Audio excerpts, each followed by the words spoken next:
Global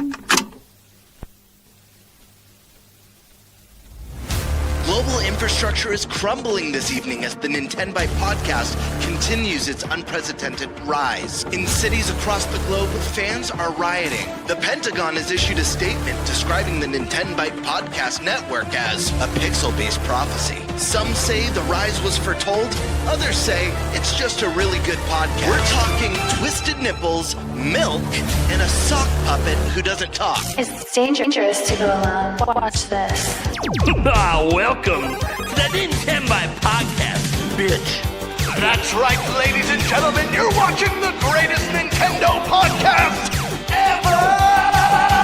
Yeah! Is that a Joy-Con in your pants, or are you just happy to see us?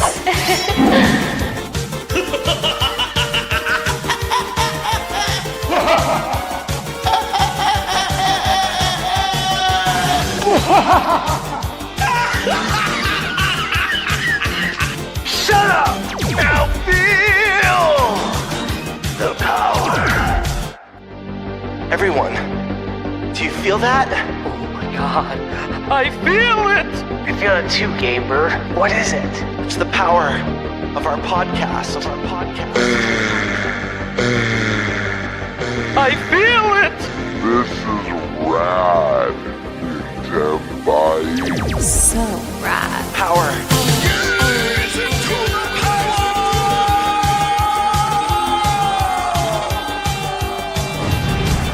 Now bask in their glory. I'm Nintendo Brian. Oh, baby.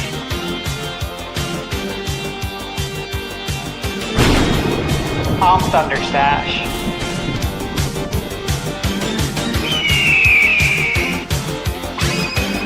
I'm Gamebird Classic.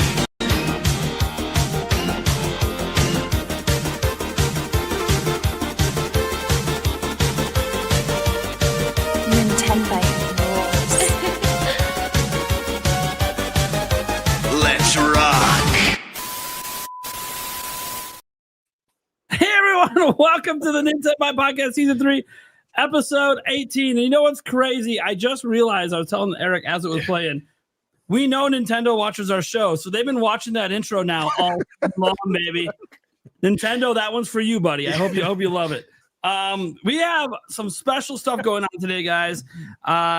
We obviously have a full panel here, and you might notice two of the panels members are brand new, never been here before, and Colin and Barry will introduce them in a moment, because the bottom line is this is our first ever podcast featuring actual game developers. So they're our first. Yacht Club Games is next month, but we had to slip in quadruple A games, not to be confused with what is that, Skull and Bones? First quadruple A game, apparently, according to Ubisoft. Not to be confused with that, an actual company. Making a Smash Bros. Style game. We're going to be talking about that today, of course. That's one reason why they're here. They have a Kickstarter going on right now. I know, at least in my chat, it is pinned in the pinned comment. You can click on the Kickstarter to check it out if you want to already check it out before we get to it. It's also down in the description as well, I think, on all of our shows that we have hosted. And if you guys want to check it out just to see what it's like before we even get to it, maybe you guys have questions in the chat. You want to get into these guys when we get to that part, because Royalty Free for All right now is currently not coming to console, but we can get it there. We just got to get that Kickstarter goal. Just got to get it there. Right. We are just a couple days away from the end of the Kickstarter campaign, and we are almost at the goal. We're on track to make it. And the three main goals of the Kickstarter are console ports for all your favorite home consoles. We want to get some improved online features going, and we want to do another pass over the VFX. We want to make all the menus, all the hit sparks, all that stuff really, really pop. So we're looking forward to crossing that threshold. By the way, there's some stretch goals that I don't know if they're going to get, but there's some pretty cool stuff. If it's somehow just skyrockets past it over the next 5 days, they get 20K, 30K coming in. Yeah, well, the nice thing is, will you be excited about all the dev work you're going to have to do on that? Yes, honestly, it's probably the best job I've ever had. I love it. It's really making. I mean, I know it's like a Hollywood dream. I'm going to make video games. It's usually just as cool as I thought it would be. Awesome. So obviously we have Colin and Barry on, guys, from Well, they say royalty free for all creators, obviously, on their stuff and developer. They're from Quadruple A Games. Why don't we introduce you guys and maybe, I guess, how you know me, because that's sort of how this all happened, I guess. I guess we can start with Colin, since he was the one that introduced me to the company.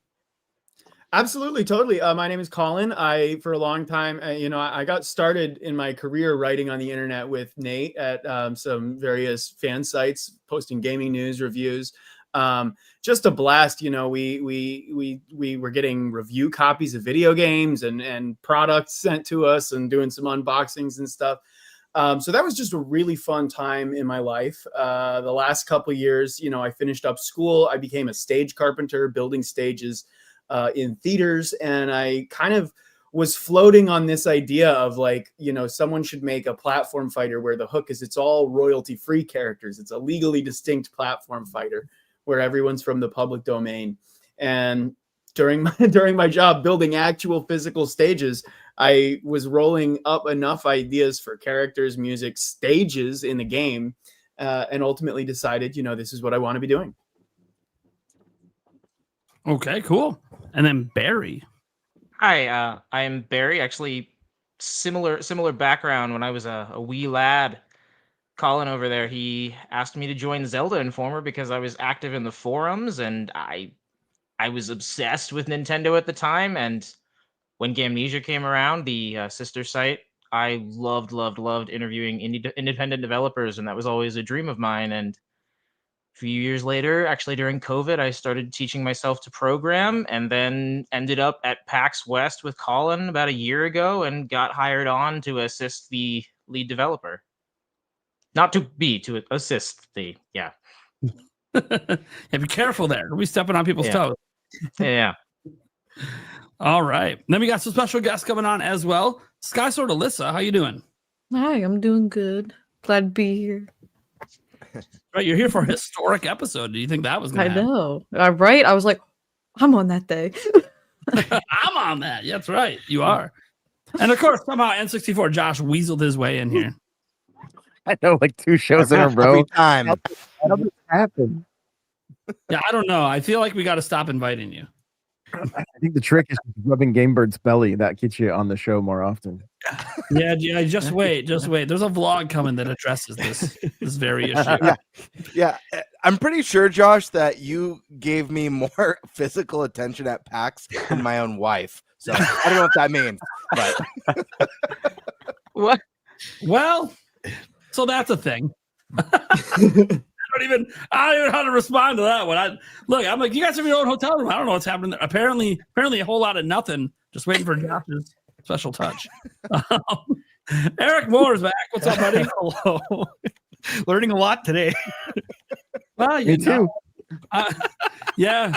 Our 2 developer guests on here are going to learn quite a bit about how this show runs. Of course. I've watched. Free-spirited back in the Zelda Informer days. So, yep, they're going to see a side of me they've maybe never seen before. Gamebird, how you doing, buddy? doing well, man.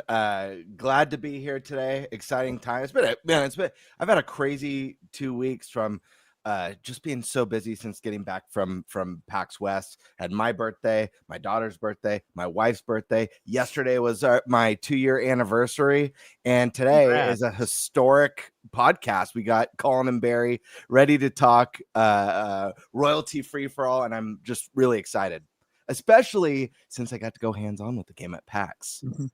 Makes it even better. As did at least everyone up here. I don't know if Josh checked it out. Do you bother to stop by their booth and check it? So I did not get to play. I looked for it often, and I, for some reason, never came across it as because you guys kept talking about it the whole time, and I was like, I gotta try this one, especially if it's like Smash. And I didn't see it. Gamer subs. We were behind a big, we were behind the Goof Juice from Gamer Subs, and we were also behind. There's like this big like loot box dealer that was like, floor to ceiling. Massive. They took up a huge chunk of the floor there. Yeah, I know exactly what you're talking about. So I know exactly what you're talking about. I walked by your booth 7 times and just didn't. Apparently, I'm blind. They had a giant TV with the game running on it. Pretty hard to miss when you walk by. I'm just saying. I But appreciate hey, PAX is such a stimulating experience. You know, it's hard to notice stuff that's right in front of you. I got to play. There's only 2 demos I got to play where I got to sit outside of like when we went to Nintendo's backstage stuff. Again, thank you to Nintendo for inviting us to that. Your guys' demo and then Resident Evil Requiem. Nobody else let us sit. So Crimson Desert. Crimson Desert. I mean, you know what? That might have been seated. Yeah. You're right. They brought us chairs. Oh, that's right. No, they probably weren't supposed to be seated. They brought us chairs. They were going to give us the royal treatment. Yes. Because we were there as content creators, and because I was watching other people when they were playing the demo weren't sitting. Yeah. So I think they just we weren't at PAX East. We didn't sit at PAX East. Yeah. But every time I walked by, everyone was standing playing the demo. I'm like, yeah, it's a couch co-op game. If you weren't sitting, it would not be true. It wouldn't be the right experience. Good point. Yeah. That is a fair I point. wanted to get an actual couch, but that's not. That's what is it? I don't want to make up a fake number, but it costs an enormous amount of money. No couch. I'm so sorry. That's all right. Hey, we did get to sit, and there was one other demo I think Stash sat at that he played. Another indie game that had a little couch set up for a demo. The good old days. Yeah, the good old days. Yep. That's right. Yeah, that was a good demo. I didn't play it, but I watched. I got everything I needed from watching. I get how it works. I'm kind of excited for that when I actually have it bookmarked now. So it's modern day Goonies. What's not to like? Yeah. All right. So that being said, guys, we have some killer topics today. Obviously, royalty free for all. We're going to get into that. This is going to be our first topic. We got some stuff about Capcom, former Capcom dev going nuts over all these things that people hate Nintendo over, and him being like, "Hey, you're helping us." So we like it, which is kind of crazy because he doesn't even work at Capcom anymore. So there was that. Also, this was like a fresh thing that happened today. Apparently, there's a rumor. I shouldn't say apparently. There is a rumor about Nintendo working on an achievement system. And the crazy thing is, everyone keeps saying there's actually a patent for it now, too. I haven't seen the patent, so I'm still looking that up. Stash, if you have a link to it or whatever, feel free to add it to the doc because I haven't seen the patent yet. So that actually just adds so much more credence to this that, like, if Nintendo's already patenting things surrounding it, then clearly they're working on something. Whether it ever actually comes out, that's always, the big bugaboo with Nintendo. They work on a lot of things. They don't always release those things. Hello, Wii Vitality Sensor. I'm still waiting. Oh my god, I forgot about that. I was thinking about. I wasn't going to say it. They had it on stage like it was a real product. They wanted us to get excited for, and then just never. I mean, do I need it now? I mean, this thing basically does the same thing. At this excited point. for it? Yes, I want to know my O2 levels while I'm Ring Fit adventuring. How are you both thinking about this? I haven't thought about this in 11 years. Because it's one. I think about it every 11 days. Yeah. Oh. I think it's because it's one of the few products. Like Nintendo has a lot of products they patent and stuff, but don't actually release. Mm-hmm. It was one of the few ones they were on stage and showed it and then didn't release it. It's very rare that that's happened. Oh, yeah. But anyways, and then the last time I have no idea because it's a dealer's choice. So who wants? You know what? Let's go to Eric. Which topic would you like? We already know what order we're doing the topics in, but which one do you want? Yeah. You know what? Let's do the fresh rumors appear for possible achievement system. Well, there we go. Yeah. It's a good one. All right, Birdman. What are we thinking? I guess I'll take former Capcom dev stands behind many of Nintendo's controversial decisions. All right. Stash. Yeah, you could take royalty free for all topic 1. Okay. Yeah, I know you. I think you had another idea for a topic. I didn't want to scroll up and read it. To be honest, our chat was so long. Yeah. Anyways, cool. So, speaking of royalty free for all, we have some important people from the team from royalty free for all. So, what is it? Well, I think it's only appropriate that we show a little bit of it while I introduce the topic here. We have a couple of videos that were sent our way. We'll start with the Kickstarter one, of course, so you guys can see what's going on with this. Let me just full screen this and rewind, hit play. So royalty free for all is literally what you're seeing on screen. We have 2 of the lead people, not as Barry so adequately put it, not the lead developer, but 2 of the faces that have been at all the events I've seen anyways. They've been doing a lot of the marketing for it along with Kit and Krista that they're working with. And Kit and Krista dropped a video yesterday I will be looking at that one in a bit. And this is really cool because their company name is Quadruple A Games, or that's how I pronounce it. I don't know. There's 4 A's. So say Games. There we go. So yeah, we all got to play it there. Besides at PAX West, besides N64, Josh, because my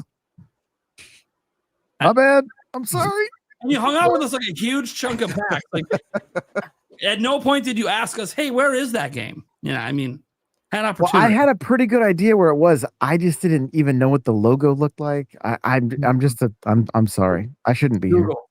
You should be Googling, man. Googling. Well, now you're being shown now. You're being shown right now. These are some of their stretch goals on Kickstarter. So let's just throw it to the people that are here. I don't know who wants to go first, Calendar Bear. Like, why don't you guys introduce the game and like what it is and maybe like what inspired it? And yeah, totally. Yeah. So it's called Royalty Free for All. Like I said, it is a royalty-free mashup game. We've got Sweeney Todd, Lancelot, the Loch Ness Monster, Dorothy from The Wizard of Oz. I don't remember exactly what it was a couple of years ago. There was some news story about we're in this sort of golden era of iconic characters entering the public domain. And there was some news story about one of them with some other additional complications. I don't remember exactly what. And it just kind of sparked a joke. We've got all of these crossover platform fighters that all kind of have this like umbrella of a corporation that owns all of their rights. And so they don't need to make legal negotiations to cross over with each other.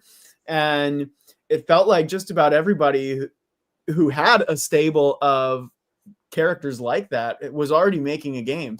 And I thought, it'd be really funny if we took the other umbrella, which is characters that everybody owns, not just, one corporation can smack this guy versus that guy, but anyone can reimagine characters from the public domain in any way that they like. So we made Sweeney Todd an electric razor who looks like a barber pole. We were trying to, I couldn't decide between Dorothy and Toto for the Wizard of Oz rep. I knew like it would be cute to give the dog the magic slippers. Public domain creative freedom says I can just make Dorothy a dog. We can do it both at once. So it's been a blast, trying to go through and like honor all of these like classic characters that everybody knows and loves, but at the same time do something that makes it unique and really feels like its own. Cool. Oh yeah. Barry, you have anything you want to share from like the dev side of some of this excitement? I would say that the big thing that drew me to it is that I have wanted to work with hand-drawn 2D animation for years now. And the thing about hand-drawn 2D animation is that I can't do it on my own. And Colin has one of the most talented artists I've ever seen working for him. And now I get the honor of like programming the animations to like interpolate properly and like draw beautifully and like alias the edges. And it's just like, I just get to polish this awesome artist's really excellent animation work. And I love hand animated games so much. Yeah, and it's funny, you can actually see the development of Barry's work in real time from like older trailers. You go back and notice like our graphics are just a lot crunchier and a lot less smooth. And it's like there's an actual record in real time of how much better and better our game looks, the further along we go. I remember the comment that'll always stick with me from the first PAX West is I just overheard someone saying we had a fun pixel art style. And I was like, no, we don't. And then the anti-alias the heck out of it. And now it looks nice and smooth. Yeah. Awesome. We've also got a fun little, like, it's sort of a classic film grain shader too. We haven't shown it off really yet, but it's sort of like, cool. If you want this old like VHS look, which I do. Yeah. Thank you. Right up my alley. Cool honestly. I think that sounds awesome. Yeah. I want to really go crazy on those and make sure that we can get a lot of really nice, visual flair baked in here. Yep. Yeah, absolutely. So obviously the 4 co-hosts of the Nintenbyte Podcast, we got to play this. I should correct this. We all got to get our ass kicked by Thunderstash. I wasn't going to say anything. I mean, look, it is what it is. Look, to be fair, I'm the only one that didn't get a victory. In fact, I'm the only one that was always in last place. Remember how guys always told you I'm not a fighting game guy? I think I proved it. Last place every time on a yet to be released game. But did you still enjoy it? Of course I did. Yeah. There we go. That's what we're going for. That being said, let's first we'll go. I want to get all of our co-hosts here thoughts on this quick, since we did get to play it. And I want to start with Stash, the man who kicked our ass, because he actually did a preview on this. So what are your thoughts on this game? Just from like, obviously we're on the player side. We, development wise, we're not part of this. We're just playing. How did you feel about the game? Do you like how it played? Are you excited for it?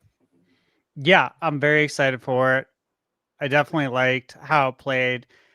I feel like it's one of those games that's easy to learn, but can be harder to master, which is a good thing in a game like this, because there is strategy involved with how you fight. Obviously, I love the characters. I love the idea of this whole thing, royalty-free characters. I told you guys at PAX, I think this is an absolutely brilliant idea, and I'm glad you're actually going out there and executing on this idea. I feel like the sky's the limit as well once we get through this Kickstarter when it comes to adding things to the game, because there's always going to be new characters that are going to be added into the royalty-free aspect of this. Another one of my big takeaways, though, was the soundtrack. When it comes to video game music, yeah, I'm a very big fan. I've been loving video game music since literally the 80s, before it was, I guess, kind of cool to enjoy video game music.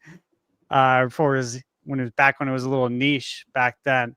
And I mean, you guys got David Wise, who to me is goated, and Grant Kirkhope, possibly, right? Yeah, Grant Kirkhope is a stretch goal alongside the Bigfoot tier. So we're revealing stretch goals, as they're closer. And Nate, you mentioned, they are a bit of a ways away, but the good news is when you cross the Kickstarter baseline, they have a new feature called late pledging. So as long as we make it through that goal, Bigfoot, Frankenstein, Dante, they're not out of sight. We leave the campaign up, and who knows, what could happen if that's where people want to go to buy royalty free for all and get, backer rewards, digital art books, behind the scenes commentary. We're going to have a playtest branch where you can try early access content that's in development. There's an amazing little plush pack. I should have gotten my plush out to demo it, but there's a lot of great backer rewards that'll just stay up as long as we cross that goal. So I think that there's a pretty good chance for everybody to join the battle. Yeah. So obviously, for those watching, if you're listening to the audio version, go check out the video version so you can see what the game's all about. And yeah, if you guys obviously want to back the game, you totally can. The link is in the description and in the pinned comment.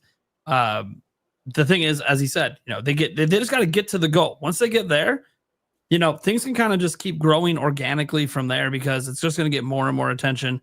We were talking about before the show, IGN's actually featured this in a short that got like 500,000 views, which is insane. Yeah. Like, that was a good day. So, it's just going to get more and more attention. And especially if it gets like, if they hit their stretch goal, or not their stretch goal, their original goal of like the 40,000, which is really close. They're at like 32 or almost 33,000. If they get there, this is when it comes to console. This is when you guys in the chat can be like, oh man, I can get this maybe on Nintendo or Xbox or PlayStation. Like, that's a really exciting way, because obviously right now, most indie games start out on Steam, but already being able to get a stretch goal to come to console is really huge. And that is just there. It's not even a stretch goal on Kickstarter. It's just they get funded. They're bringing it to console. That's huge. That's going to get a whole new wave of news cycles out there, because all the big Nintendo websites and PlayStation websites, and they can pick up the news and be like, hey, this game's coming to our platform now. It hit the goal. Go check it out. I think there's a lot here, and the Bigfoot tier is one I really want to get. One, I think Bigfoot's one of the coolest looking characters. Thank you. Yeah, he's so my speed. I could go on for a shockingly long amount of time of how much actually went into his design, which at the end of the day is just a big foot, literally as stupidly as possible.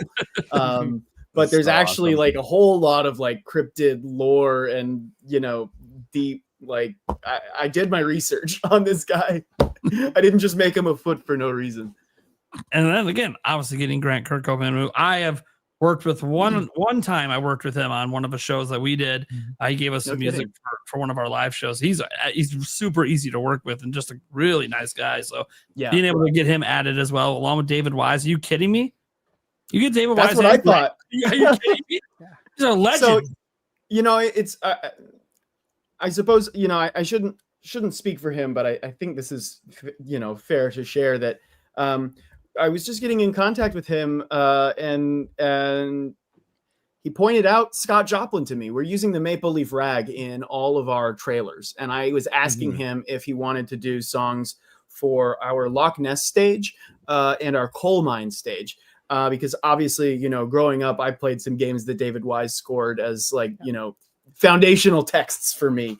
And so our stages, I knew he would be able to knock each of those themes out of the park. And he said yes. And that was for stretch goal, development. But then he mentioned that Scott Joplin is one of his favorite composers ever. The guy, I don't want to put words in his mouth. I don't know if I'm quoting right, but I think he said that Scott Joplin was the reason he became a composer in the first place. Oh, cool. And again, don't quote me on that, but it was just phenomenal to see. And I said, that's so full circle, because literally David Wise is the guy who got me into making music as well. We were talking about this in the pre-show. That's like a pretty personally significant hobby of mine. And it just blew my mind. So I said, well, we know that we're doing several Scott Joplin songs in this game already. Do you want to just hop in right away instead of waiting, months down the line for these Kickstarter battle themes? So that was really, really fortuitous. I couldn't believe it. That's so cool. Mm-hmm. Yeah, that's awesome. You got to do what you love. Oh yeah, totally got to do what you love. So I'm moving the layout around a little bit to make it look nicer. You're good. You're good. Okay. Does anyone on? You know what, Gamebird? What are your thoughts on the game so far? Actually, yeah. I had an absolute blast playing this game at PAX West with all of you guys. Thank you. Just so much fun, and I as well love hand-drawn art styles, especially in games. And the look of this game, it's going to be timeless, which is so cool about it. And all the color schemes for the characters that you're able to swap through. I especially like the black and white. I feel like it makes the characters look like they were just pulled straight out of a coloring book, which is really cool to me. And just the variety of the stages, like Thunderstash and Nate said, the music in the game's fantastic. We got to smash that stretch goal. Grant Kirkhope is actually my favorite video game composer of all time. Just so many memories from like Banjo and GoldenEye, and even a lot of his recent work. He kind of reminds me of like when I was a kid. I was like, oh, Grant's like the Danny Elfman of video games, because his music's so weird and zany. But this game was just so fun, and I have to mention, Stash may have kicked our ass 99% of the time, but I did win the first battle as Lancelot. I decimated everyone in the first round. I think I like had a weird thumb cramp from traveling, and it just messed up the rest of my game. You did. You just didn't do a lot with your lance after that. But another thing I really appreciate about this game that I noticed right away is that all the characters feel wildly different from one another. Very unique gameplay. And I feel like, I don't know, I feel like that's a little bit rare. I feel like when you're going through characters in a lot of other games, you feel a lot of the similarities, but everything felt so every fighter felt like such an individual, from the way they move to the way they fight. It was very noticeable for me right away. And I got a chance to try every fighter. But yeah, this is one, like Stash said, it's really easy to just jump in and play, but there's definitely some skill to it. And I felt like the more I was spending time on a character, I was like, oh, I'm getting a better feel for this.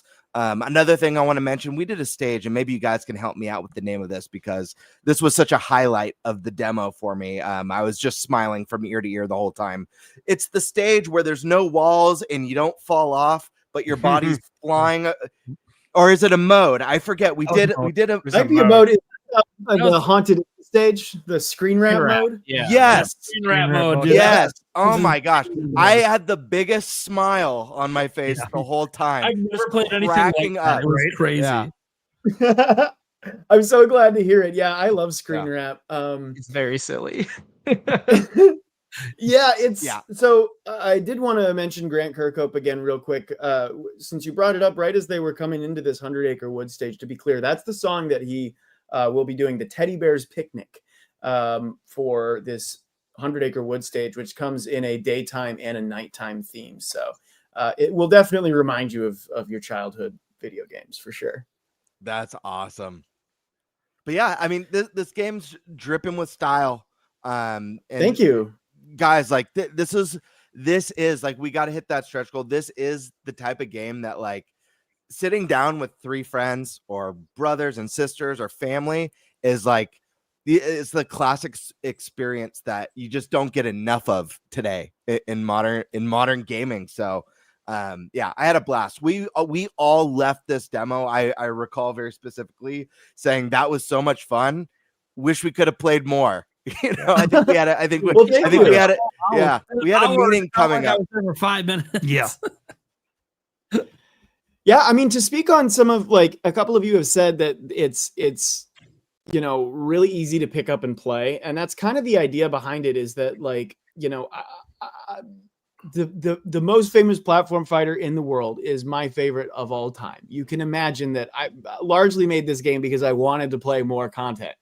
And one of the biggest problems I have playing any platform fighting game is that they have, you know, directional attacks for 3 different strengths of buttons. They have grabs, they have advanced text, they have just all kinds of situational stuff that, like, people will look at those games and say, that looks awesome, I really want to play. And then they'll pick up a controller. And I'm talking generally about people who don't play video games, not people who grow up with the platform fighters for 20 years. We play them no problem. But when you're trying to show someone for the very first time, no matter their age, or maybe they just don't play video games very much, a lot of people jump out of this genre right away. So I wanted to figure out, you know, how do I make a game that actually brings people in, and eventually they can play other platform fighters with me and not just, you know, this one and this one alone. And so one of the ways that we simplified things is by taking the same, like, strength setup of, like, you know, attacks, heavy attacks and special attacks, but we stripped away the directional buttons. So it just, if you're on the ground, you do 1 of 3 strengths of attacks, and if you're in the air, you do 1 of 3 strengths of attacks. So it's a lot less new information for people to absorb when they're playing for the first time. It's still, like, you still need to move fast and think even faster. You need to know what these moves are going to do. You need to know how to space and how to outsmart people. But you're going to get to that point so much faster in a game like this than anything else out there right now. Sure. Totally. Yeah. And I think most importantly for new players, it's hard to do a missed input, right? Like you're not going to, like, accidentally do an attack and then not remember how to, because there's only 3 buttons. Yeah, you're not going to accidentally do, like, a reverse jump back air and then have no idea why, like, you were trying to do something else. And, you know, a lot of that kind of confusion happens in these games. But we're sort of getting it down to its basics, so you can just jump in and win. Yeah, and it's not like there's anything wrong with games that have that high of a skill. Oh no, we love them. Yeah, but that's why we're here. There is definitely a dearth of games for people who are interested in platform fighters and are not ready to commit to it like a job. Yeah, absolutely. Yeah, that happens sometimes. There's a certain indie game that came out recently that very much feels like that. Hours and hours on one boss fight. Great game though. Great game. I'm also playing that game. Yeah, that song is incredible. Yeah. Eric, you got any thoughts on royalty free for all? Yeah, no, it was I remember PAX East. Nate and I were just walking around and kind of just killing time looking at stuff, and we saw the game and we're like, you know what? Let's try it. Because it looks like Smash, you know, why not? So we sat down, we played it, absolutely loved it. Nate leaves a card, and little did we know Colin's in my Yeah. DMs like 10 minutes Yeah. later. Little did we know, we actually know the people that are behind the game. So we loved this even before we knew, who was behind it. And then when we found out, we just made us love it even more. Yeah, no, it's a whole lot of fun. I mean, everybody said it. We played for an hour. It felt like 5 minutes. It was just, this game makes you lose track of time. It's a great just sitting down with friends and bullshitting and trash talking and stuff like that. So, this game is so much fun. I wanted to trash talk so bad as Stash was just wiping the floor with us, but I'm like, this is a professional setting right now. We're just meeting you guys for the first time, but all I want to do is talk shit. Dude, there was some shit talk. I just was off of the PAX floor. Yeah. We kind of waited. Like, someone's gonna get this on camera, and then they're gonna be like, "Oh, look at these assholes." I'm like, whatever. Look, as long as you're having fun, I mean, that's the point of the game. We just want to make people smile, There were definitely some people who kept coming back. The trash talk did occur. So It's a core tenet of the community. One kid who would not give up trying to 1v1 against the developers, me and Chris, and he told us, "Don't let me win," and we didn't.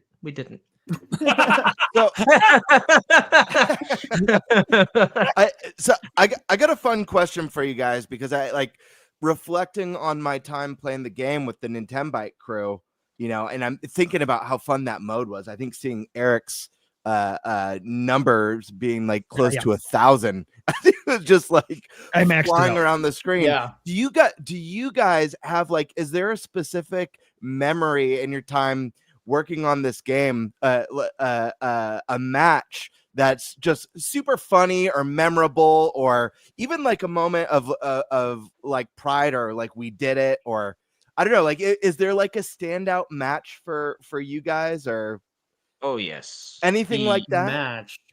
Yes, Barry, so you want to speak on that? I had been playing the game a little. I've been playing the game for a while, being a developer on it. Obviously, I played a good amount at like the first PAX West, and then Colin and I in the team, we've done a lot of network tests. We've played a lot internally. The first time, I was just casually testing the game with the combat balance programmer guy, the fighting game guy on our team. I was like pretty excited. I was like, here we go. We're playing the sort of like simplified platform fighter. I'm gonna have a chance against this guy who's really good at this genre. I just got 3-stocked immediately, and I was like, what? And I got a little tilted. I started complaining that characters were unbalanced, and then remembered that was my fault. And I was like, this can work. I love that. I love that. Yeah. Yeah, Chris is just totally cracked. And we took this game to Evo. People really liked it. Like, it's not, we've got a wave dash button, like a short hop button. Like, we're really just trying to lower the barrier of entry and not actually lower like the skill ceiling experience, Just the floor, not the That's ceiling. awesome. I mean, it shows it in the right ways, I think. Thank you. Thank you. It's been a blast. I mean, and it's been really rewarding, especially to like, we're in the thick of it every day. I'm more tired than I've ever been in my life doing this indie developer thing. And it's like, when you get to PAX and you see like just how many people walk by, smile, sit down, play, stay, come back, like, it's just so rewarding. Like, that's what makes it worth it, really. Yeah. We only got like one or two people who were like, Most people were like pretty into it, which was very inspiring. Because you never know going in if what you did that appeals to you actually appeals to other people. But it so far so good.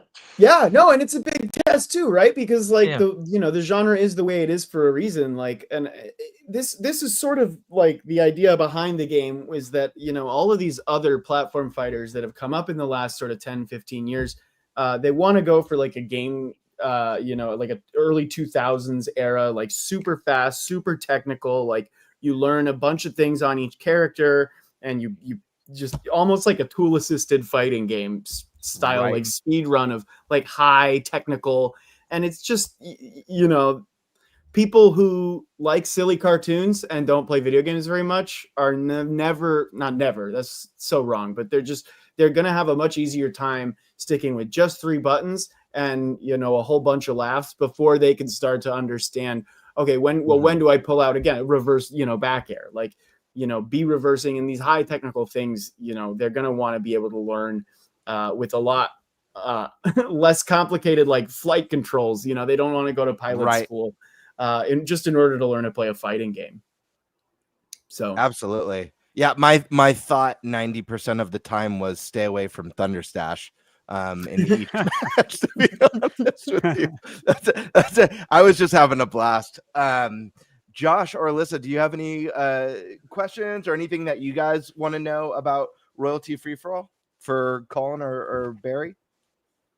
So actually, you guys inspired me to go and back it on Kickstarter. So I actually, oh no kidding, yeah. Thank you. So yeah, you're welcome, of course. And I wanted to say they have so many like options on Kickstarter. This is the first time I ever even used Kickstarter. And guys, they have an option for $15, and you World get to first, pick the everybody. game. You get to pick the game on what platform you want. So you back it for $15, help them reach their goal, and then you get the game. It's a great deal, in my opinion. So I did that, and then I also was yeah, of course. And then I also was getting like emails then, I think, and then I signed up for the playtest. So I was actually playing earlier today before the show, but I didn't get to play with a bunch of people. I just played on my own. But I thought the game looked beautiful. The art is really, really nice. I played as Nessie, Dorothy, and Sakura. But I could definitely. What did you think of them? Yeah. I liked how they really do feel very different, and it did take me like a little bit used to get into some of the controls based on, because I was kind of using Smash logic, try to like do stuff. I'm like, oh, I don't have to think this hard. Yeah, but like, yeah, I wasn't playing with other people either, so it wasn't like I had to really like. I was just trying to just see how the game was, but I could totally see me and my friends getting together and playing that. And my fiance came in the room and was watching me for a little bit, and he's like, "Yeah, that seems like really fun." So. Thank you. Yeah. Yeah, of course. And it seems like a lot of people feel that way. Like, it really is just the kind of like, I take this philosophy of like, you know, fighting game players don't necessarily like people who, you know, do 4 jumps in the air and then drop a rock on you. But like, that's kind of the funniest thing that you can do is just keep jumping and dropping and jumping and dropping. We made a whole character about it who flies up. I remember and drops we had. a doghouse on you. There were multiple weeks of internal debates over whether or not chaining the doghouse was too cheap, and Colin was eventually like, "Yeah, it's cheap, and that's why it's funny." Yeah, it's just funny. The number one design philosophy is it funny? Yeah, exactly. I love that. I love that. I personally, I did not master this character in our short time playing, but it was the character. I don't know why I was drawn to Oliver Twist. I love the design. I love that he burrows underground, and the longer you're under, you know, you create a bigger mushroom vine that shoots up. Yeah. And it was just such a cool little character that I was like, man, this is the one that I think I want to master. I don't know. That might change when the game fully releases and stuff. Yeah, we don't know who else. I really enjoy. I thoroughly enjoyed that one. Josh, you got any questions for Colin? Yeah, for sure. Like, I'm a pretty big Smash player. Like, since like learned the game competitively, which was, I mean, it was like climbing a mountain for sure. There was no question. I would continually just invite people into my stream that were way better than me, let them just beat my ass, and then they would literally pull a Morpheus on me and be like, "Why did I beat you?" And I'm like, I don't know, because I fell off the stage. What do you want me to say?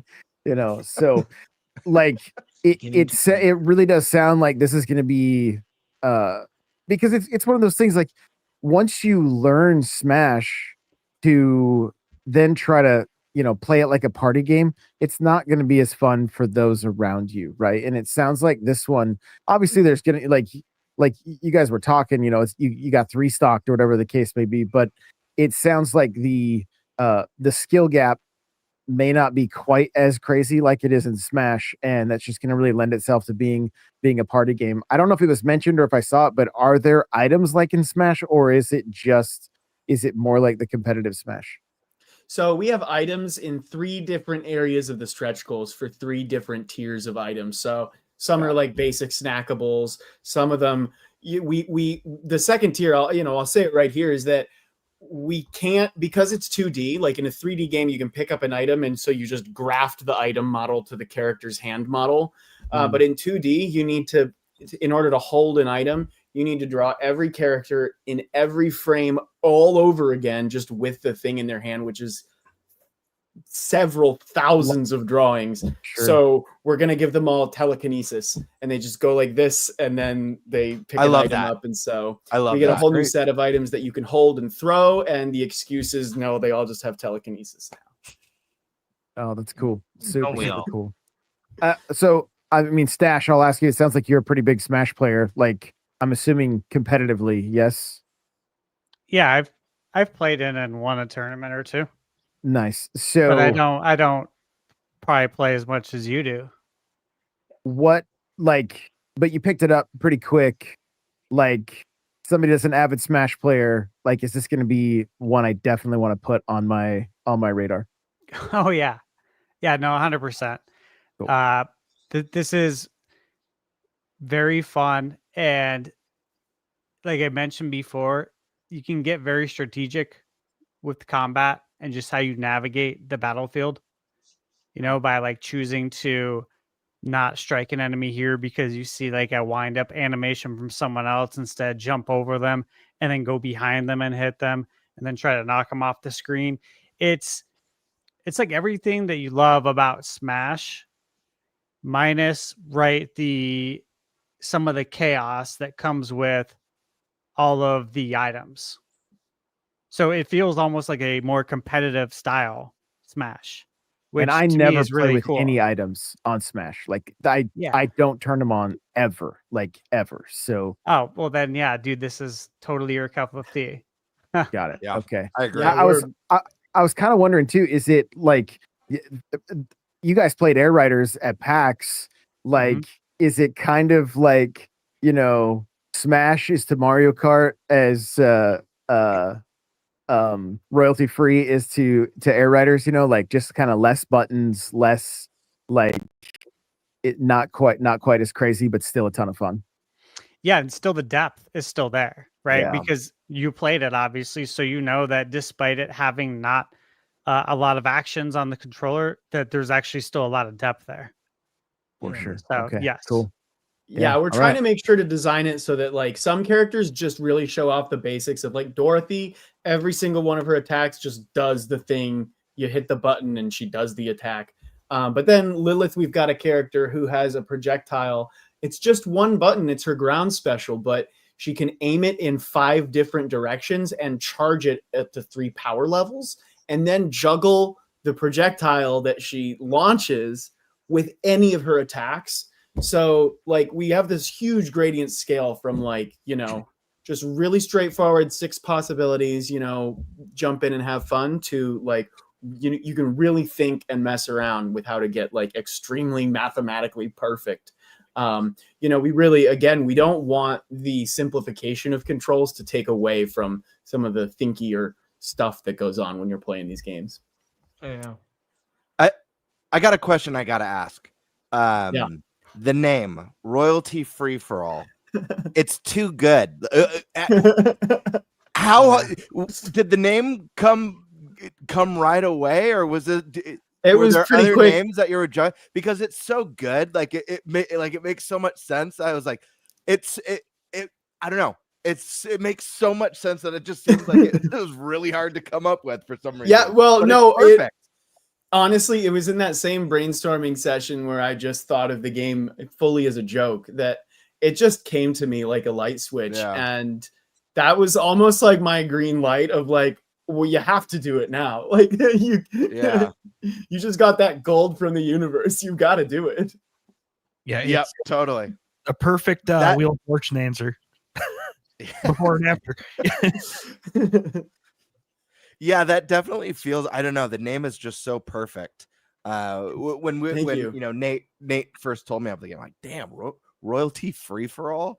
It feels like one of those, like, I don't know, the detective, like seeing the missing piece in the puzzle. Oh my god, like Yeah. you know, it all makes sense now. Like that revelation moment. But that's cool. Yeah, word. Thank you. I also Yeah, appreciate that it. Oh, sorry. No, you I go ahead. appreciate that it emphasizes something that I think is, and this is a personal opinion, that a lot of platform fighters, it's very 1v1 focused, and I mean 1v1s are awesome, but I've always felt that 3-player matches were where it's at, because there's just that. I mean, obviously if you're going like hyper competitive, you want the consistency, you want the like reps and drilling. But 3-player, there's just so many emergent things that start to happen. Stuff gets so weird so fast, and underdogs come back a lot more often. And I like that we're emphasizing that that's like the main mode. I mean, 1v1 is also front and center, but yeah, 3-player, 4-player is just it's lovely. Yeah, And I just want to jump in real quick. Totally. Really quick, I just want anyone who's joined us a little bit later, the link to the Kickstarter is in the description box. So please, if you guys are interested, check this one out, support this. Let's help them meet their stretch goal. We got less than a week, and this stretch goal is going to bring it to all consoles. I mean, guys, think about playing a badass hand-drawn 2D Smash-like on your brand new Switch 2 with friends and family. Let's get that goal. Yeah, thank you very much. Thank you. Yep.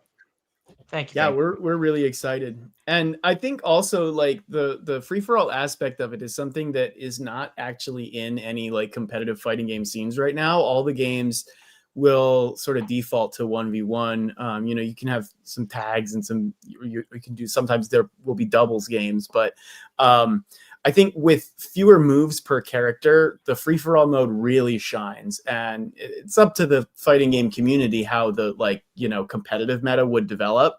But I do see sort of an opportunity vacuum to have a free-for-all competitive game where, as Barry was saying, you know, people can come back a lot more dramatically, a lot quicker.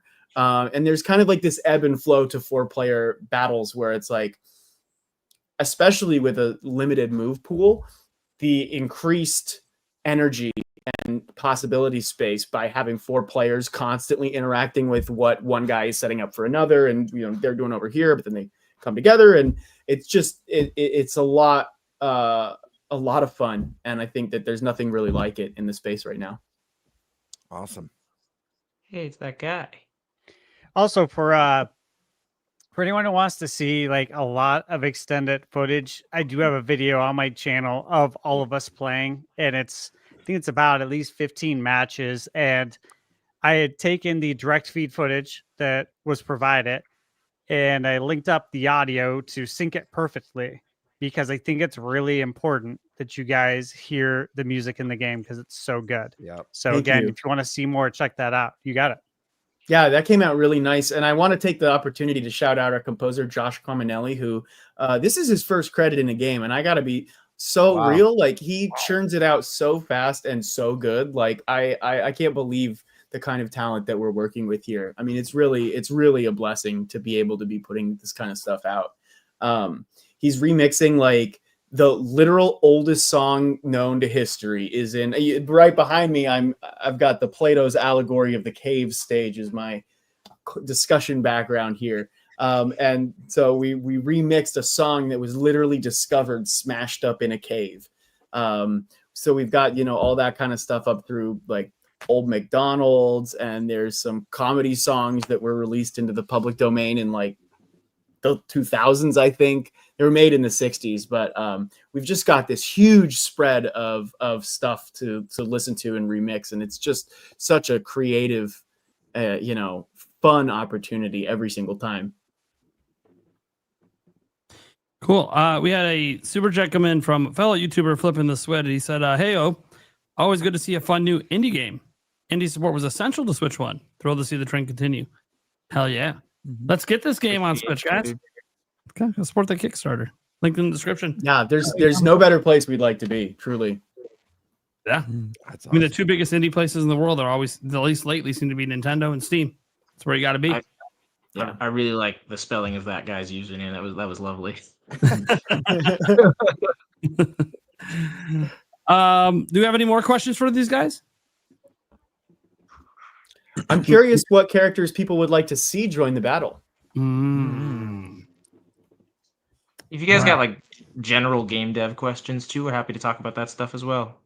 Absolutely. How hard is it to balance a game like this? Oh my. I'm the wrong guy to ask because my directive is if it's funny. I think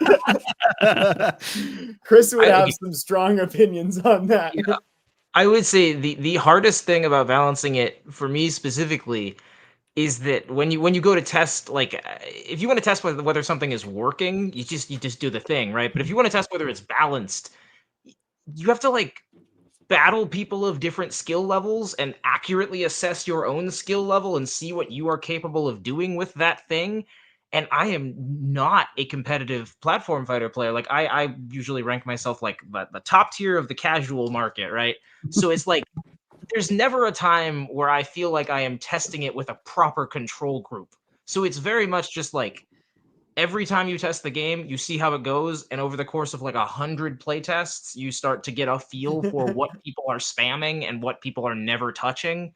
And then there's obviously a lot more like really technical tight stuff that Chris does on the like balancing particular motions and whatnot. But for me, it's very much, is that attack even getting used? Like I've watched 100 kids play this at PAX now, and nobody has pressed that button. We need to make sure that attack is actually useful, that kind of thing. So it takes a very long time, and it's a very intuitive, almost, I don't know, like meditative process or some nonsense like that. Yeah. See, on the dev side, I've always just wondered, like in general, what's it like making a video game from like a developer point of view? It's stressful. Like, it's so much fun. I've never made one, so I've done QA testing before, but I've never actually been on the development side. Yeah. Do you mean like what's it like what's the vibe of working in the team, or do you mean like on the literal level what makes a video game work? All of the above. Okay, so the strangest realization that I've had in the past several years of working on video games is that, and there was some popular like meme about this at one point, it's like the first 10% of making the game is like, oh man, this rules. Oh, nobody told me I had to finish making the game.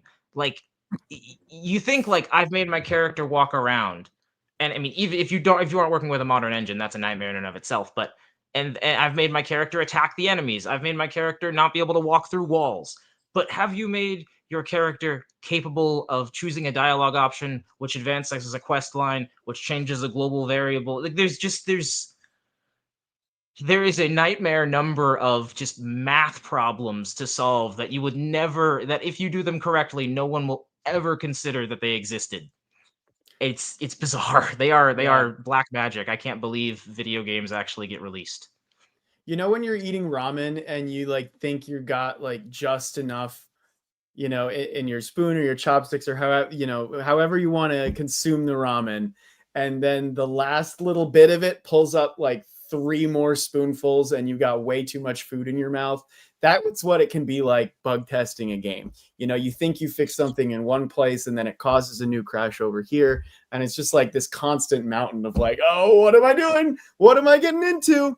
And it all ultimately works out because, you know, we've got great talented people who always find what the issue is and know where to look.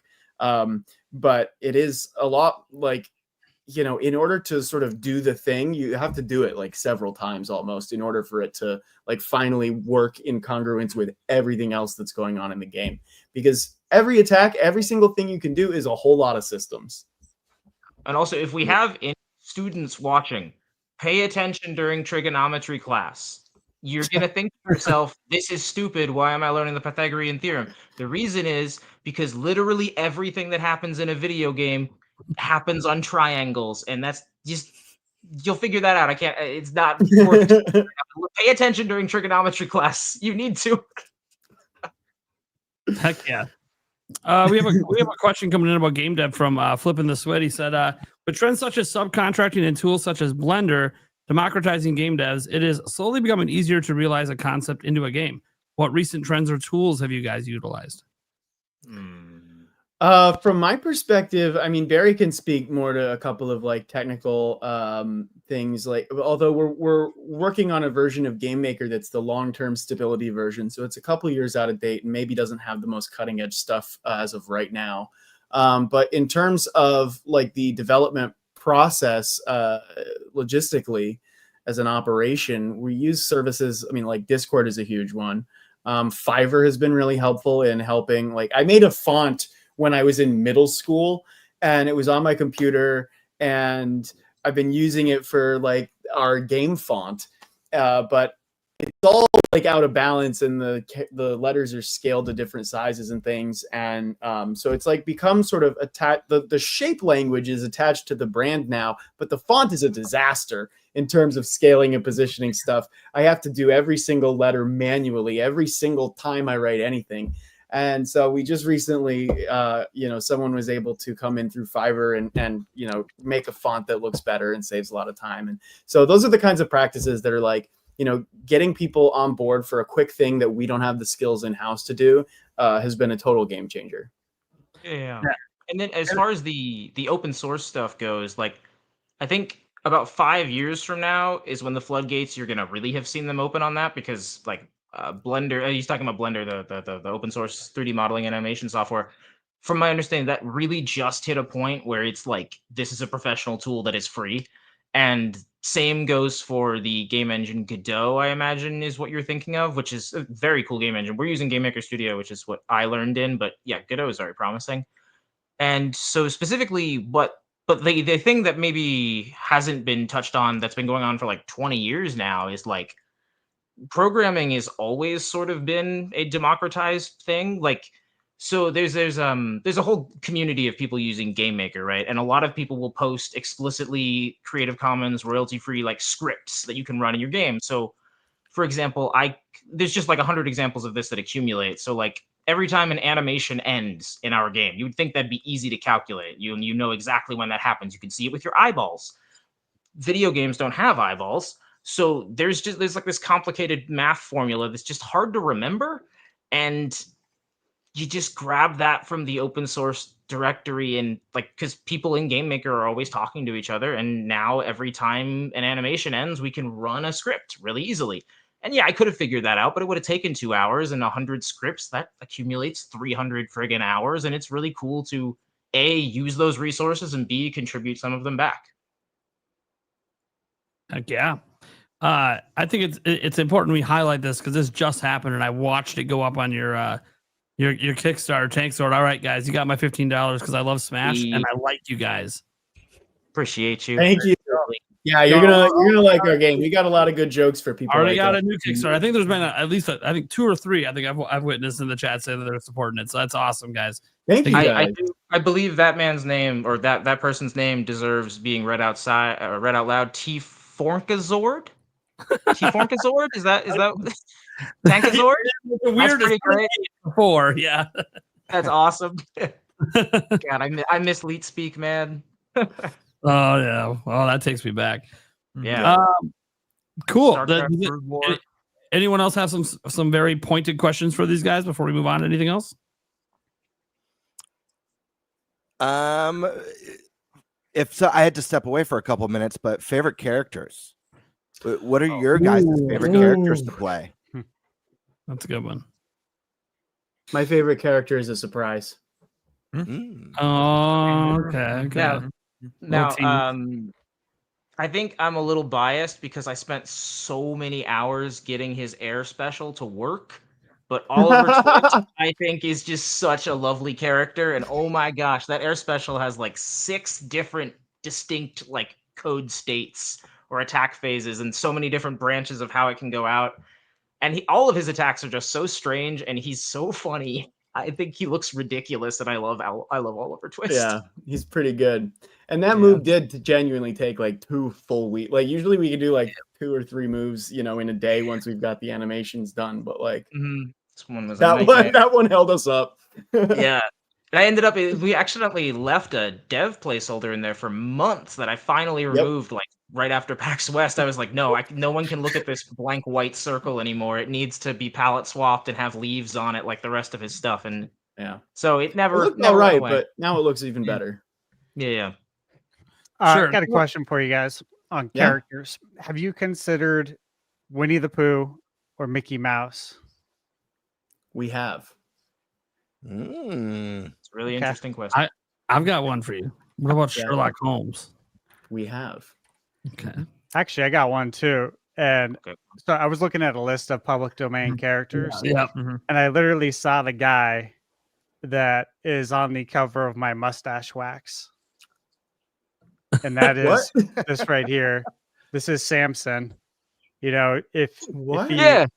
if We you have a shave your Mesopotamian- beard, Yeah, you yeah. lose all your strength. And I'm like, dude, that would be pretty funny Oh my to see that in the game. Yes. I mean, Samson would be awesome as a long hair haver. Yeah, It is right. it is plausible that I considered Samson. If so, I don't remember it. We've got just a to be clear- spreadsheet of like 700 to like 1,000 characters that I made many years ago. Yeah. There is a character in the game already from like Mesopotamian and like religious mythology. We've got Lilith in there. Yeah, Lilith is that's known right. as the Yeah. mother of demons. She takes on a very sweet and unassuming form here in Royalty Free for All, but you'll notice she has a bit of a mean streak the way she whips her hair at you or shoots little seed bullets. Proper whip crack sound effect on a few of those. That's a fun Yeah. character. She's not an as awesome- she's not as sweet as she seems. Yeah. Other character considerations? Have you guys considered Aladdin? I love Aladdin. Oh, I'm genuinely I'm not sure we have looked into that I character. forget it was based on a really old story, isn't it? It is. I believe that's from 1001 Nights. Oh yeah, that makes sense. Yeah. Yeah, and then obviously, this is just stories I loved growing up as a kid. King Arthur and Merlin. They're apparently on the public Oh my gosh, yeah, totally. No, I really we Sir we Lancelot's don't already have in there, yeah. Yeah, I know Sir Right. Lancelot. That's why I was like, but I love Merlin and King Sir Arthur. Lancelot is the character from Arthurian legend at Yeah. this time. At this time. We have a tier. I don't know that anyone's going to do it, but we have a tier where you can get like a costume in the game. So theoretically, someone can get a King Arthur costume for Lancelot.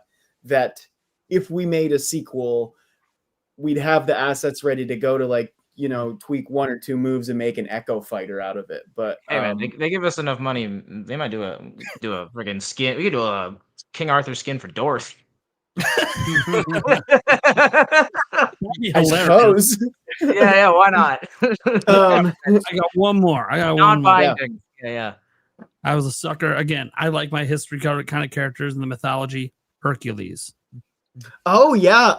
I will tell you right now, it's not in development, has not been teased in any sort of way, but I actually know exactly what we would do with a Greek mythos character. I think it's a pretty good one. I think it's a pretty good move. This leads me to my question for the panel, though. What character would make you give $10,000 to see in this game? The top tier you get to pick from our short list of potentials. Well, yeah.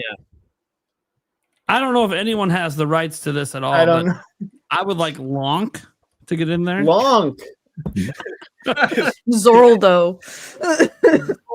That's interesting. I don't know if anyone has rights to this character. I don't know. I'm just saying. That would be a difficult situation to untangle. Yeah. I don't know about that one. Meme characters. Yeah, right. Someone might own the rights to the meme. I don't know. If you want a meme character, you could go with Big Chungus. Oh, Big Chungus. Well, how old is that? How old is that cartoon? Wasn't there a ruling on memes recently that the people who made them can claim copyright for them or something? Yes, they can qualify for copyright. Right, but let's see. right. That meme comes from Wabbit Twubble, a cartoon released in 1941. So we're about 12 years away from Okay. All right, fair enough. the good old Chungus.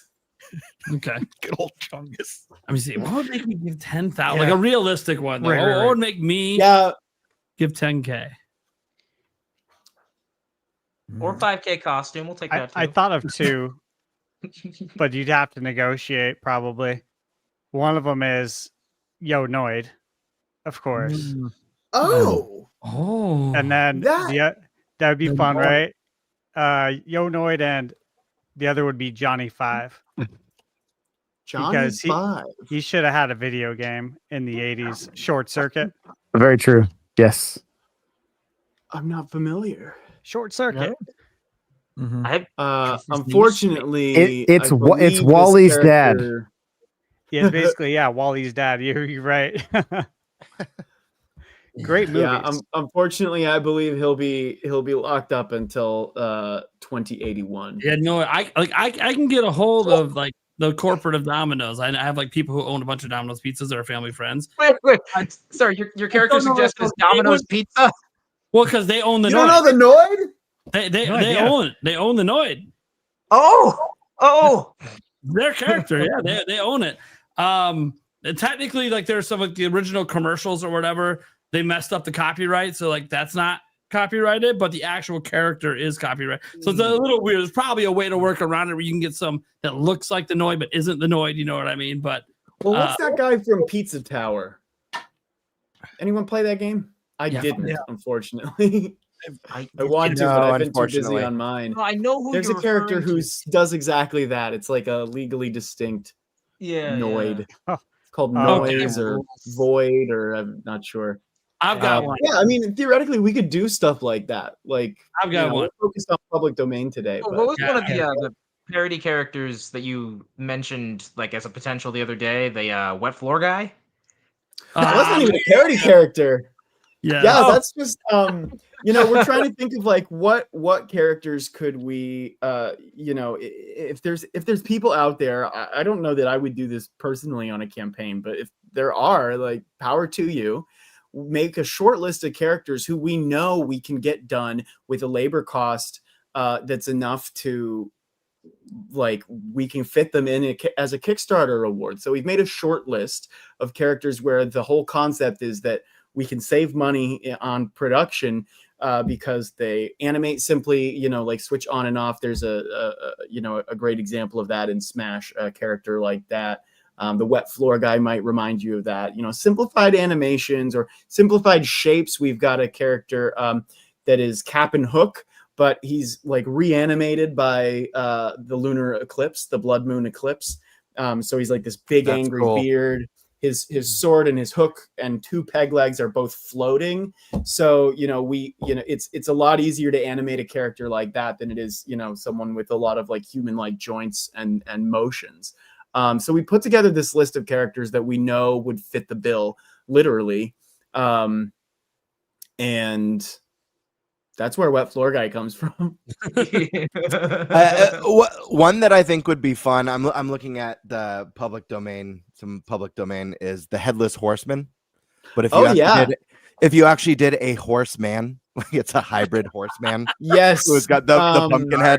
Okay, so this is one of the funny little secrets I learned from talking to a few animators, is that as cool as they are, quadrupeds are the most expensive animations, but they are so sick when they're done correctly. They look awesome. Well, if it's a headless horseman, then you could just have them bipedal. Just animate a table. Yeah.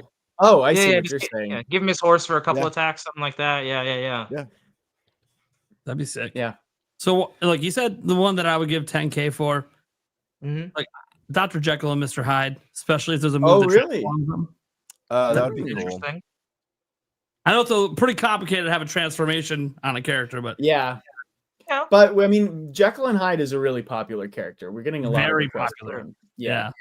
People know him. That one's been done a lot over the years. Did you say Colonel Bleep, Barry? Sorry, him and Colonel Bleep get a ton of suggestions out of nowhere. Colonel Bleep. Colonel Bleep, I'm sure nobody's heard of, but he's this great little alien guy. He's like the very first color cartoon, I believe it is, that aired in the United States. It's from, I think, 1957. And they never renewed the copyright, so he fell into the public domain, and we got a lot of nominations for him. We're doing like a showdown on our Discord where you nominate a public domain character and we just put them all in a bracket against each other. We're actually right now in a double rematch between Sherlock Holmes and a character named Six Gun Gorilla, who's a gorilla who escaped in the Wild West, and now he has guns. He robs trains and things. That's great. I never heard of him, but he beat Sherlock Holmes Sherlock came back from Yeah. the losers bracket and is now Done. rematching. And then the other one is Puss in Boots versus Cthulhu. Mhm, So we've been having a lot of fun just kind of imagining, what would these hypothetical characters be like? Cthulhu, man. That's that'd be awesome. Wild. Yeah. But Dr. Jekyll and Mr. Hyde is up there. They I believe unfortunately just lost to Puss in Boots yesterday. But we're nearing the end, we're getting up to the last most popular of all characters. Yeah, people don't realize Puss in Boots is very, very old. Yeah. That Like came the 1300s. Yeah. Yeah. Very. Yeah, that's a fun story. Because I was like, it's Antonio Banderas. I'm like, yeah, okay, they did the thing, but like they got it from somewhere. If you paid, Yeah. Shrek got all its things from somewhere. You Yeah. just don't- So basically, not their versions, but if it's in Shrek, it's fair game. It's a pretty good rule of thumb. yeah, they use a lot of royalty-free fairy tale characters in that yeah, movie. yeah, with the Pinocchio, the blind mice, there's all sorts of good characters. That's why Pinocchio can haven't wear a really- thong. Because you can do whatever you want. It's out in public domain. Yeah, There's that I mean, live truly. game. That's pretty good. Oh, we have a super chat one here. I was thinking of this one. I was pretty sure it was royalty free. I wasn't 100% positive. Ebenezer Scrooge. Oh yeah. I did consider him. He didn't make it very far. But we do have an honorific for him in our coal mine stage, which is sort of Christmas Carol themed by Charles cool. Dickens. It's the story with Ebenezer Scrooge in it. His gravestone is there. Yeah. As seen straight from the Ghost of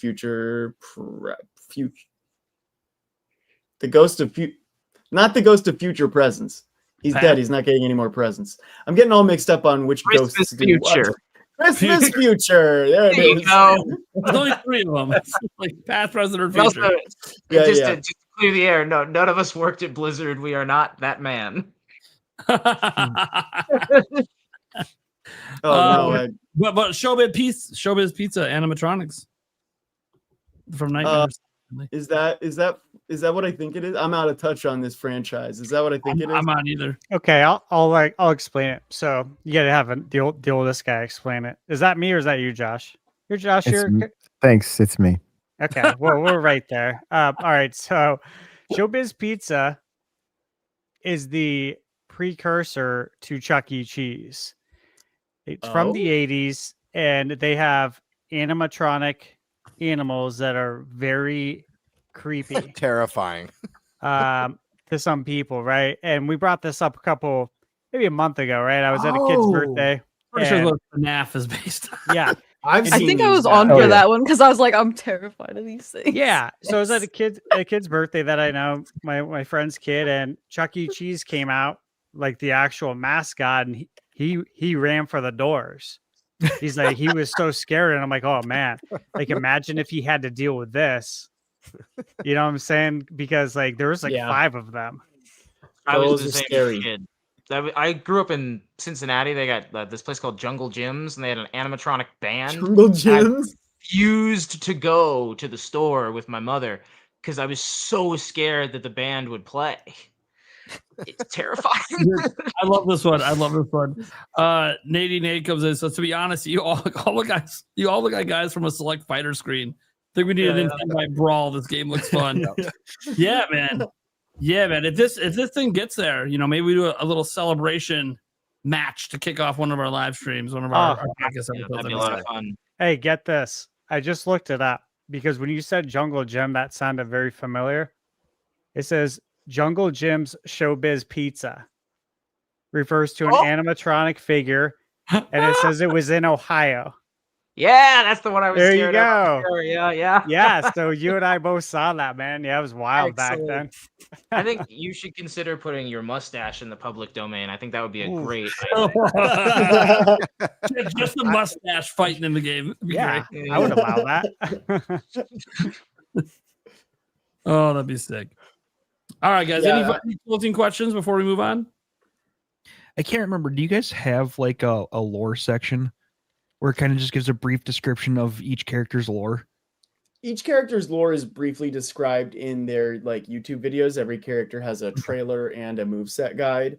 but it's not very strict lore. It's not very deep. Oh, right. The main thing that we're really, solid on is that Dorothy made a wish that she could talk to. She clicked her heels together. Said, I want to speak to Toto, and it turned her into a dog. Oliver Twist, we've been saying it's convoluted. We've been saying he eats the magic beans that Jack. They're both like pickpockets. So Jack has the beans in his pocket, and Oliver Twist. That's a big thing in his story. He's a pickpocket. So he grabs the beans and he eats them, and it turns him into a magic bean. That's a little convoluted. Maybe he's just been a bean his whole life. It's also one of those things where I remember Colin mentioning, like, you want to make a game where like every Easter egg that someone thinks is there is valid. Yeah. There's so many puns and references. We really want people to feel like if they think it might be true, there's a good chance. Like, we don't want to certify everything, but like, because we almost, you want that like myth making. Like that's kind of where a lot of these stories come from, is like folk tales that are told a million different ways. And I love, even at our own PAX events, some of us have little things we like to say the character is like I liked to say that the Nessie was the Loch Ness monster so small nobody could prove she existed. I don't know if that's like objectively what's going on. Yeah, but, that's part of it. Right. Yeah. I've been saying the same thing. Oh, okay. Yeah. Nice. I got one other character for you. Yeah. And in kind of a nod to Nate a little bit. Rumpelstiltskin. Oh. I haven't Why is figured that a out what nod to do to with Nate? Rumpelstiltskin. I swear. If 'Cause he appears in the game with his before I last name. change my last name. Yeah. My last name is Rumpeljance. It's a hyphenated name. I've been called Rumpelstiltskin my whole life. Hell yeah. You know who else is public domain? I just looked it up. It's not on the list. Santa Claus. Yeah, Lancelot's got a Santa Claus. Yeah, skin. I saw the Oh, nice. costume. It doesn't Yeah. necessarily deconfirm him, but yeah, There was a Christmas He's a cool trailer guy. About it. he's a real cool guy. Yeah, and That's there's a lot of awesome. music, a lot of stages. We can make the rooftop a stage with reindeer paws. Oh, that'd be cool. Oh, Maybe you can warp pipe through the chimney.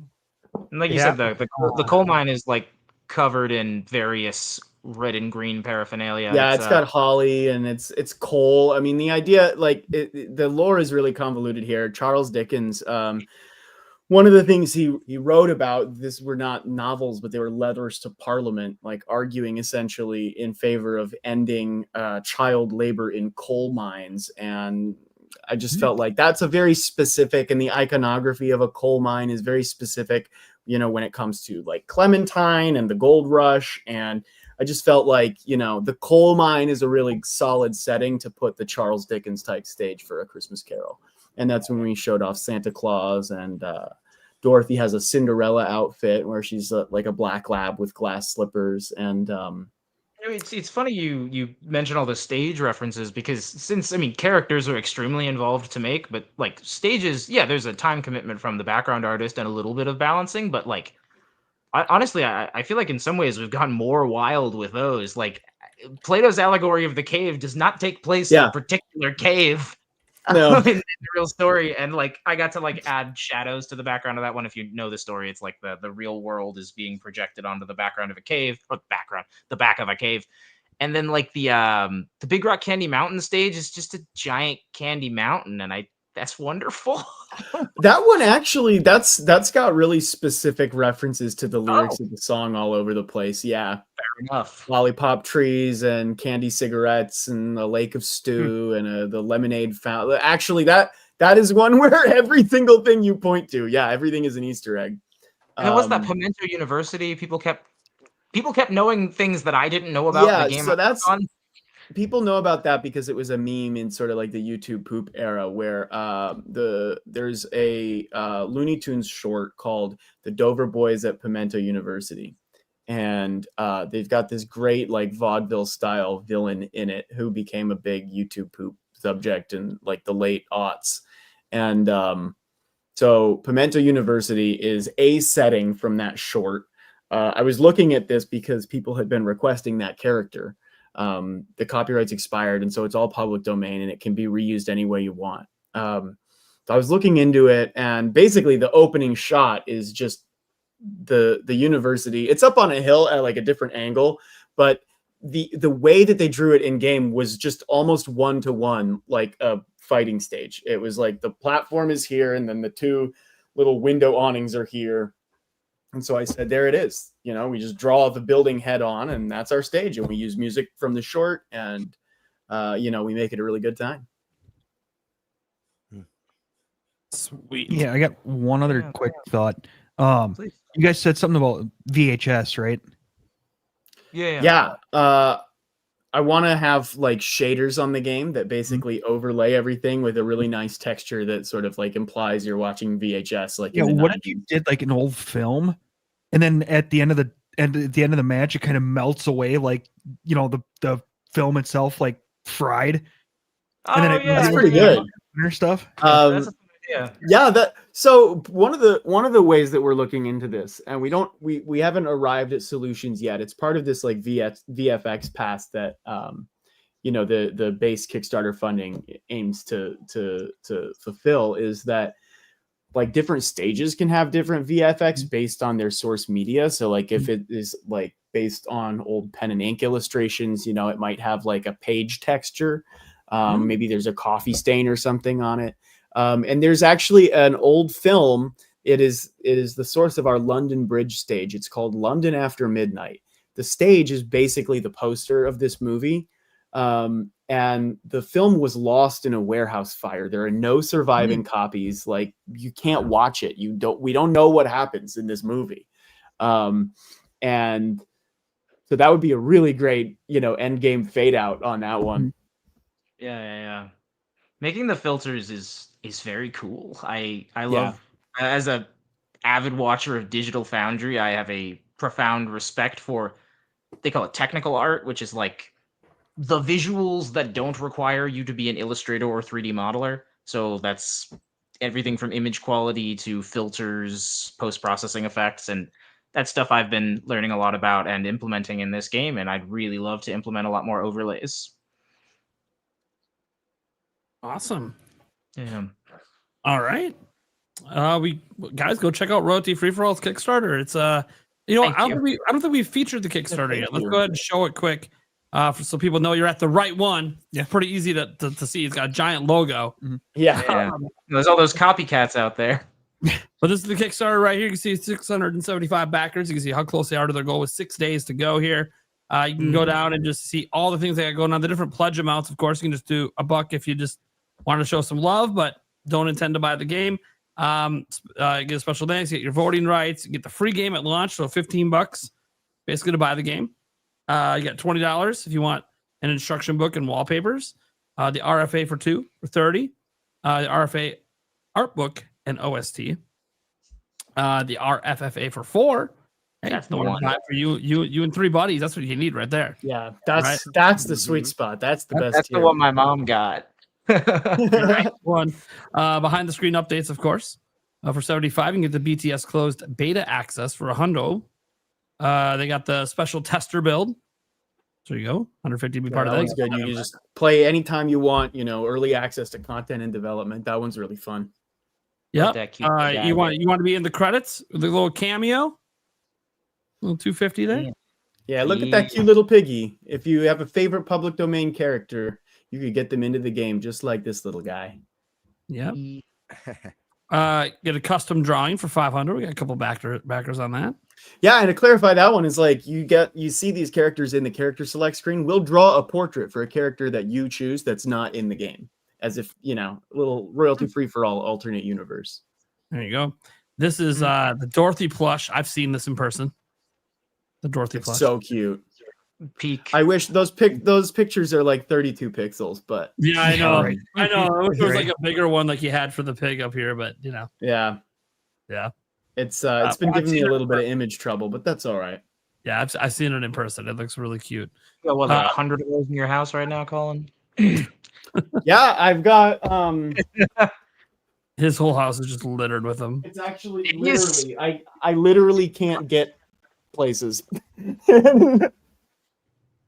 we got a big order of these adorable plushies, so That's awesome. And then we got what is it? 600 for another Dorothy plush pack here. You get a limited edition. Yeah, so one is like early bird pricing, limited quantity. You know, you get to save some money on it. Yeah, 47 out of 50 left there. Yeah. Credits and cameos was this DX. Is that what do you get with this? You get so that's like the credits cameos. You basically get like a Final Fantasy style. The characters are going like this. They're cheering for you at your name at the credits, like they just that's cool. Battle. Credits cameo DX. We will fully animate them. You know, if you want the Mad Hatter in the game, he might like run in and like trip on a teacup and shrink down, and the teacup. That's sick. I don't know exactly what, but that's the idea. Is we'll like fully go all out on that character. Ivan is the most efficient animator I have ever seen. His work is stellar, and sometimes we are in the middle of a meeting and we are coming up with an idea, and then he has drawn it, and he's like, "Yeah, like this," and we're like, "Yeah, that's exactly what we wanted it to look like." Yeah, we've literally like play tested a character and been like, how about like this kind of thing? And like minutes later, he's got the move done. Whoa, ridiculous! It's remarkable. Like, yeah, illustrators are a different breed. Yep. You get your in-game cameo. It's an animated in-game cameo from one of your favorite public domain characters. So there you go. Yeah, so I'll point out, we've seen the Little Shop of Horrors stage with this big guy, Gravis, the plant from the Little Shop of Horrors. Yep. That's our own lore on it. But, he is a big animated cameo. He's got a lot of fun expressions. He does a lot of different things when you're there in the battle. And so we can add more characters like him with this backer reward. There we go. And then you can't forget about the legend status. Shout out Mr. Gamer Guy. Yeah. You got two backers at this level. It's two crazy. backers. That's incredible. Yeah. Yeah. That's wonderful. That's basically, you get your battle cameo in the game no matter what. There are some characters that, depending.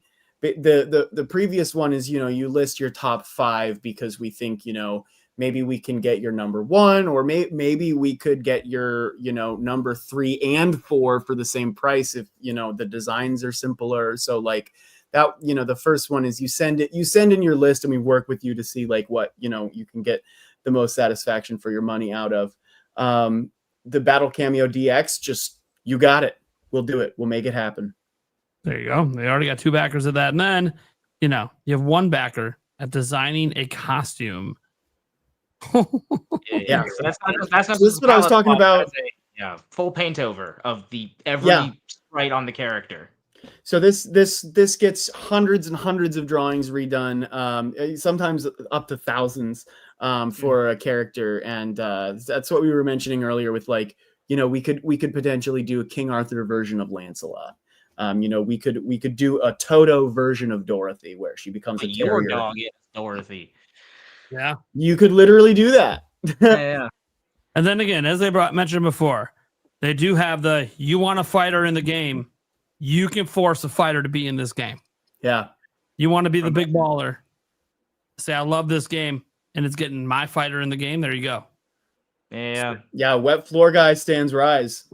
Yeah, but don't too fast or you'll slip and fall. No, it's all about Colonel Bleep. It's all Colonel Bleep all day. Yeah. And here, Kickstarter's a great place too, guys. If you want just more information on the game, there's a ton of information on here about what's already coming, what's already part of the game, and then obviously, what they're trying to do with the game and what this Kickstarter is for. And obviously, the big draw for me is get this in the consoles, please. I want this. I want this on my Switch/Switch 2 like yesterday. Yeah, same here. The only one. Yeah. Yeah. So yeah, the customizable controls. Obviously, they talk about the tunes of David Wise and everything in here. Josh Connelly. There's London After Midnight, like I was saying. All the music on here. If you guys want to like check out some of the tracks and stuff like that, see what you're getting with the game or what you might be supporting. The full breadth of people working on the team here. And yeah, just all the stuff and all the stretch goals. And this is where you start to see, the Bigfoot, the Frankenstein. Again, guys, this stuff is still possible. Don't think that this has to be all attained in the next 6 days. We just got to get to that 40K. We get to the 40K on this, it stays up. That's and right. then things can keep building from here. So we might get up to Bigfoot as more marketing keeps happening for the game. Kit and Chris is pushing it really hard. Might somehow pull off getting to Frankenstein. You know what's crazy too? You see the giant gap in trying to get this fighter here. You know, if you just give 10,000, you can get any fighter you want. Just throwing that out there. Not quite any fighter you want, but yeah. Any fighter that we know we can do within that labor cost. Sorry, Stat. Yeah, buddy. I'm so sorry. No, you're fine. Yeah. But no, that's totally right. I mean, these big jumps are because, you know, these characters, first of all, have a whole bunch of stretch goals in between them that are not revealed.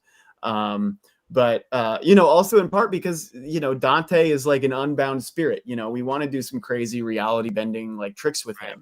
Right. So, you know, these are characters that are, you know, otherwise hard to realize. Yeah, these are Dante's. Yeah, he'd be pretty freaking sick though.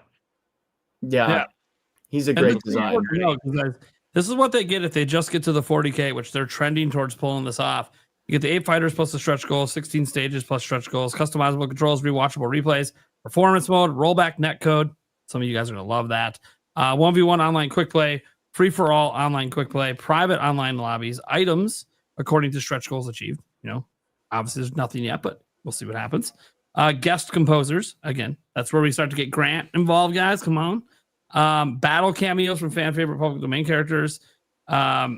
You know, and then they have goals and backer rewards might take a little bit longer, of course, past when they plan to get they have a console ports, arcade mode, digital instruction booklet, digital art booklet, digital soundtrack, remix, etc. So yeah, and obviously you can wish list it right now on Steam as well. Let me see here. What price you guys planning to sell this for when it comes out? Are you going for the $15 like on the Kickstarter? We're going for $15. Yeah. Going for 15? Okay. That's good. It's good. I know there's some people wondering. I was like, I'm pretty sure they're going to stick with what they're charging on the Kickstarter for, but you know, some Kickstarters have like, this isn't that price. It's a special price for backers. It's more expensive at launch, you know? Right. No. We're not going up from 15. I mean, what's that? There were the $12 early birds that we blew through right away. Oh, sure. That makes sense. That's yeah. Right. $2 cheaper for those super early birds. Yeah. And then it goes through all the challenges and risks of everything. So guys, you absolutely should go check this out. Link in the pinned comment or the description. If you're listening to the audio version, it'll just be in the description of the audio version to go check this out. And you can follow them. I know for sure they're active over on X, royalty free for all over there. Pretty easy to find them.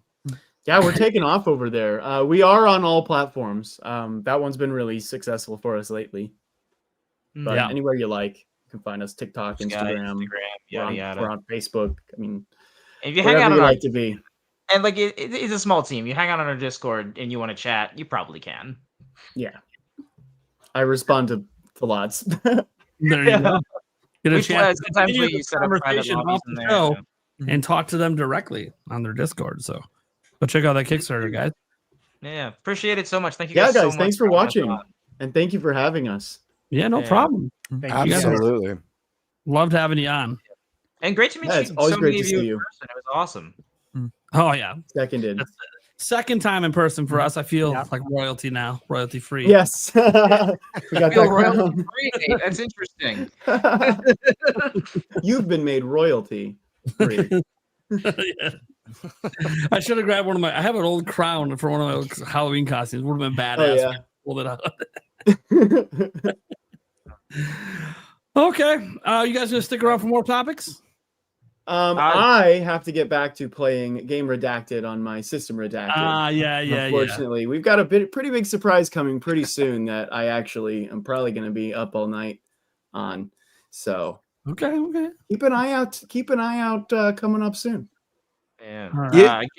You should have gone for the. Actually, I just remembered I had a dentist appointment I gotta get to right now. I've got a dentist appointment. Yeah. Oh, it's already 10:45 p.m. I gotta get going. Yeah, this is 7 hours late. That's the only reason I even got in. You know, I gotta. My dog's kind of looking at me all sad. I think I need to take her out. Fair enough. Yeah. Well, thank you guys so much for being on. I really do appreciate it. Yeah, thanks for having us. Well, thank you, guys. Go check it out. Total pleasure, guys. Thank you, guys. Thank you. It's ours. Colin and Nate for getting me a start in the friggin' games press. What was that? 12 years ago now. Wild. Yeah, truly. Thank you. The amount of people we worked with that have gone on to work somewhere in video games is crazy. It's really bonkers to see the spread. It's really wonderful. Yeah. All right. You All guys right, have a good night. All right. Have a Yeah. good Good one, night, guys. everybody. Cheers. Good Thank you, Cheers, have a guys. good Thanks for being here. Later, guys. All right. And then we're down to the original crew tonight. Thank you so much to our special guest, of course. Our next topic. Oh man, what were we talking about again? We're talking about. Wait a second. Nintendo's patenting things about achievements. What is happening? Who has that topic? I don't even remember who has it. That would be me. Okay, Eric. One popularly requested addition to Nintendo's platforms has been the achievement system, hopefully and ideally a universal one, as most other platforms have. While Nintendo has dabbled with medals in some games on Switch 2, reality is those were very individualized to the game and it wasn't anything you could see from your friends if they happened to attain any. Of course, Nintendo was to ever do an achievement system, most assume they would do something different than the norm today. We got a fresh rumor from Nash Weedle. Yeah, there's a Nash Weedle rumor, and I can put it up here. And then he probably pulled a lot of it from the patent, so I have to talk to him to see if he's heard things in addition to the patent. But what he does have is a really great summary, so we don't have to go through like 40 pages of the patent, but we will put the patent on screen. It's not 40 pages, but there's some diagrams. We'll just basically prove to you guys that Nintendo literally this month published a patent for achievements, which means they are definitely working on something. So let's go ahead and grab the Nash Weedle stuff, which has a good summary at least here. So there you go, Eric. You can read that. Okay. Leak Express missions and rewards are gearing up for an update. Achievements are coming. New rewards that will be received depending on the game we play. Icons, wallpapers, points. Points will be received to redeem for rewards, but rewards will also be received directly by playing specific games or achieving certain achievements within the game, using a specific weapon, defeating a boss without taking damage, so on and so forth. You'll be able to see the rewards and achievements that other users have earned and those that they haven't. By meeting certain conditions, rewards can be exchanged. You can choose your favorite rewards to be automatically redeemed when you have enough points, and then mandatory to be a Switch Online user. Okay. And then I'll grab the patent here as well. We're not really going to read through the patent, but it pretty much matches a lot of what was just explained. But just to kind of show you that this is a patent, we'll go all the way to the top here, that Nintendo does have out here, published in September 4th. So this was just published this month. And here's like just the abstract. Says a processor gives points to a user if any of a plurality of given conditions is achieved by the user, and gives a reward selected by the user from among a plurality of awards to the user in exchange for points owned by the user. The plurality of giving conditions include first giving condition achieved if a specific game is played, and the plurality of reward included first reward set in an initial state of being unselectable, and second awards selectable without achieving the first given condition. When the first given condition is achieved, the processor updates the first reward corresponding to the specific game among the first rewards from the initial state of being unselectable by the user. Don't you love how these patents read? But as you go down, you can kind of see some of the sort of back end thinking of how this all works, the reward list, the point shop. And down here, you'll see them literally mention achievements in one of the figures directly, just to show you guys that it is a thing. So present mission given, achieve the mission, give points, consume points, acquire the reward, kind of the basic setup here. Achieve a second type mission, achieve a first type. And as it keeps going here, game apparatus service, activate predetermined game title, yada, yada, yada. Basically how this all would function in general. User IDs, all this stuff. They're storing everything. Your friends will be able to read it. It talks about all of this when you get to the text portion and you actually read because all these little points are in, like the numbers on the side, they're all explained down in the text what each of those means. But yeah, it's pretty crazy that regardless of whether it's a rumor or not, Nintendo has factually received various achievement events, like achievement determination. Nintendo has factually worked on an achievement system. Whether this is the exact system we get or whether this was just one they scrapped for something even better, we don't know. But what is clear is that Nintendo seems to be really considering hard bringing achievements to Switch 2. So what do we think about what's proposed? What do we like about it? What do we not like about it? and what would we like to see if there is an achievement system added at some point, this year, next year. And I will just start out and note, I do find it fascinating that this patent comes out, because sometimes patents come out right before something's revealed. And we talk about how there's supposed to be all this new stuff being revealed supposedly for Kirby Air Riders in a new direct. What if the achievement system is one of those things being revealed in that direct? Because that would suddenly make that direct 10 times more hype for all Nintendo fans. That it would. And Sakurai, come on, he's the perfect guy to put achievements. You give that guy, you give Sakurai achievement, like the ability to put achievements in games. Perfect guy to reveal the system with as well. I'm not saying that's what's going to happen. It could be something that they reveal with a Smash game or just 3D Mario or something next year. But thoughts. Let's go to the people who didn't get to talk because they didn't get to go hands on with royalty free for all. Don't know what the hell is going on besides, it's a cool character. Oh yeah. Wow. Let's go with Scott Sort of Listen. We need some female voice up in here. What are your thoughts on achievements? So I honestly don't really care about achievements. but I said on the podcast before, I did platinum Clair Obscur.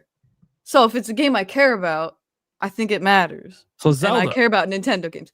If it's to get all the Koroks, then no, I don't care about that achievement. Yeah, but you can't get the platinum without the Koroks. Yeah, no, then it's all right. Then it's like 99% of the trophies, and that's fine. But like, I think it could be really. I feel like Nintendo would definitely put some kind of spin on it. I don't know what they would do, but yeah. And Benny brings up a point here. If you played the original Kirby Air Ride, there was a form of achievements in the game that notably has not been teased yet for this game. And it would be very weird if it wasn't there when the original had it. And this could be why. They could be literally unveiling the whole system with this next direct. And that could be like a huge part of the direct, which is one reason why we might be getting that. And they figured if we're going to do it, let's do it with a deep dive on Kirby Air Ride where they may debut the whole system. We'll see. That's a great point. Imagine if they debut the system and it just starts appearing in other games the rest of the holiday. Dude, can you imagine like Metroid Prime 4 Beyond comes out right after this? That has achievements in it. All of a sudden they open up achievements for Age of Imprisonment. You know what crazy things you can do in that game? Oh man. Oh, that'd be great. Excited. I think it kind of depends on like what the reward is, like what the incentive is. Like for me personally. Like if we got like a cool wallpaper or something, I'd be like really like driven to try to go do that. Or like I think it's a great we could have like a little background music when we're on our home screen or something like silly like that. It's a great way to bring in themes, I think. This would be sweet if you could spend points by themes. Favorite. Yeah. What? Nate's favorite. Oh, Nate's favorite. Yeah, I just heard favorite. And I'm like, favorite what? I think it's a neat reward. I don't give a shit. Yeah, I'm kidding. Personally, I don't give a shit, but I know a lot of people do. So I think this would be a really neat way to bring that to the system by basically just rewarding you for playing video games. Yeah. Yeah. Obviously, I'll just say this about achievements. I'm not a big achievement person either, just to get this out of the way, because I have the least amount to say on this because I just don't care that much about achievements. However, a lot of the reason that I don't care is that there's been a lot of achievement abuse in the industry. You just get achievements for everything. You turn on the video game, it's an achievement. You jump for the first time in the game, even though the game's a platformer and you're going to jump 10 trillion times. That's an achievement. You know, like, oh my God, you beat your very first ever enemy. Pause, achievement. I'm like, what are we doing? I don't need a participation for every move I make in the game. It's a money issue. Yeah. Dude, it's a way to sell games to people that want those achievement points to go up, or those trophies to go up. You want to pump up your gamer scores. There's a ton of indie games that are literally nothing but doing that. Is the game good? Nobody cares. My gamer score went up. It's like, so and by the way, we don't know if Nintendo is going to have any sort of system like that, where there's a trackable, like just overall history that adds up to some sort of ranking or score. Maybe on a per game basis, whether you can see how many points people have. I don't know, but the points are spendable. And that's the big difference here is you kind of look at how platinum points work now, where you can buy certain like icons. You can get some stuff on My Nintendo with it, some physical items. I don't think they're going to go with the physical item route. Or maybe it is just all platinum points, and that's all this is they're just implementing platinum points into it, which I don't think is a bad thing, by the way. They did do that with platinum points before. If you guys remember, they had achievements. This isn't the first time they did it with their mobile games. You used to be able to do the mobile game achievements and earn platinum points. Oh, yeah. So they kind of had something before. It just wasn't in all their games. And like, Stash and all of us know now that like they've had medals. They experimented with that with Switch 2. There's certain like little achievements now with the app on Tears of the Kingdom and Breath of the Wild. But there's nothing that's like universal and like unifies so all the games kind of have like a universal system. And I feel like that's what they're trying to do here with this patent. So that's really cool. Obviously, the question I have are the third parties. Are they going to just literally open it up for third parties to do whatever they want? Even more slop than the other systems. That's literally what it is. They can just do whatever they want. And it's like, So I'm curious if it's going to be just Nintendo games. Probably just Nintendo games at the start, I would assume. And then like select partner games, like if Bandai Namco games have it, because they're a huge partner that actually make Nintendo games. I can understand that. Some of their Japanese partners like Capcom or Square Enix maybe. But, I'm curious if they're just going to let just indies go to town with this stuff and go ham, because that's going to be wild if they do. But again, the other platforms do it and people love it. So I have someone that doesn't like achievements. So I'm not the best person to talk about this, even though I'm probably going to make another video on it tomorrow. So give me something that I can clip out from people that actually know what the fuck they're talking about. Josh. Well, I think the fact that it's tied to NSO may be a way for them to keep the slop out and keep it more to strictly Nintendo games. I think that's not something you see from the other companies whatsoever. It's just like achievements are here. I was a big achievement guy. My gamer score on Xbox is over 100,000, and I have all of the Halo achievements from the 360 era. Like that was a big thing for me, and that was super fun to do. Like it was incredibly difficult. There are some pretty insane. I'm talking Halo Wars, everything. Like every Halo achievement on 360 I was able to get. And I love that stuff. The only thing I stopped getting achievements for was Mario Galaxy. And then I played Galaxy 2 much, much later. So I love achievements. See, I can't send Eric to the dollar store. He just comes back with all these snacks and treats out of nowhere. He just pulls them out his ass. Going on? Yeah. All right, go on. All right. No, you're good. You're good. I owe you $55 for pizza, so you interrupt me anytime you want. So I love the carrot that they dangle if it is done correctly, right? That's what makes it so fun when you can. And I love what Xbox does now, where if you get, it shows like a percentage of like how many people have this rare achievement. Mhm. Like that kind of stuff. I think is super cool. This is an area that I feel like Nintendo is lagging behind in, and it's not just in the achievements side of things, but it's in I tweeted about this today. It's the gamification of gaming. Like Splatoon does a good job. They have a catalog. You're leveling up your catalog. They give you reason to come in and do stuff. Mario Kart World, and I know I'm talking about Mario Kart again, but like, give me reason to do 5 knockout tours a day, or go in and do some online multiplayer, or something that is like a daily goal, right? I mean, any of us that have been gaming for a long time, we've had our games where we do our dailies. And Fortnite has that. Your first game is a lot of points. Splatoon's first game is a lot of any MMO dailies and weeklies. Yes, and it's what we've kind of grown used to. Like to just it almost seems like they're lagging in the game in just making this a reality in their games. Although, like I said, Splatoon has it. It seems like they threw out Mario Kart World and they were like, they truly believed it was worth $80 and it was this content filled. And I think it would be doing way better, and you'd have more people playing online if there was like, if I'm unlocking something by going in and doing a knockout tour. It's not that they aren't fun. They're completely fun. But if I have games that I need to put time into because I'm unlocking something and there's only X amount of time on this battle pass, or, this season's going to come to an end, where do you think people are going to go?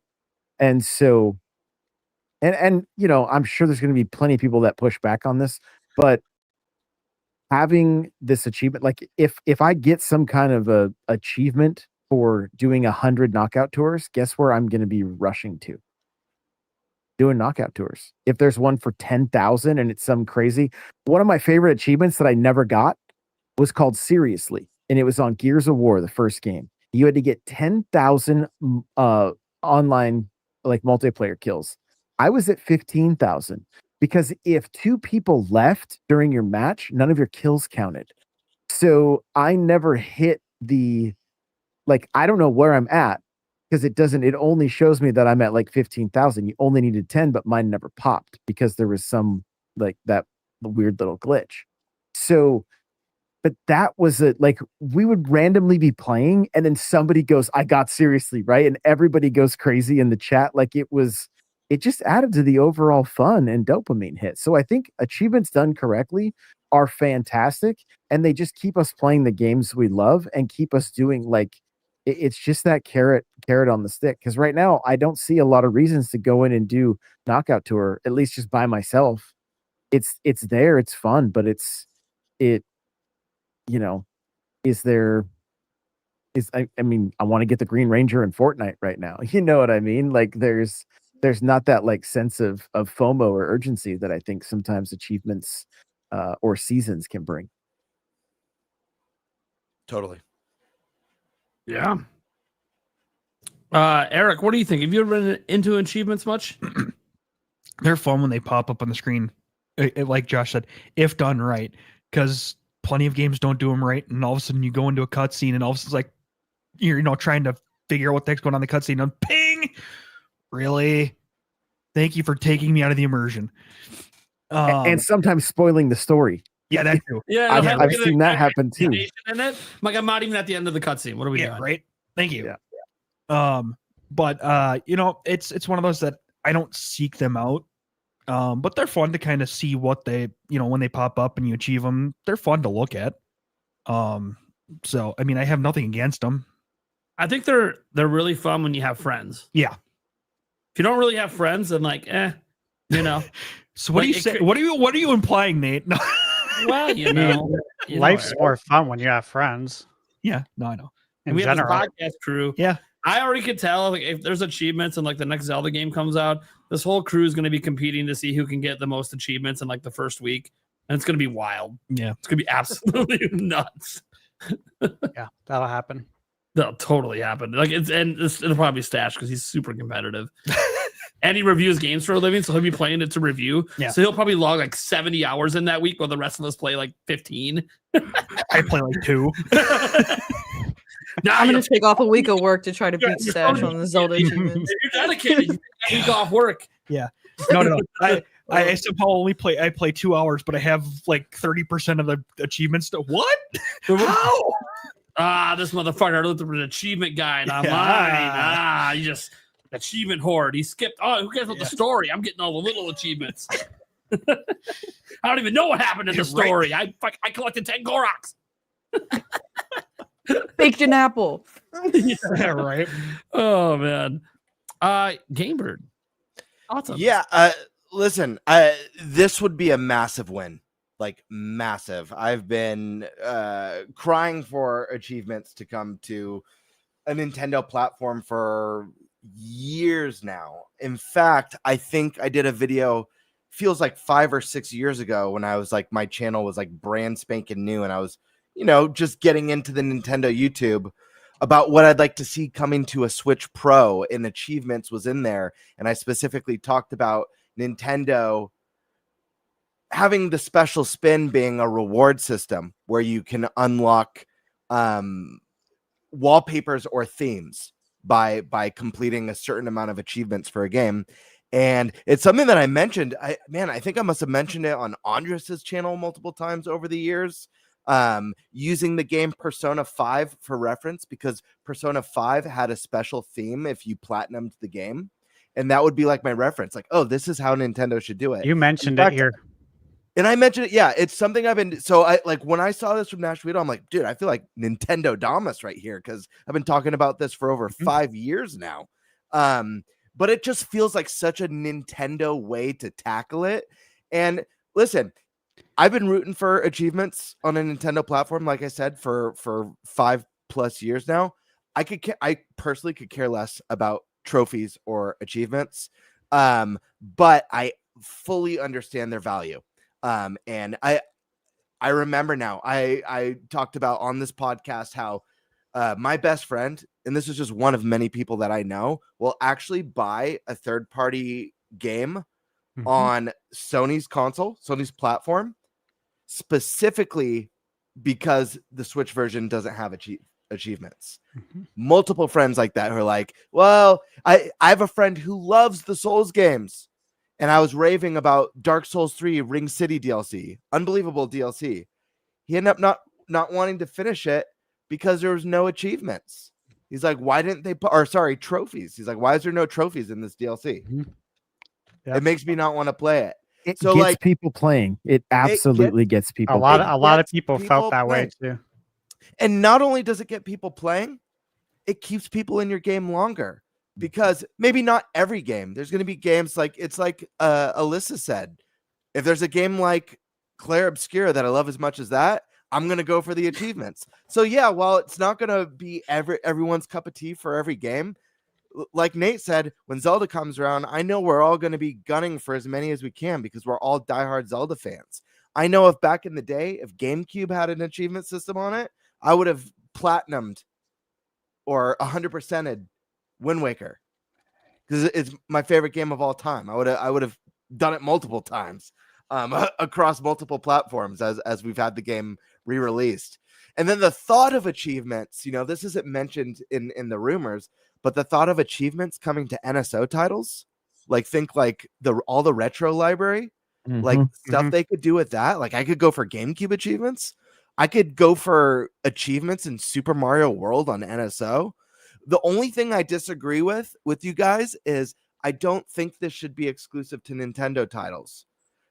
Maybe Nintendo is specific to this reward system. Maybe third parties don't want I don't to think that if you're extra gonna have an achievement development system, I do think third parties should be allowed across the board. Yeah, across the board. Because again, like I said, people will opt for another version with trophies or achievements. And I hope it's closer to trophies than achievements. I don't think there's anything wrong with the achievement system. I just kind of like the way Sony packages it a little bit better. What were we going to say, Josh? Well, if you guys think back to the 3DS and doing the puzzles in Street Pass, that was kind of achievements in a way. Like if you think about it, right? Sure. And like somebody would get to see how many puzzles you had completed. And what if that's kind of the way they did it? Now it would have to probably be more Nintendo based, but like, what if I could essentially go into Gamebird's gallery and see how many pieces he's collected to finish the, if you do Wind Waker, it does a whole like the tapestry.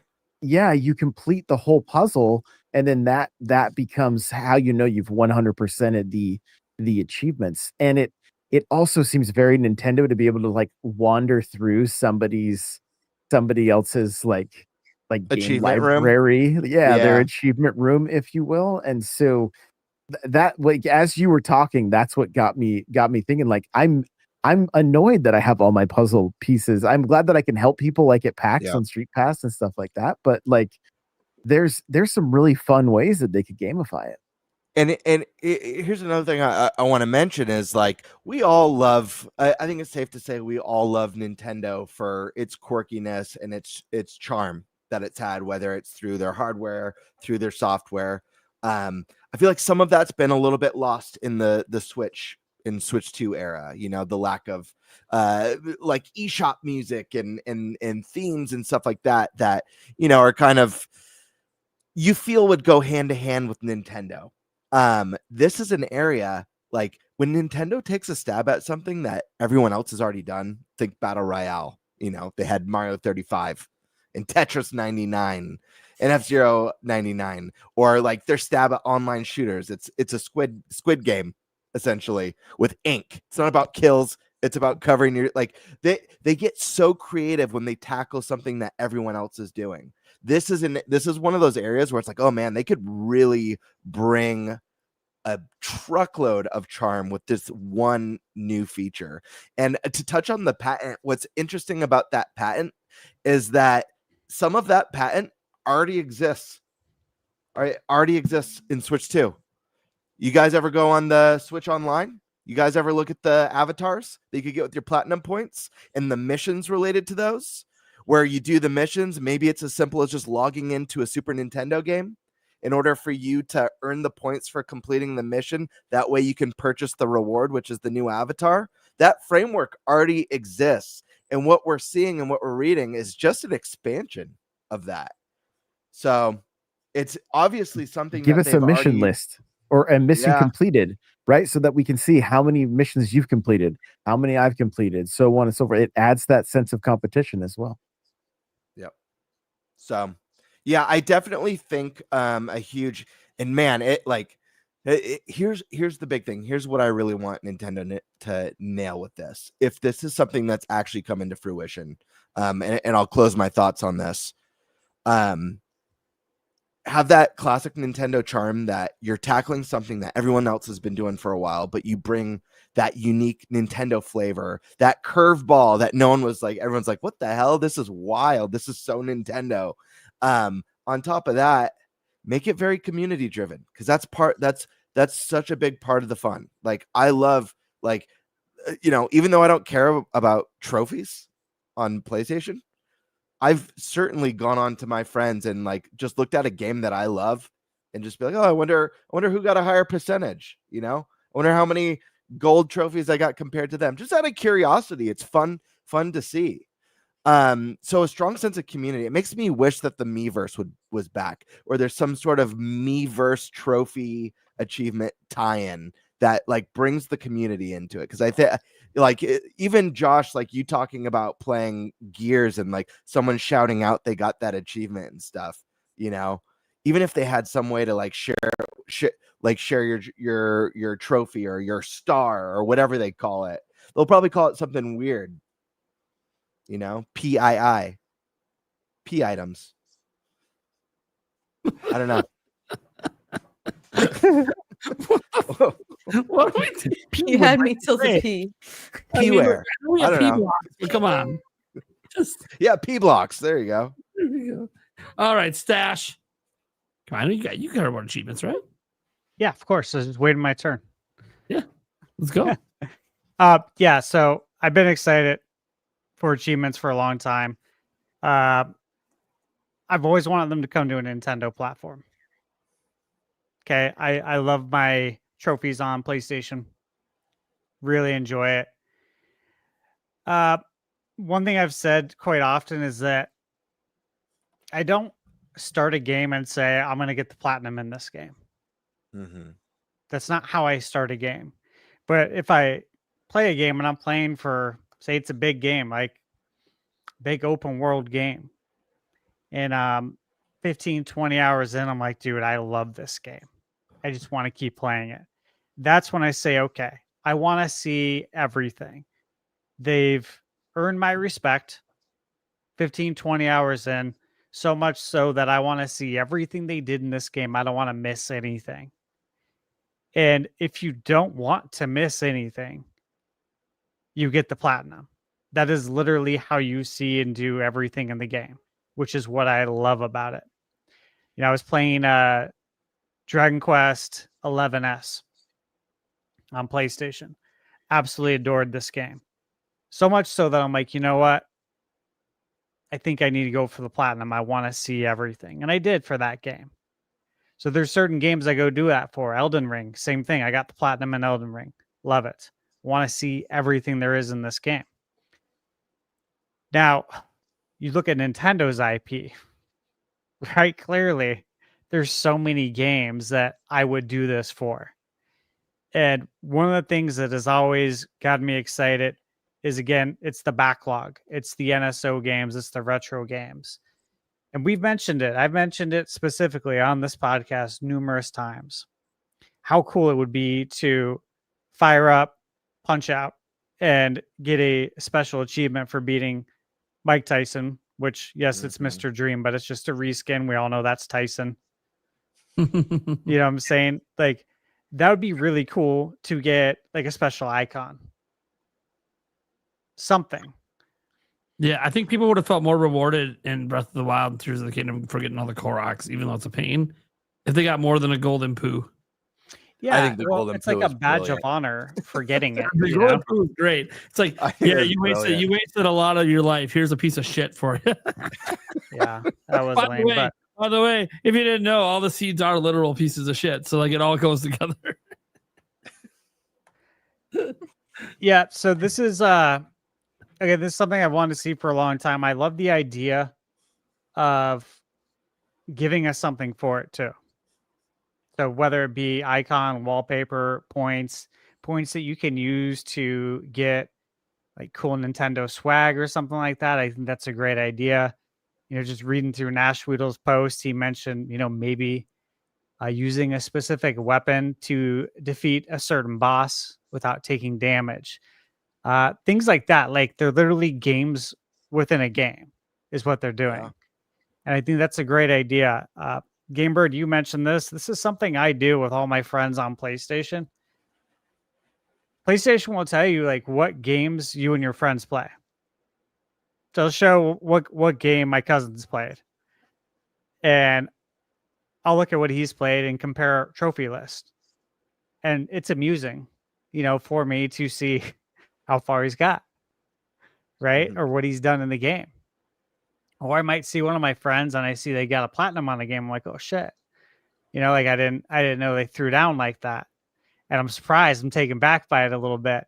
But it's really fun to just look at what your friends have done. And I think that would be a really good time, again, with Nintendo. And you think about like these retro achievements, right? I think, first off, retro achievements are like a thing.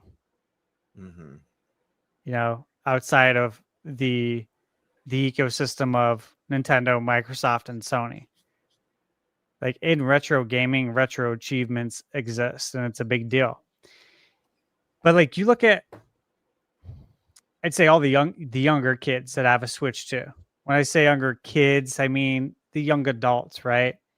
That probably don't have much interest in going on to NSO and looking at these old NES games, because to them it's like Atari to us. And this might interest them in going back and doing something like that. Like, you know what? Maybe that carrot is worth getting. I'm going to go play The Legend of Zelda for the first time on NES. Or you know what? I remember Zelda 2 Link's Adventure being very, very hard. And it's a game that's always been on my bucket list. Now, I beat it. I'm obviously speaking hypothetically, but someone might be like, you know what? That reward's worth going back and actually beating this game now. But that's how you get people to hang out more in your world, in your ecosystem. And a big point that I was going to make, and you also made it, Gamebird, is that I don't know if people are just possibly ignorant to this idea, but lots and lots of gamers will skip over a release on Switch because it doesn't have achievements or it doesn't have trophies, because trophies and achievements makes your ecosystem more sticky, meaning you're less willing to leave that ecosystem. You're more likely to stick around and play your games there because you're always going towards something. And it's like Nintendo's never done this. So what happens if they do? Yeah. You know what I mean? And I even look at it. Obviously, there's been, you know, mention of third-party games not selling as well right now on Switch too. And I brought this up on this podcast months before when we talked about achievements for the Switch 2 and how important it is for third-party games. Like, it's very, very important. And I really think people are overlooking it because they could swing so many sales this way. Yeah. I don't understand the pushback, because does anyone ever get a trophy or an achievement and then just feel really sad afterwards? Or is that the worst that you just don't care? And because if that's the the worst, thing. Yeah. You can turn it off.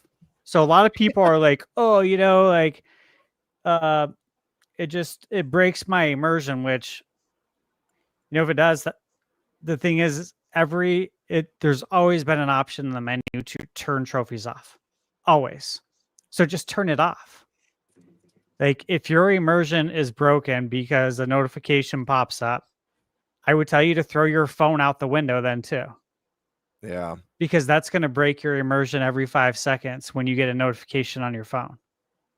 And you know what? If you don't like notifications on your phone, do what I do. Mine are off too. So I can get work done. I'm permanently in do not disturb mode so I can get work done. But that's the thing, is that there shouldn't be pushback. And from what I've heard, that has always been the biggest pushback, is that there are some people that aren't competitive and they may not like it. And it's like, that's fine. Let that be part of what you do when you boot up your Switch 2 for the first time. Let it be part of that menu in the beginning when you set it up. Do you want these on or off? Here's a demonstration of what it looks like. Here's an explanation of what it is. And you can still earn these if you want, and we'll still give you points, but you can turn the notifications off. Let's make it real easy for everybody, so it's a win-win situation for everyone. I don't think people are going to be like, no, you know what? I don't want to get points to get free stuff. I'm not into that. I got to be honest too, and I don't mean to for anyone who feels like they break the immersion, that's fair. That's you. I've never had a trophy. I can't really speak for achievements because I've only played such limited time on Xbox consoles. But I've never had a trophy ruin my immersion where I'm just like, I'm just like taken completely out of the game. I've had other things. I've had someone at the door, something going on with the kids, like stuff like that, where I have to put the controller down, pause the game, or even miss a cinematic because something that's going on in the real world. But I've never just seen a trophy and be like, oh God, it's ruined, Yeah. You ruined it, but Yeah. I don't know. I Maybe agree. it's more invasive with Xbox achievements. I can't say. It's not. It's the same thing. Yeah. It's a reskin, honestly. There's no difference. And look, ultimately, this would improve third-party sales on Switch 2. What happens when third-party sales improve? That means more games come to Switch 2 because more third parties are doing well.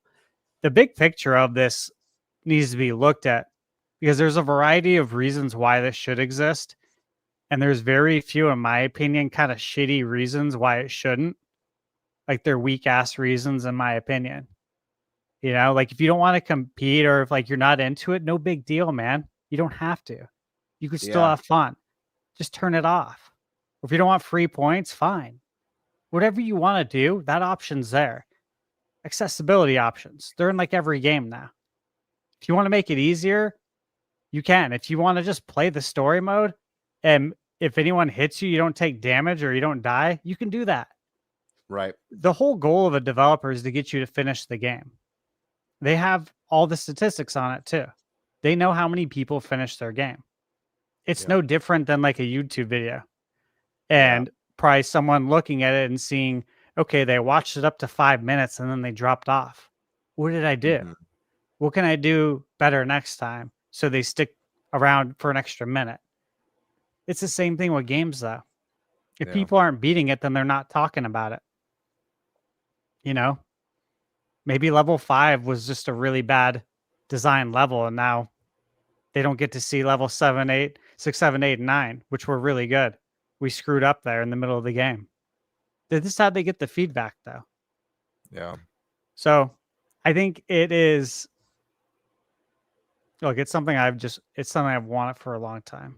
And I want it with Nintendo. I want the retro stuff. I want it all. Absolutely. It would be a very good time. And we can all, we all start from scratch. It'd be fun. All right. Yep. And I gotta say, just to touch on one more thing, think of the traffic it would bring to NSO. You know, a service that Nintendo's literally It'd be really a trying to huge grow. attraction to NSO. Huge. Think about achievements they could do. Like everyone's familiar, I'm sure, with like the iconic fighting Ganondorf with an empty bottle at the end of Ocarina of Time. Like that's an achievement right there. Beat Fishing pole, Twilight Princess. Yeah, Exactly. absolutely. Like those are like iconic moments from or memories from those games that everyone shares. Those are achievements. You know, Minus World, Super Mario Brothers. Yep. Oh, Yeah. dude. All that stuff would be so much fun. Like imagine getting like something special from each game. And again, this is what gets the younger kids to go back and look at the history. I'll also say this. If they do this, and I just wanna note, if they do this, there are people that literally just hate achievements. They hate it. It makes no sense. I'll explain why in a moment. Have an option to turn them off. That's what I said. Yeah. Like I wasn't here. I was dealing with yeah. I was dealing with hernia and stuff. Yeah. Like, just turn make it sure it off. can be turned off, and then then it won't be that big a deal. Then everyone's happy. Yeah. Exactly. Or turn off the notification. And if you want it, you can still keep your points and Yeah. I mean, buy something. I mean, even like turn off in general. Like if you don't even want people to see your Yeah, achievements, I'm turn saying it if off. you don't want it, you don't want it. Turn it And off. you know, you can hide your achievements and your trophies too on PlayStation. A lot of people like to keep them hidden, I guess. So Imagine hating themes. I mean, like I would never want a theme on my Switch. yeah, But it's then weird. Nintendo announces they have themes coming and just throwing a rage. It's like, dude, just don't put a theme on your Switch. Chill. You know, just don't use themes. Nathan, Nathaniel. And you can already hide I'm not your gonna game rage library and over stuff it when like I that. said I didn't want him the first time. I didn't rage. It's not gonna be mad if it happens. The thing is, I'll probably use the themes if they exist. Sure. Just because they exist. But it's also like I'll change it to like one, like I'll put a Zelda background and then I'll just never change it again. Just like on my phone. The phone's a picture of my fiance from like 5 years ago. It hasn't changed in 5 years. Like I don't know if I'm ever gonna change. Maybe once we have like wedding photos, maybe that'll be a picture on there eventually. But you know, I don't. My background on my desktop is literally the Windows default. Like I just don't care about this stuff that much. Even though there's so many cool desktop backgrounds, I'm like, whatever. I'm not literally looking at my desktop ever. The key point though is that it doesn't anger you. You know what I mean? I'm not like mad. you would never get angry if it came to Switch. That's We why had- I think that like it's so We had weird them that with people. 3DS, you know, like it was whatever, you know. Yeah. I just don't understand again, I don't get the pushback. It's like if you don't like it, just don't use it. I can't wait if this is part of the achievement system and they do add themes. First, there'll be a lot of people excited. I want to find that one video that's raging. I just want to know. And you know what that's probably going to be? It's probably gonna be one of those Switch 2 like people that always make videos hating everything Nintendo does. And it'll be like, oh, it's bad because it's locked behind NSO. Paywall. I'll be like, okay. I don't know what the fuck to tell you. Like, all right, whatever. Like, I don't even. Yeah, they're trying. Look, we didn't have them before at all. So I don't know how, like, having a way to get them that's already part of a service that most of us subscribe to is bad when the option it wasn't there. So the option hasn't changed. It's still not there if you're not part of NSO. So, like, I don't. There's no helping chronic complainers. And they're everywhere in every sect, so I don't waste my time on them. Yeah. Dude, they're all over YouTube. It's so bad. That's what I hear.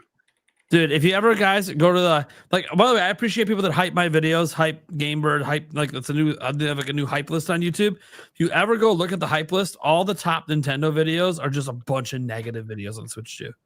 All it is. It sucks. You can't get any positive video to pop up in the top 100. It's crazy.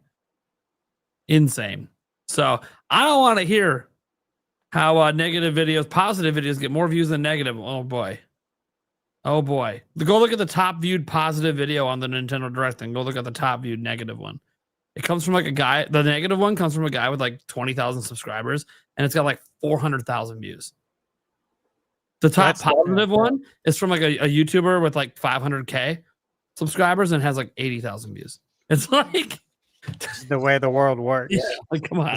This is the way the news cycle works, the algorithms. Yeah. It's been this way for decades. Negativity works on the internet. It works in news in Sad. general. That's why when you guys will ever turn on like your local news, even local news, it's just like littered with bad stories because it's what people watch. That's why I don't watch it. Dumb. Yeah. That being said, we have more topics to get to. Who has the next one? Because this one, speaking of I think that's me. controversial, speaking of controversial, we have a game developer, former composer from Capcom, still active in the industry, has a ton of credits. I think most Nintendo fans would know their credits from the Ace Attorney franchise. They've done a ton of music for Ace Attorney.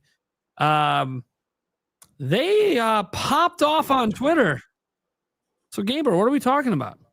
All right. So former Capcom dev stands behind many of Nintendo's controversial decisions. This is former Capcom composer Masakusa Sugimori, who has made music for games like Nate said, Ace Attorney. Let's pull up the tweet really quick. Share my screen. Hell yeah. Let's see. 1 second. Whoops. Give me one second. Whoopsies. You forgot how to use computers, guys. It's okay. Yes, I did. Hold on. I know. He's been Hold too on. busy I'm editing. gonna fix it. If it's not video Guys, editing, fill the. I need my glasses. oh, Fill this up. Let's see. do you My need glasses? first Did you day. intentionally not wear them? Yes. I used to do the same thing. You know, they invented these things called contacts. Contacts I hated them too. I hated terrify contacts. me. And they don't fit my eyes right because I have really bad stigmatism. So I have to get like the super ultra expensive special order $500 for 6 months edition. Yeah, I don't listen when they say, "Oh yeah, change them every month." The hell no, I pay $500 for these fucking things. Yeah. Dude, I'm getting at least a year out of that. Like, geez, that's a lot of money. That said, I don't know if I've ever seen you wear glasses. Oh no, I have. I have off. No, you have. I've seen I did wear them on one stream okay. once. I have glasses Okay. too. You guys like rarely ever see me put them on, but I have worn them before on the show. Usually if I was naughty and didn't take my contacts out for a few days and I'm like, uh-oh. Need to get my eyeballs a rest. How? That is so we can get that bigger. Can we zoom that in? Let's see. It's so huge. Whoops. That's what she said. You know what else is I was gonna say, you know what else is Gotcha. massive? Whoops. You signed me up for that. Here, let me fix Yeah, I this. totally did. I was waiting for it. I mean, I might be Here. Can someone I'm having difficulties. Can someone share the tweet for me, please? Oh boy, I will try to get you, buddy. I've never seen this much difficulties with Dude, what share the heck? screen. Oh shit, I don't even have it open to it. I can share it. I have it open. Okay, cool. Perfect. Thank you. Jeez Louise. I've never seen someone have so much problems hitting share screen, click a button, and then like Control Plus to zoom in. It's okay. There we go. It's all because I'm on one monitor right now. Yeah, I know. One monitor is a pain in the ass. So it's like a major. You guys pain got in the it? butt. Yeah, can you zoom in? There we go. Now people can see it. Perfect. There All we right, go. I'm just gonna need you to scroll for me as Sure. I read. Yeah, I'll follow Awesome. along. So I'm gonna butcher the name. Masakusa says, adding 1 point to the current flow of conversation regarding the claim often heard overseas that seems to have some legitimacy. It's unfair that something you bought becomes unplayable when the service ends. As a player myself, I can understand this perspective, and I sometimes feel the same way. But, well, do physical items outside of digital products last forever? Most of the time, they don't, right? Physical things always have a lifespan and will eventually break. Digital products, on the other hand, generally don't have a lifespan. This is one major fundamental factor. Personally, I think Nintendo's moves have had the following significance. Key cards. measures against illegal copying, reducing the risk of holding inventory, raising game prices, waving the flag so that game companies struggling with recent inflation can raise prices, terminating online services for older hardware, setting a lifespan. This makes it easier for companies to re-release games on new hardware. To put it further, it creates the job of porting. I feel that these moves are largely aimed at protecting the gaming industry and the digital entertainment industry. It might be a bit too optimistic of a view, but the fact is that because Nintendo takes the lead, other companies can more easily follow suit to protect themselves. Do you think a company that's already made that much profit would do this just to make even more money? LOL. Laughing hysterically out loud, by the way. So I've heard. Even if they stop selling anything right now, they have enough cash reserves to support all their current employees until retirement. Laughing even more hysterically. He laughed like a maniac right there. It's so incredible. It's almost ridiculous. Ultimate laughter. I feel that their focus is on how to move in a way that protects the industry. That's just the sense that I get. All right, there's more. Yeah, there's more. I also think Oh, it's notable. I also think it's very notable when you guys are hearing this that Nintendo doesn't have somebody hoarding the money. Okay? There's no incentive for the CEO to just hoard the money. They're actually one of the lowest paid CEOs in the industry. There's no money hoarding going on, which is very popular at a lot of Western companies where people at the top are just making really big bucks and the employees below are not. Nintendo actually has the second highest salary of all companies in Kyoto, where a majority of their game developers are. And they have actually raised everyone's salaries as inflation has gone up and the yen's had shit problems in Japan. Nintendo actually raised everyone's salaries. So like Nintendo basically spreads the wealth. They give it to their employees. Just to kind of frame why a person within the industry will look at Nintendo's move as maybe it's not as greedy as you think it is because they're actually taking care of people. Yeah. All right. And then this reply is worth reading because he replies to this one directly. Yep. Gotcha.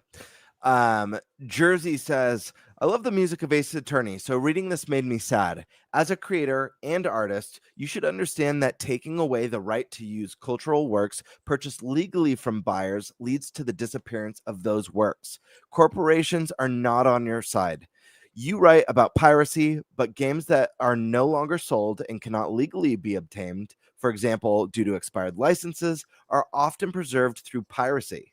The video game industry has long fought for games to be recognized as art, but we tend to treat games like fast food. We buy them, we play them, and we buy them again.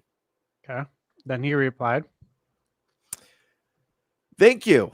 Regarding the issue of purchase items becoming unusable due to service termination, as someone who plays games myself, I certainly have my own thoughts on the matter. With that in mind, let me offer a counter argument. We cannot demand that a company continue a service while forcing them to operate at a loss. And terminating an old service as a strategy to promote a new one, how is that any different from Apple phasing out older iPhone models? Isn't it the same thing? So, from the perspective of a company, I could understand their position to a certain extent. That's what I wrote about. Another point about piracy, I acknowledge that it serves as a function as a library. However, there are two practical issues, aren't there? When old games are re-released on modern hardware, are they permanently removed from the library? They wouldn't be, right? Even for old games, it's not that there are no rights holders. It's just that the rights holders haven't re-released them. In fact, pirated versions can hinder official re-releases. Are people really not illegally copying current software? I recognize that if something can be copied, it is being copied. If it's not a gray area, there are people who engage in outright illegal activities, and that's why it has to be deemed universally unacceptable by law. If you don't like that, then you yourself should properly control piracy. I've seen moments where illegally copying nearly destroyed the gaming industry. And having personally experienced damage from illegal copying, I know firsthand the harmful impact it has on the industry. I have absolutely no intention of condoning it.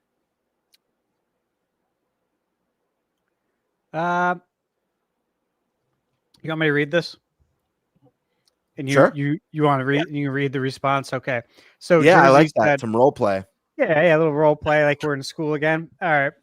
So Jersey said, concerns about piracy and server maintenance costs are understandable. The important thing is that physical media doesn't come with such cost. Thanks to that, we can play most of the classic games from the 80s, 90s, and 2000s. Piracy is a more complex issue. This is because pirates generally always find ways to obtain games for free or at a very low cost. For example, there are websites that resell PC game keys. If the security of the Switch 2 is breached, pirates will likely be able to copy games released on key cards as well. They always find a way. The worst part is that legitimate buyers end up suffering. I myself am a collector, but I also create gaming videos and have released small indie games. I have a large collection of Switch 1 cartridges and have owned the Switch 2 since its launch. But if the Nintendo Switch 2 version uses key cards, I still prefer buying the Switch 1 package version. I think many other gamers feel the same way. My friends do too. Greetings from Poland. And then there's... All right. Including those from outside Japan, pirated ROMs were widely circulated in Japan. And during the DS and 3DS eras, Japan game companies suffered tremendous damage. You know about this, right? Even so, the fact that physical ROMs were made alongside digital versions up until now was, in my view, truly a matter of creators' pride. It's obvious that digital software, which can be addressed through account bans, is overwhelmingly easier to deal with when it comes to piracy. The gaming industry has been increasingly concerned by costs in recent years, so I think it's only natural that they've shifted in that direction.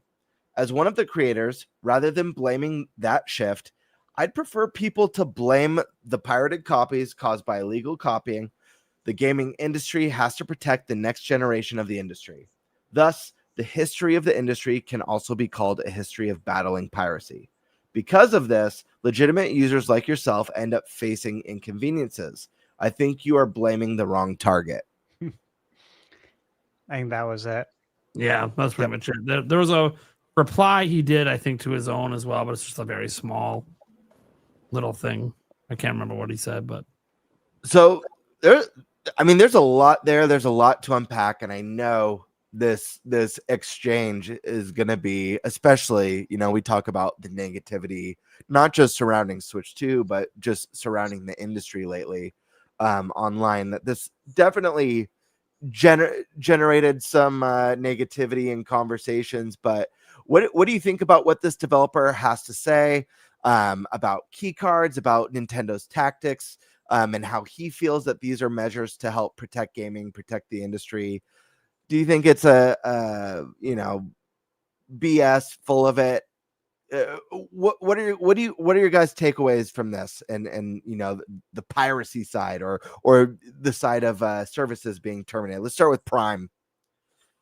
So I think that there's always two sides to every coin, and he kind of referenced that, like, as a gamer, his gamer thoughts are slightly different than his industry thoughts, right? Like, because from the gamer perspective, we want prices to be cheaper, right? We don't want prices to go up. We want physical games to keep existing. We don't want digital copies to rule the day, because there is that threat of a shop going down and you can't re-download the copy anymore. Even though at that point the system's probably been hacked and you can dump it and the ROM's probably online anyways. That dives then into the piracy aspect, because they might re-release those games, right? So I think that it's like a double-edged sword, because Nintendo is always going to be viewed as a greedy company when they make these decisions, because they are a $100 billion company. They're on top of the industry right now, and they don't need more money. Like, they can take the hit and not raise prices. They could take the hit and not have these policies. They could take the hit and close shops or keep shops open and eat the cost, even if it loses them money. Like, keep They can keep the Wii U, the Wii, the 3DS eShops open and take the hit, right? Like it's not going to sink their company. But I think what the Capcom dev here is saying is he's like, yeah, but there are companies that this is a legitimate problem for, and they can't take the hit. But if they are the ones that lead the way in increasing prices and closing down things before people want them to, they're going to get such a backlash that it could legitimately end jobs and careers. And we see this in the industry already, all the job losses and everything, where like those companies could be in danger. So if a bigger company that can take the backlash and survive it, and like Switch 2 is getting blasted, but it's still selling decent, like a company like that takes all the brunt of it, when other companies do things like raise prices at a smaller amount, end services that aren't as extreme, they don't get the same sort of backlash, and as such end up actually benefiting their companies. And I think that's the way he's sort of viewing it as, yeah, as a gamer, this feels like crap, but when you're in the industry, kind of feels like Nintendo's taking bullets for all of us so we can do things that we need to do in order to keep our companies afloat and get back to where we want to be. That kind of feels like where he's got that conundrum where he's like, yeah, I'm going to keep offering these counter arguments because all the arguments for the consumer, the pro-consumer arguments, they're already being made. Those have been being made this whole time. We just talked about all the negative videos being like the top viewed videos on YouTube. All those videos are all about being pro-consumer, and everything Nintendo's doing is making the video game industry worse. And I think that there is basically truth on both sides to this. I don't think either side is wrong. One's only going to care about the consumer. The other one's going to be, well, I care about the consumer, but I also don't want our companies to go under because the industry has shifted. Free-to-play games. There's a lot of indie games that are upset at Silksong. That was a big thing. They're $20, and their products are going to be viewed as lesser products. But they just can't be profitable at 20. They got to charge 40. Are they going to be negatively impacted that people won't buy their game at 40 now because they expect a Silksong quality game at 20? And then are the $20 games going to be devalued because the expectations have now risen because of that game? Now, I do think that is a little overblown.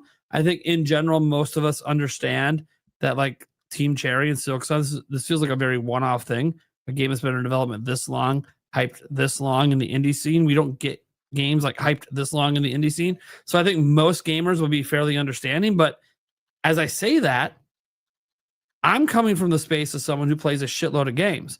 Some people that play games, they only play 1 or 2 a year, and they might actually be like, no, I bought Silksong. What's the next indie game I buy? Well, this $20 game looks like, I checked howtobeat.com or how long to beat, and also, man, it's only like 10 hours. That's like half to a third of the content of Silksong. Yeah, you know what? Maybe I'm not gonna buy that $20 game. And I feel like that is where Nintendo comes in. And I actually use this analogy. I know people blasted me for it. Silksong costs $5 more than Hollow Knight. It actually went up in price, game to game. I get it. Who cares about $5? I understand arguing that the game is worth $20. It's clearly worth $20. And yeah, a lot of people feel like Hollow Knight was one of the greatest values in the indie scene when it came out at 15. And I get that. But they were an unproven studio selling at $15. Very unproven. So while we look at it as, oh, what a great value, nobody knew the game was going to be good. It just turned out it was really, really, really good. It was their first game. So when they brought out Hollow Knight, it went up $5. And people say, well, that kind of costs the cover of inflation from the last game that came out, right? You look at the last game, $15. Inflation is $20 today. Well, the fun fact about that, if you want to make the inflation argument, and this is where like Nintendo bites the bullet, when Mario Kart 8 released on Wii U, if you account for inflation, it's $80 today. And what does Mario Kart World cost? Someone's got to bite the fucking bullet and take all the backlash so other companies can do it and not get backlash. And I'm not saying Hollow Knight would have ever gotten backlash for just going up $5. They basically just kept the same price point with inflation. And other companies might try to do the same thing. If you were a $40 indie game 5, 6, 7 years ago. You're now with inflation releasing the same game at the same quality today, but like a sequel or whatever, to make the same level of profits that are going to matter for your company. You're now selling at $55 to $60. That looks really bad to consumers, because the unfortunate reality is most of us haven't seen our revenue go up, our income go up with inflation. But that's also true for these people, where money's worth a lot less for them, and now they're making less per copy. So it's a very sticky situation. So I understand from the business side where they're coming from. But as a consumer, it doesn't feel good. None of it feels good. And that's why I think it's like a double-edged sword, where no one really wants, I don't think game developers want this stuff to happen. They don't want prices to go up. They don't want, but also it's the reality of the world that we live in. And that's for piracy, just to kind of get this out of the way. Pirates are always going to pirate. And I know there's all this evidence out there that piracy has never ruined anything. Well, the guy said he knows from experience that piracy has actually caused real harm to himself. He's actually had something personal happen. I don't know if it's a job opportunity he lost. Maybe he was working on a re-release and working on a new soundtrack for it, or a remastered soundtrack. And maybe the game got canceled because of rampant piracy of it. They thought it wasn't going to sell well. Just because we look at the public thing and go, well, Tears of the Kingdom was heavily pirated, but still sold 20 million copies. You're looking at the top end of the industry, where the biggest of the big games are probably not going to be that impacted by piracy. They're going to be the most pirated games, but the people pirating it were never going to actually spend money on it. When you're working on a smaller scale game, that's where piracy of those games comes in. And it's damn, that impacts real sales those games need to continue to exist, and can cost people jobs and cost people harm. The whole music industry had a huge adjustment period where with all the music being pirated with MP3s and all that back in the day, and it still happens all the way to today. It's just they've now emphasized, Napster and everything. They've now emphasized, well, the way to make money now is to do concert tours. And so you're seeing a lot more concert tours, and that's where a lot of the money's coming from. And thankfully it's been really successful. People still love going to live concerts, and they probably always will, because there's just something special about a live show that, you just can't get at a home experience. I know that just from, I went to a concert this summer for, with Yulia. We talked about it before. It was, oh my gosh, now I'm drawing a blank on what artist it was, but it was a really fucking good time. And I remember that. And so it's that is not replaceable by anything. Well worth the ticket of admission, even though it was expensive. That experience and the fun we had, that's probably the most fun me and my wife have had together doing anything in a hell of a long time. The best date night we've had in forever. I'd spend that money again tomorrow if I could have that experience again tomorrow. So, the concerts seem to provide some pretty good stuff there. So the music industry had to adjust. The problem with the game industry is, how do you adjust? Do you just make your game free to play? But then if that's the case, then every game is microtransaction hell, because that's how you make money in the free to play space. And is that what you want gaming to be? I'm okay with it.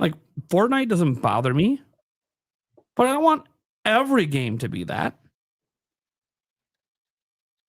And so I kind of feel from the industry side, and let's not kid ourselves, piracy isn't just rampant with old games. It's rampant with the new stuff. Every Nintendo Switch exclusive leaked online a week or two before the game even came out. And while we focus on Nintendo's games when that happens, because they're the ones getting the most attention, it wasn't just their games getting leaked. Think about indie games that took a shot at a physical copy that you never heard from after. There's been studio closures of companies that released physical games on Switch. I don't know if piracy is why, but it certainly didn't help. So you have to wonder at times, because again, the guy says from experience, he knows, I know we have no actual raw data to prove that piracy has hurt the industry, but that's because you don't need any. Well, yeah, and you're going to get to your point in a moment. I know Stash has a lot to say on this, but I think that we don't have the raw data and the studies to prove it. But we have actual game developers like this guy saying, hey, it don't really matter if you fucking know. I know. I'm in the industry. I've seen it hurt my colleagues, and it's hurt me personally. And we're not just talking about emotional. We're talking like actually hurts our jobs, makes our jobs harder, loses jobs, creates less jobs. And we're in an industry where there's a bunch of industry layoffs, and there's a whole bunch of reasons to blame for it. And I am not taking blame off publishers and all that, and bad spending and overspending and releasing broken games over and over again. Ubisoft, hey, you kind of made your own bet a little bit with constantly releasing broken games all the time. It finally caught up to you with Star Wars Outlaws. Shadows, you delayed it intentionally, and that one seems to have hit your sales expectations. It's what you said publicly anyways. So yeah, maybe Shadows is the start of your turnaround where you met expectations with that game. And so now maybe you can start turning it around with future releases. I have no idea, obviously, if Ubisoft's learned any lessons. And there's a whole bunch of reasons that the industry has had problems. COVID led to overspending because COVID was like everyone's at home and everyone had money at the time. So we were overspending on at-home entertainment. So that led to overinvestment in the industry as well. So there's a whole lot of stuff. Inflating budgets, thinking every game has to chase everything needs to use Unreal Engine 5 and go for the top tier visuals imaginable, but yet the games run like shit when they come out because the optimization is so hard with that engine. Like there's just a lot. And it's hard because I'm not a game developer, but I know game developers, and they've told me about how all this stuff that this guy brought up does hurt the industry from the inside. But they also are very careful, and I want to be very careful how I say this. They also know that there's a lot of corporate greed, and there's a lot of really bad decisions from the top. So, yeah. I've just the only thing I want to jump on real quick on what you said, Prime, is that's like confusing to me is that why would anyone not know or not realize that piracy would negatively affect studios? Like I'm trying to wrap my head around that. I think the assumption is that people that pirate, like truly pirate, and I'm talking about dumping your own games. That's a legal protected thing in the US. You can dump your own games. You already bought the game. Company got your money. But the people that actually pirate, especially like brand new games, I think the assumption is none of those people would buy the game otherwise. Right, but if it's that's usually anyways. If I open up a lemonade stand on my street and I'm selling Game Bird's famous lemonade, but then there's someone in my neighborhood who's notified the vast majority, if not all of the neighbors, like, hey, I've been sneaking Game Bird's inventory, his bottled lemonade inventory. I'll share it with you guys for free. It's delicious. You should try it. Yeah, just don't tell them I stole it. Would it be shocking that my sales were impacted when I realized the neighborhood's no longer showing up to? It's just like I'm trying to explain it in like really basic terms, but like I don't know. I'm trying to wrap my head around the idea of like stealing from a company doesn't negatively affect the people who are making the product. And again, there's no out here. Yeah, people just focus on the biggest of big companies where like, yeah, for them it's a blip on the radar, right? Like someone hacks an iPhone, they're $1 trillion company, right? Like no one's gonna feel bad for Apple. Right. I got a great example for you guys. Yeah. Real quick. I just want to last thing is that I'm not excusing greedy companies. Obviously, companies are greedy. This has nothing to do with that. I'm simply asking why wouldn't you think that stealing video games wouldn't negatively impact the teams making those video games? I'm not talking about greed at all. That's a whole separate thing. Yeah. We're just talking about like people have been like, oh, does it impact it? I think the word is entitlement. Yeah. There we go. So everyone said it. Theft is always going to negatively impact. Period. There's no outs there. There's everything else is bullshit after that. That's the truth. You can't say that, well, this person wasn't going to buy it anyways, so does it really count? That's total bullshit. That's not how it works. theft hurts in so many ways. And, we talk about these big companies, right? And how maybe it won't affect the big companies. So Michaela's she's born in Oregon. So if there's anything crazy that comes out of there and I see it online, I'll send it to her. Portland, Oregon, closed both of their Walmarts, the only 2 Walmart locations, due to rampant theft. And now everyone's complaining because they don't have their Walmart to go to anymore. But you guys fucked it up because everyone stole. And obviously it's not everyone, but you guys get my point. They stole so much that this giant corporation, Walmart, had to close. I mean, obviously, if Walmart has to close, it's affecting the bottom line. It's a bad business choice to stay open. We've seen this happen in other places too. I won't get into detail here, but theft is always going to hurt whether you're a mom and pop place or you're a huge place like Walmart. You got to understand too that there are incentives tied to sales. Okay? If you get hired in at say 60,000 on a contract, okay, to work as a developer on this game, and you took this contract because you know this game is going to be awesome and that it is going to exceed sales goals. Like when you signed that contract and you saw that, hey, if it sells this amount of units, I get a 20% bonus. That makes up for what I should be getting paid. Like I took the job, I took the contract at say 50,000.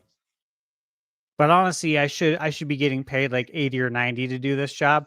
But because of these incentives, and I'm confident because I'm going to give it my all. I know we can hit those and I'll get paid that and more. And then you don't because they pirated the game. You don't hit the sales goals. And now something that you thought you were going to make, you don't. And then alternatively, hey, guess what? Not only are you not going to get that 20% bonus, we have to let you go now too because we didn't hit those sales goals.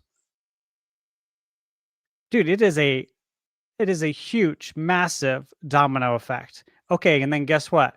Now this person, they can't pay their mortgage. And it's happened to so many people. Now we have the 2007, 2008 mortgage crisis.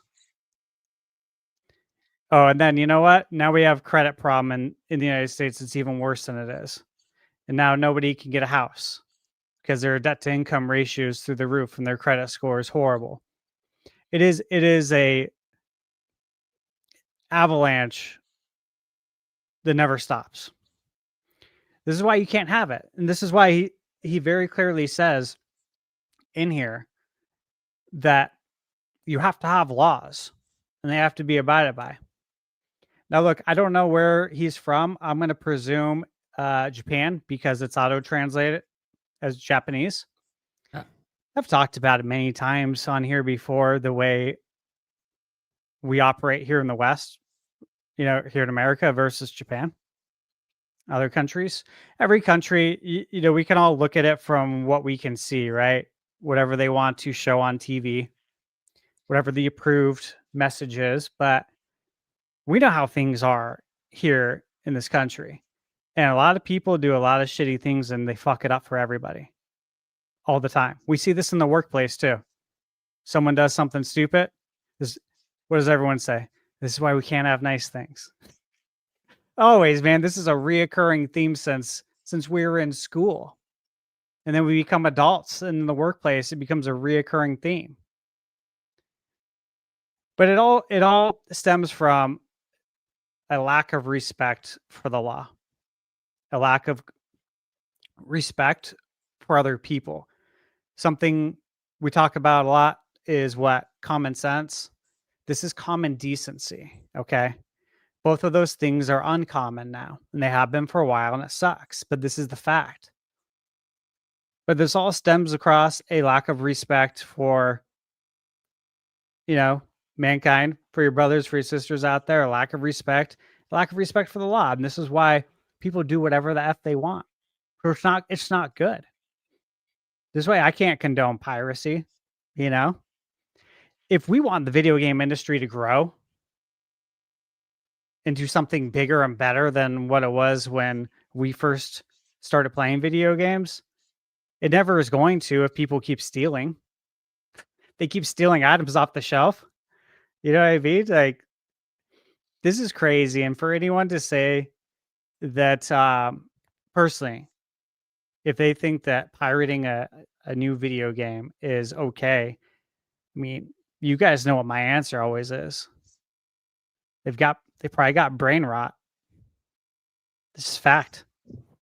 I feel sorry for them. No cap. Yeah. I'll also say this. I'm reading the chat a little bit.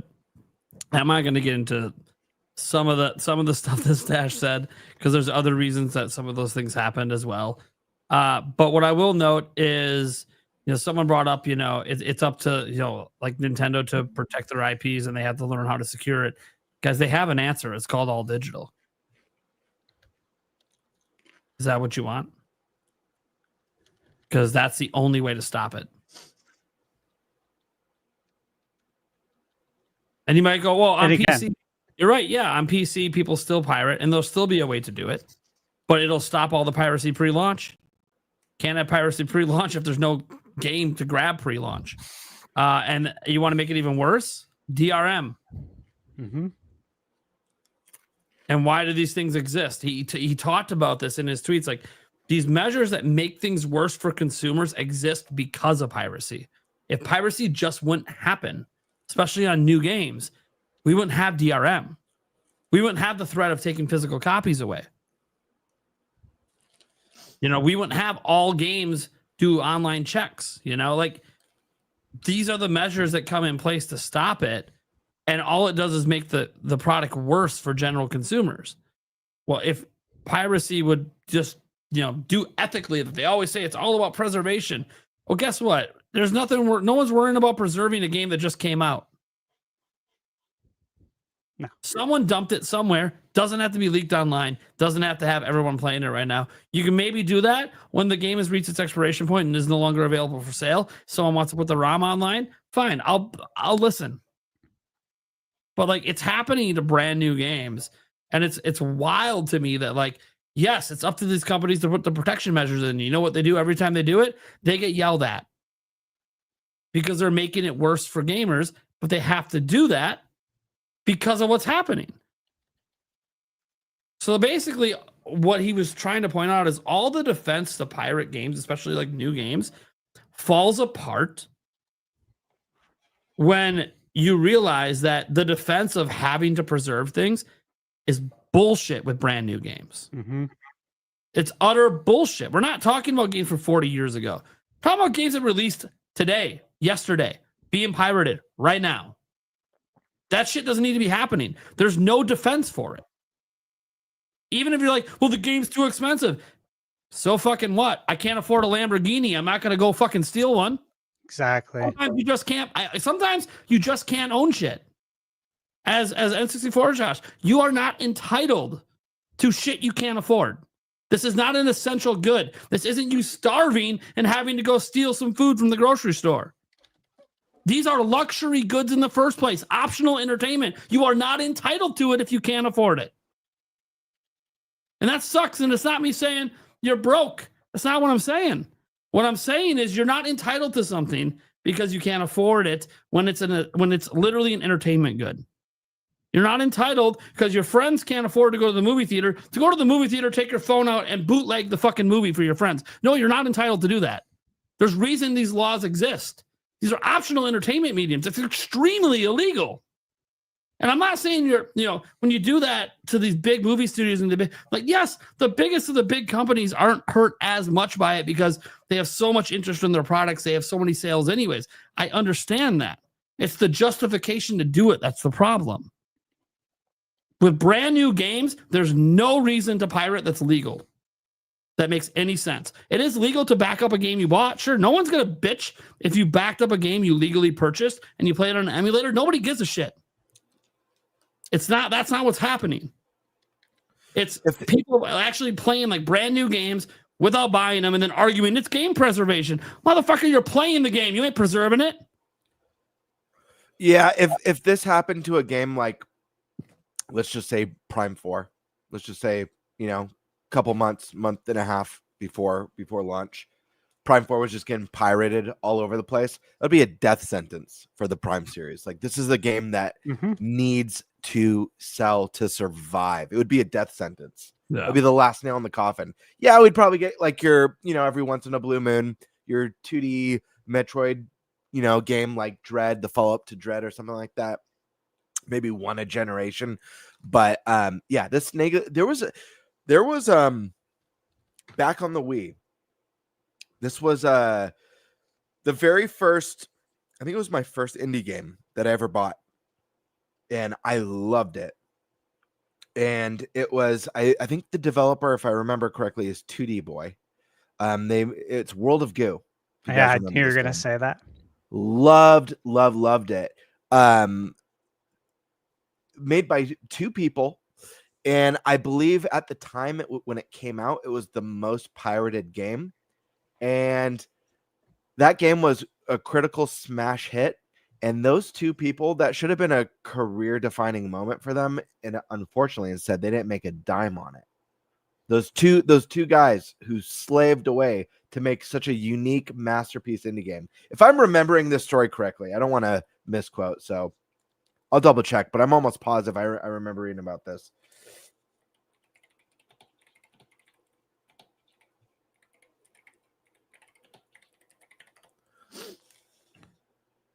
Yeah, it had a 90% piracy rate when it came out.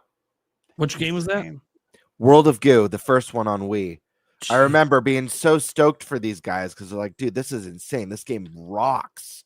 Like, and I was so excited. I mean, we just now in the last year got World of Goo 2. Last August, World of Goo 2 came out. That's when they probably recouped costs, found a way.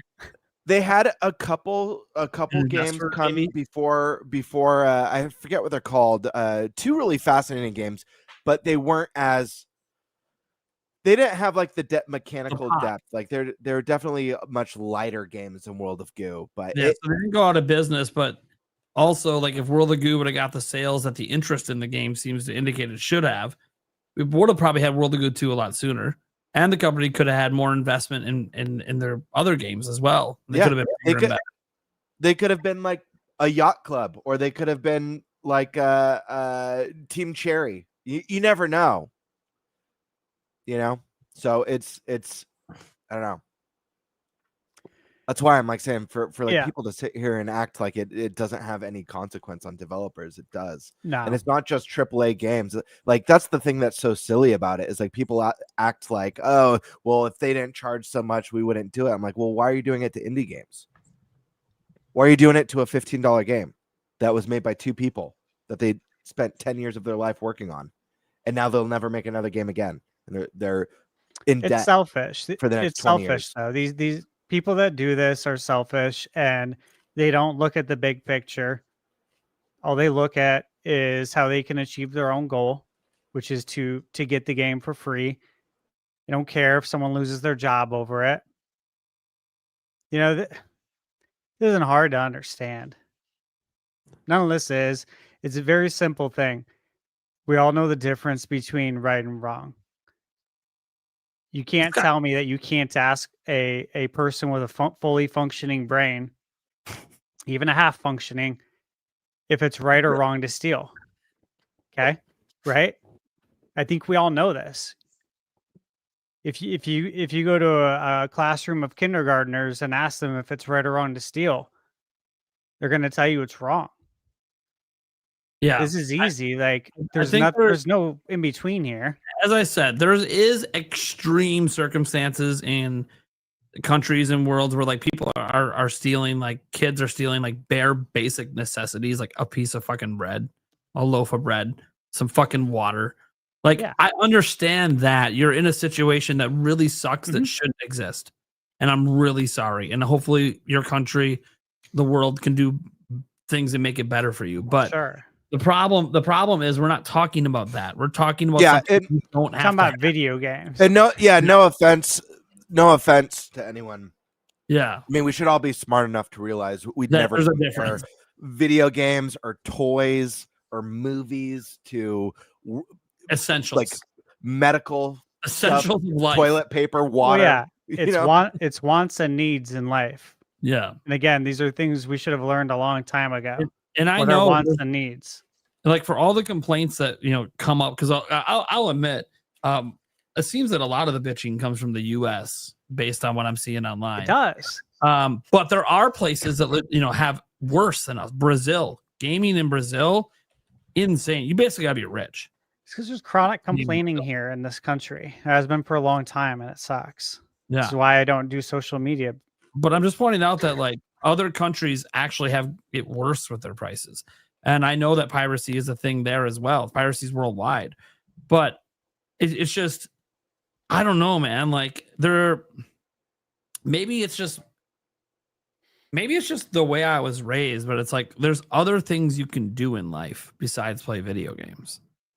I used to play neighborhood baseball with the neighbors, and we didn't have a baseball.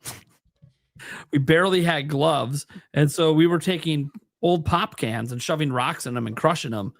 We were pitching them and swinging bats and like shards of metal flying, and one of the stupidest things. But we had a blast because that's what we had to play with, because we didn't have the proper shit to play because shit's expensive and none of our parents had any fucking money. Ideally you're using a wiffle ball or something. None of us fucking had one. We're kids. We couldn't afford it.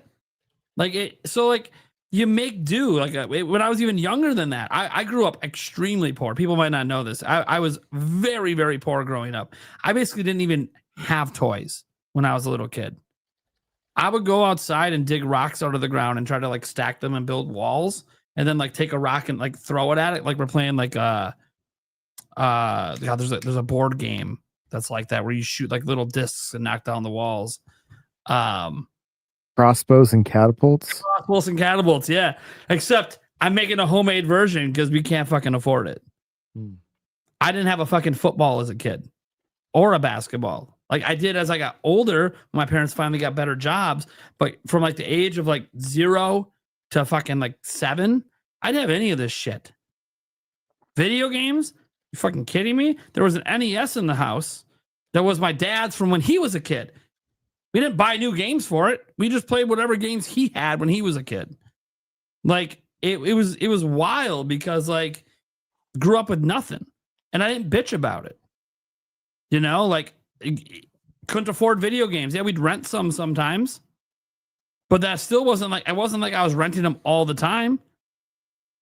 And if I did, it's because I paid for it, not my parents. I went and shoveled driveways, mowed lawns. Yep. Earned my own money to rent games. I still couldn't afford to buy them, but at least I could play. And here we are. It's like, a game is, no game should be $80 or $70. It's so anti-consumer. I'm like, okay. And don't buy it then. Yeah, doesn't mean you should pirate it. Wait for Black Friday. What cured me? What cured me, like if it's a disease, but what like changed my perspective. It was early 2000s. I was playing in a metal band, and we had to front all the money for our recordings, our CD, like our, we're putting our CDs out at our shows. And I remember somebody walking up to the merch table, and their friend bought a CD, and I was like, "Are you going to get one?" They're like, "Oh, I'll just burn theirs." I remember that. And that's all it took. That's all it took for me to be like, wow, like all the blood, sweat, and tears that I put into this music and the cost to try to recoup any of this stuff. Yeah, that was like my first introduction to piracy when I was younger was music CDs getting burned and downloading MP3s and stuff. And it was wild because like up until a certain point, dude, I had a huge disc collection. BMG, baby. We all had bad credit thanks to BMG at like age 12. Yep. So many CDs. I did it. But then it was like what when we got to like the early 2000s, and it's like, oh, I think that's around the time I stopped buying discs. Why? My car will play MP3s. I just plug a little USB drive in. Right. Or if I have one of those cassette play tapes, you put in the cassette player and you have the CD player, you have a burned disc on there. Well, and I said this recently too. Like, it's like that. It's like, does the audience even know what cassette tapes are anymore? I just right. am I going too old school here? You had to rewind them with a pencil sometimes when the rewind function would break. Your tape deck would eat the tape. You have to try to and get it out without tearing it. Yeah, without tearing it. And then I did tear it once, and I put a little tiny piece of tape on it to put it back together. And one song would be fucked up, but if I fast forward past that one song, we're good. Yep. Oh yeah. Yeah. Yeah. I look at gamers like the lady in line trying to save 50 cents on her $2 candy bar with a coupon. And she's mad because it is expired or it won't work. And it's like, I feel like there's this weird thing that's inside most of us that it's like us against businesses, right? Like if you don't get charged for something at the grocery store or whatever, you're like, I won. You know what I mean? Or like that's the mentality that it seems like people have when they, as if these businesses are the enemy. And it's like that's where you're going to get your groceries. This is where you're going to get your entertainment. Like, I've had people get so mad at me because they're like, this is art. Like, games are art. Great. You still have to, it's still a business at the end of the day. Like, at the end of the day, it is a business. Yeah. And art costs money. It does. It does. It absolutely does. And so I just, it's hard to have conversations online because of this kind of stuff, because I'm just like look for creative ways to go make some money. Like I've said this on my shows multiple times. Like go on Facebook, go on Craigslist free, pick something up and go sell it on Facebook Marketplace, and then go buy whatever you want. Right? All it's gonna take you is a little bit of time to go pick something up and then deliver it and meet somebody else. And it's literally free cash. There's creative ways out there to make some money if you want to. But I think I'm watching the chat and everything. I think there are people that don't work that want to enjoy gaming, and pirating is the way that they, can do that. And then I have people in my community that are younger, and the Switch 2 is out, and they couldn't get it day one. They had to wait. They finally did get one a little bit later, but they were upset just at the pricing because they just didn't want to miss out, like it's not like, but they weren't going to go out and start pirating stuff or whatever. They just knew they were going to have to be patient and save some money and make it happen, and I felt for those people because they want to be, they want to be in the, in the early adopters, right? They want to be right there and in the conversation, and it wasn't happening just due to life circumstances. Yeah, but that's normal though. That's normal. That happens to all of us throughout our lives with certain things.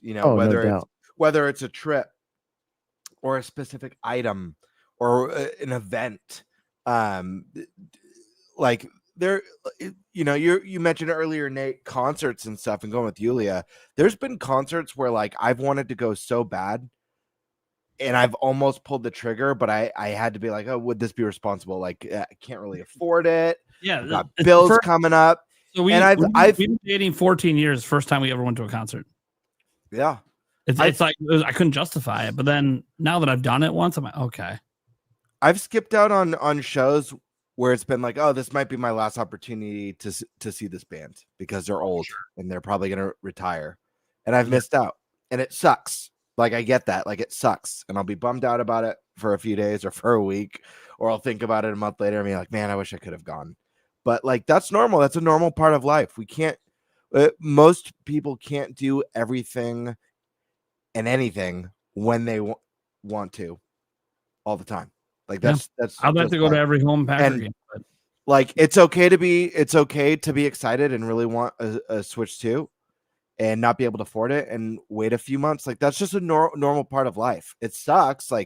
especially if you feel that kind of that FOMO, and it's always awesome to be a part of like that initial wave and excitement.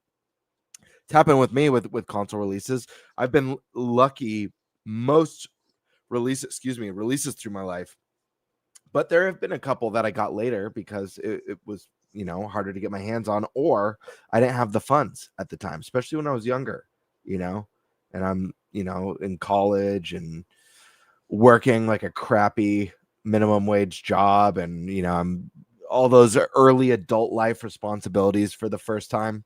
So I mean, I feel for the situation, but it is a normal part of life. And like I said, you're not going to be able to do anything and everything that you want to do right away. We need a devil's advocate. I guess that'll be me. It's always morally correct to pirate Nintendo. How many times have we seen that online? Sky sort of listen. You got any thoughts on this?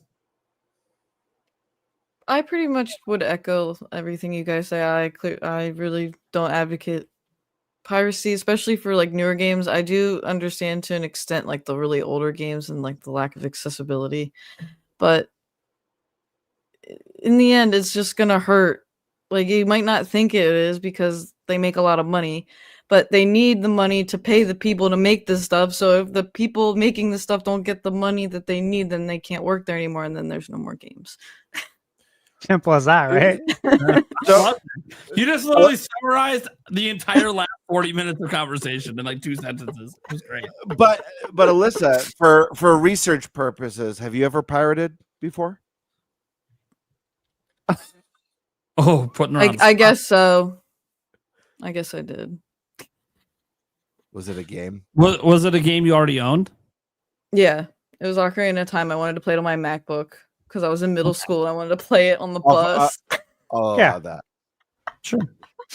Well, at least you already owned it. You know, Yeah. like, they got the money.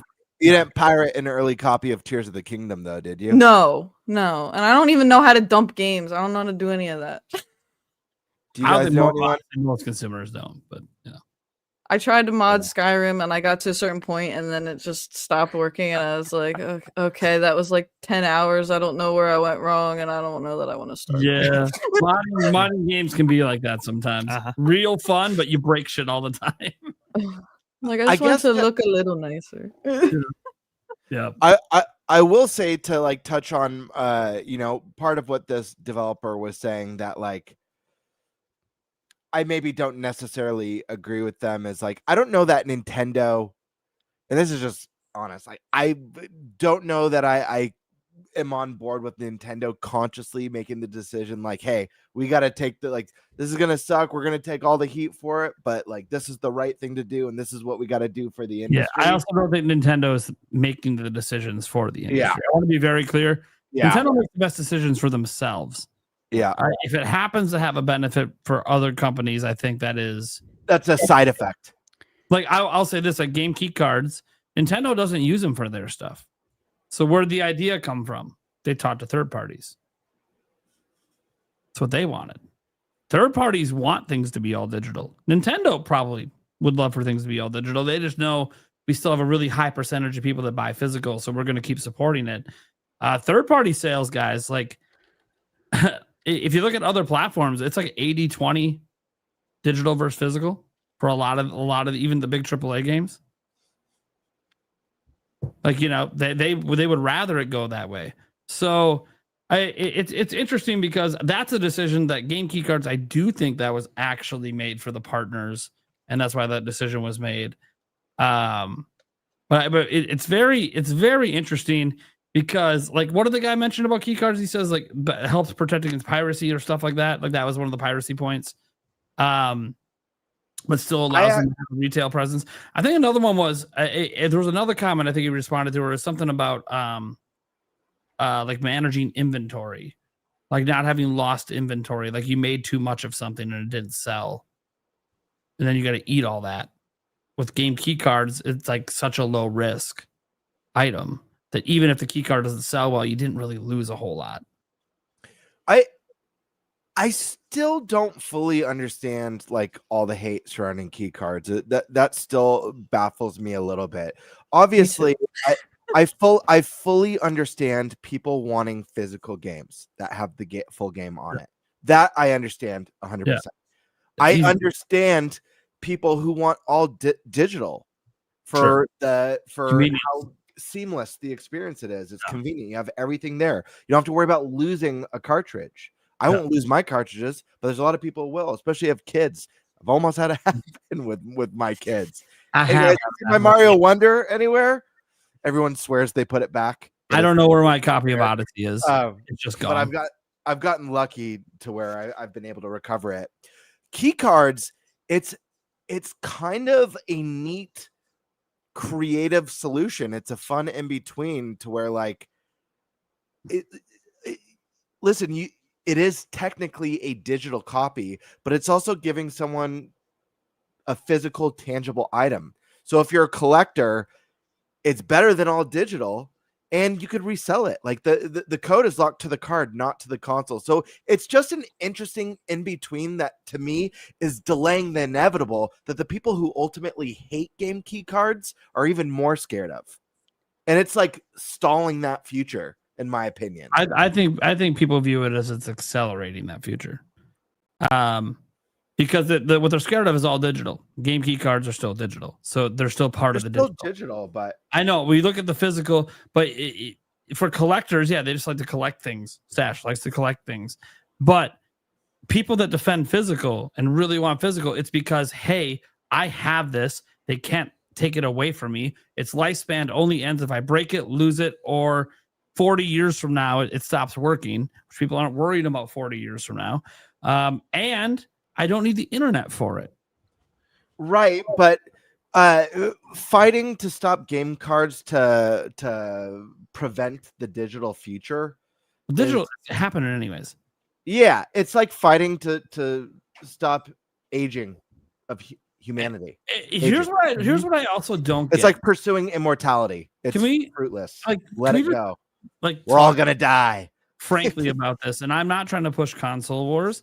I've noticed there's this unique thing where Nintendo gets attacked for anything that seems to start to favor a little bit on the digital side, like game key cards.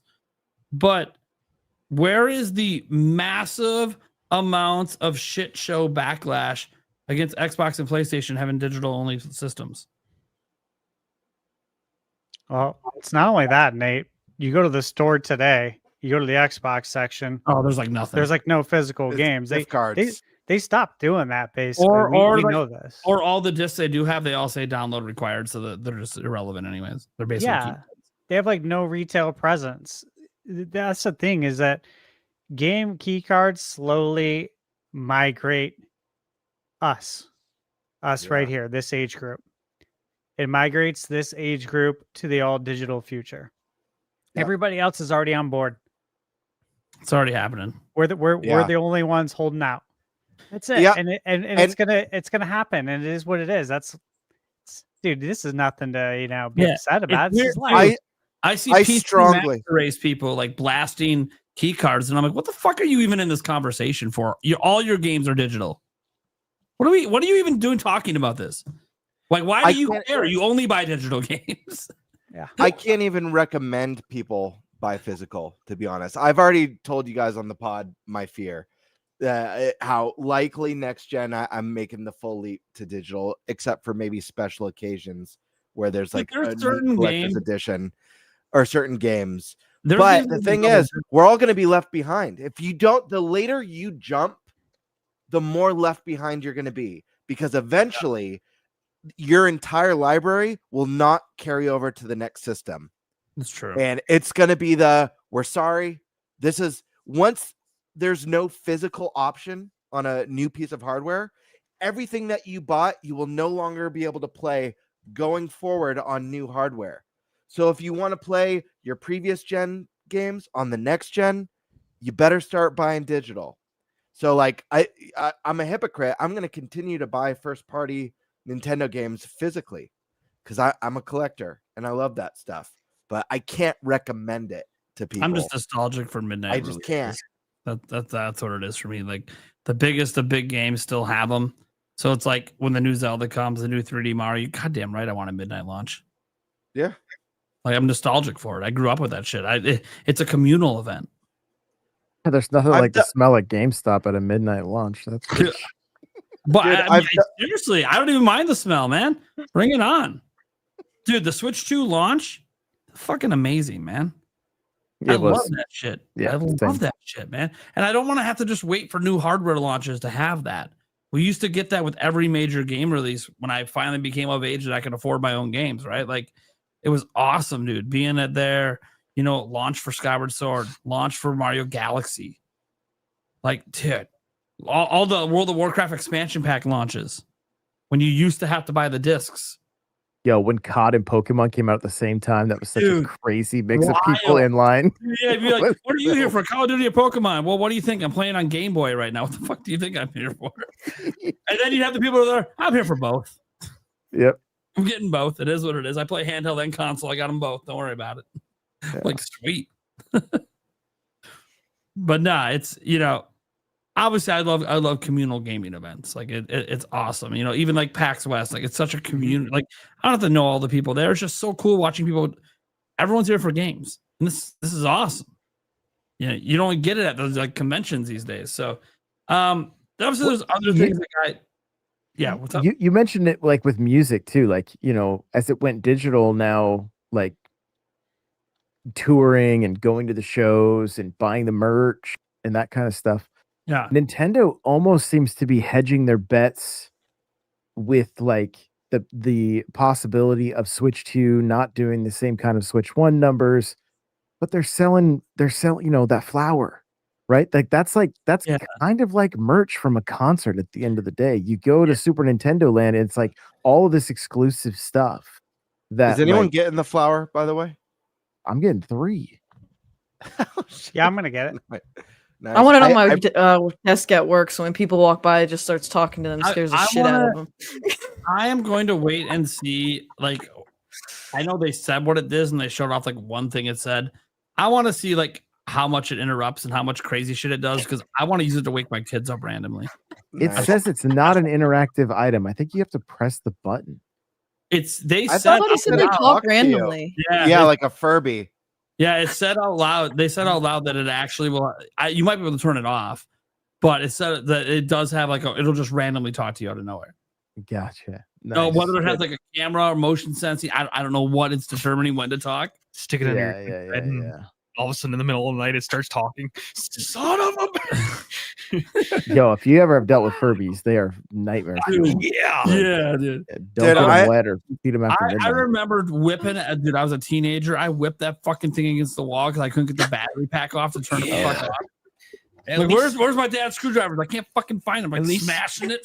At least the flower doesn't look like a freaking like devil reincarnated. Next day, put the Furby in my sister's room, and it's like half broken. The voice boxes, and it's like, bro, fuck off. And I'm like, yeah, I taught it that. I taught it that.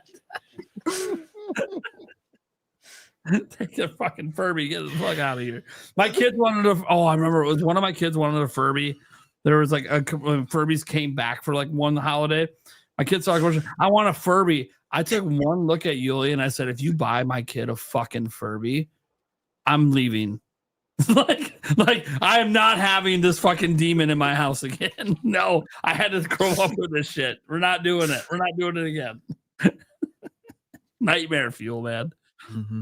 And for me, I grew up watching like Gremlins, so it just felt like I had a fucking gremlin in my room. Right. That's just gonna fucking do whatever the fuck it wants when it wants to. Don't get them wet. Don't feed them after midnight. Right. Yeah, exactly. Okay. Is there anything else we want to touch upon on this topic? No. Cool. So what's our fourth topic, Mr. Stashman? Okay. So guys, this might be a tough conversation for some. Oh, You thought shit. that was a tough conversation. Uh-oh. This next one. Am I going to plead the fifth? No response. No. So I already had this topic written out. So this is about the price of video games. Uh-oh. I titled this topic The Arts and Value of Games Over Time. Okay. So of course, there's been a lot of noise, as we all know, around the pricing, right, of the Mario Galaxy bundle. Hmm. A lot of people are upset. Yeah. Obviously, it's $70. A lot of people are saying, I can't believe Nintendo is charging $70 for two games that are both over 15 years old. I think it's 15 and 18 years old. Galaxy was 07 and Galaxy 2 is 2010. So a lot of people are upset about this. And I had some points I want to make on this. So do you guys want me to list out these points before we dissect this and hear what you have to think about it? Yeah, go for it. Okay. I was thinking about this because I also came up with Capcom too, with what the Capcom dev said, and kind of put this together. So, all right. Nintendo doesn't discount first-party games often. We all hear that. They rarely put their major titles on sale, and the player's choice and Nintendo selects, they haven't been around for a while, not in the modern era. I believe this is deliberate because it reinforces the premium value of their IPs.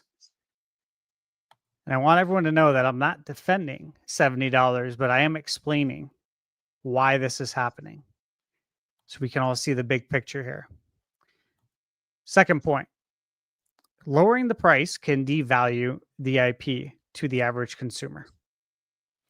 So, selling a game for $20 after launch can send the message that it's not worth full price or that it underperformed.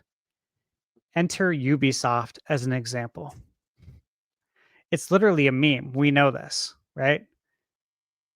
You don't have to buy it at full price. You can wait 30 to 60 days and you can get it for half.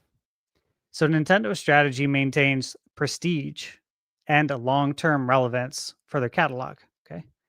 Third point, perception is reality. How many times have we heard that over the years, right? If one Mario game is 70 and another is 40, casual consumers will assume the $70 one is better, regardless of content or age of the game. They do not know any better. This is how the brain works. So pricing consistency helps preserve the reputation of quality across the entire brand. Now, this is something I've thought about a lot.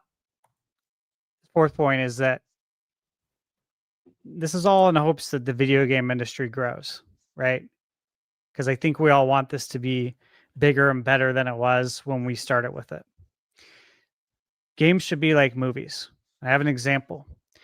Great film, one of my all-time favorites from 1985. Same year I came out. Back to the Future. Ah, there it is. For example, is still a phenomenal movie in 2025. It's been re-released on multiple formats: VHS, Laserdisc, DVD, Blu-ray, 4K Blu-ray. Each time, it retained or increased its value because the art remained timeless and the format improved. This goes into the whole debate about re-releasing a game multiple times. But again, what happens with these movies? They improve the resolution. Games, we got 4K Mario Galaxy now. And you can look at something like Nintendo, and you can compare it to like the Disney Vault. So Disney pulls classic films from the vault at high prices, sometimes $70 to $80. For example, I bought Return to Oz. This is a movie that also came out the year I was born. If you haven't seen it, it's like the dark 80s sequel to The Wizard of Oz. Yes. Return to Oz released on Blu-ray from the Disney Vault. Sold for $79.99. I think I bought it in around 2015. So this is not when the economy was where it's at today. We had no inflation. It was $80. I looked it up today when I was writing this out on eBay, brand new, $399. if you want yourself a copy of that. So keep that in mind. We're not at that level, okay? Next point is visual upgrades. As mentioned before, visual upgrades, they justify modern pricing. So like 4K Blu-rays for old films, Nintendo re-releases games with visual upgrades, UI tweaks, and performance improvements. Galaxy 1 and 2 in 4K, it's more than just a reissue. It's a modernized version of a masterpiece. So, to me, again, $35 each is a fair price for two of the greatest 3D platformers of all time. Okay, go to the next point. Entertainment value by the hour, something I've talked about here. Last year, Ghostbusters 1 and 2 released in 4K. It was a combo. Wario64 posted it. I replied to it. It is astronomical. $70 for 4K Blu-ray, Ghostbusters 1 and 2. If you remove the credits from the movie, they're like less than 3 hours total for the two. Mario Galaxy 1 and 2, $70 for 70 to 80 hours of gameplay. Also, I looked that up on howlongtobeat.com to make sure I had that right. So $23 an hour for the movie versus $1 an hour for the game of entertainment. A massive difference in entertainment value, which again is always an equation I use. But here's when we get into the art form part. And this is how the industry grows and I think can mature, is art doesn't expire. So a great game from 2007 is still a great game in 2025. Just like movies, some games get better with age, especially when enhanced with modern technology. And then sometimes you have games that re-release today and they make a few small tweaks. Take, what was it? The Elder Scrolls game? Skyrim? Oblivion? Oblivion. Thank you. Oblivion, you make a few tweaks, right? Look at Suikoden. I reviewed Suikoden on PlayStation, right? The re-releases. They added fast travel to the game. Fixes a lot of things, right? You do a couple things to bring it up into, modern gaming. So overall, you think about your perspective, right? Many gamers expect anything old to be cheap, regardless of quality. And I think that mindset undervalues the time, talent, and legacy built into these experiences. So if we want the industry to grow, we have to evolve how we think about value and age. Now, what does everyone say about re-releases? They say it's a cash grab. Look at The Last of Us, okay? Movie studios, though, they do it all the time. So I have to ask, why is it only considered greedy when it comes to gaming? 4K Blu-rays cost more than the original DVDs. Same content, better delivery. Nintendo's doing the same thing. Sony does the same thing. They all do. They bring back beloved games with better tech. Final Fantasy Tactics is coming out. That's a nicer version of Final Fantasy Tactics on PS1. So when we look at all that, I think you got to say something like, we can't have it both ways. We say we want gaming to be treated like film, music, and literature, right? There's always been that discussion about video games as an art form. However, everyone wants everything for $5 on sale. You can't have it both ways. Like, truly respecting it means recognizing that video games are art, and even if it's playable. So you got to look at it like,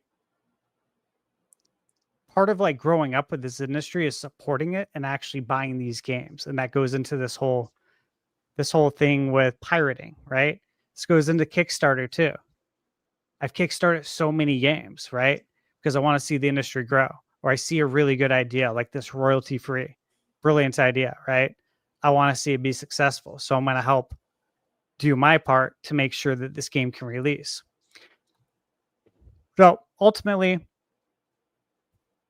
this is my thought, that masterpieces aren't measured by release date. They shouldn't be measured by what the calendar date was. It should be measured by impact, which is why Galaxy still holds up and this price shouldn't be an issue. Okay, because if I can go out to the store today and go buy, for instance, Tombstone was released. I have it on Blu-ray, but it was released on 4K. I think they charged $60 for it. Yeah, the the 4Ks are like, they used to be like $25 from what I remember when I first started buying 4Ks, and now they're like 50 plus for 4K. And I caught the end of what you were saying, Stash, because I had to step away.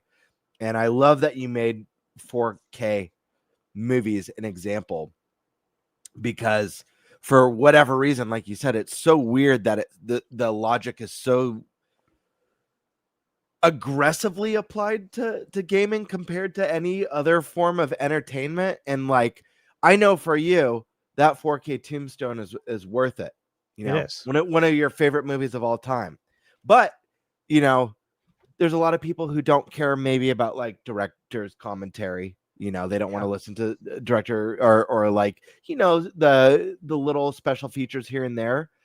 You're paying $60 for what's an hour and a half to 2 hours of entertainment, as opposed to complaining about a game that's costing you $40. That's the best version to date of the game. That's, you know, dozens of hours potentially of entertainment. It is interesting. It is. And if you have a Mario game on the shelf at the store, and I mentioned this in the beginning, that's $40 versus one that's $70. It devalues the actual IP, and people will look at it, the casual, and say, well, this game must not be as good as that game because this one's only $40.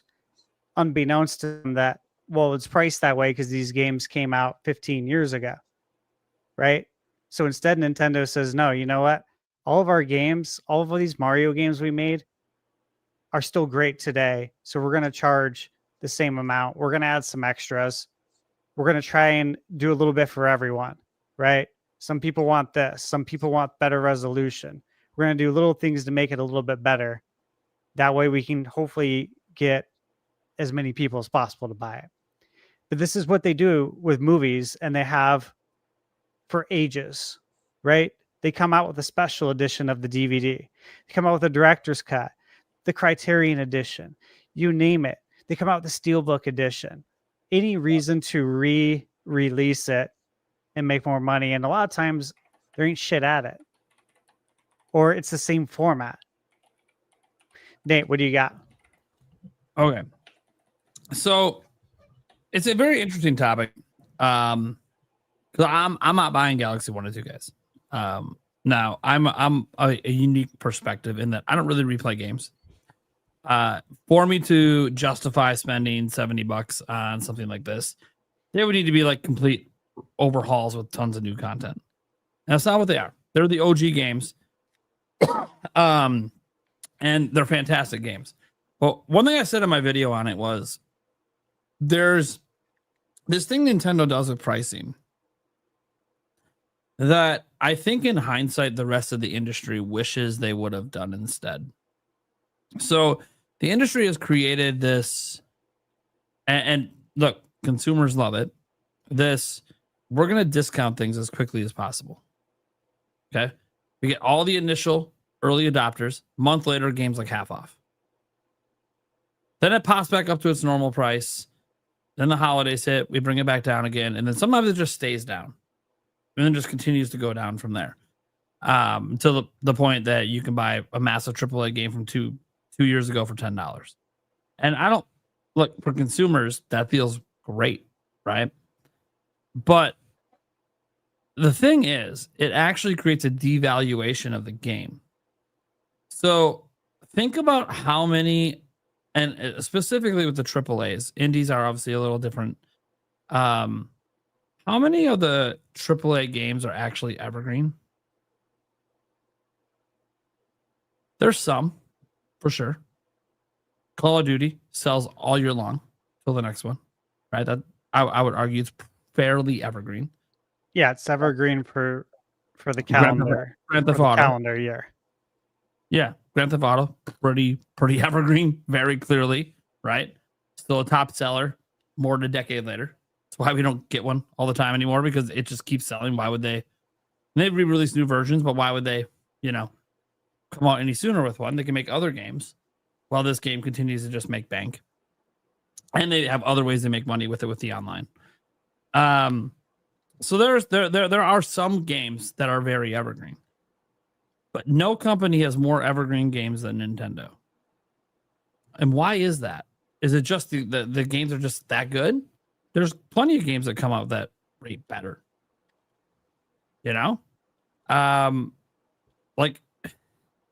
I'll give an example here. Sonic Crossworlds is coming out.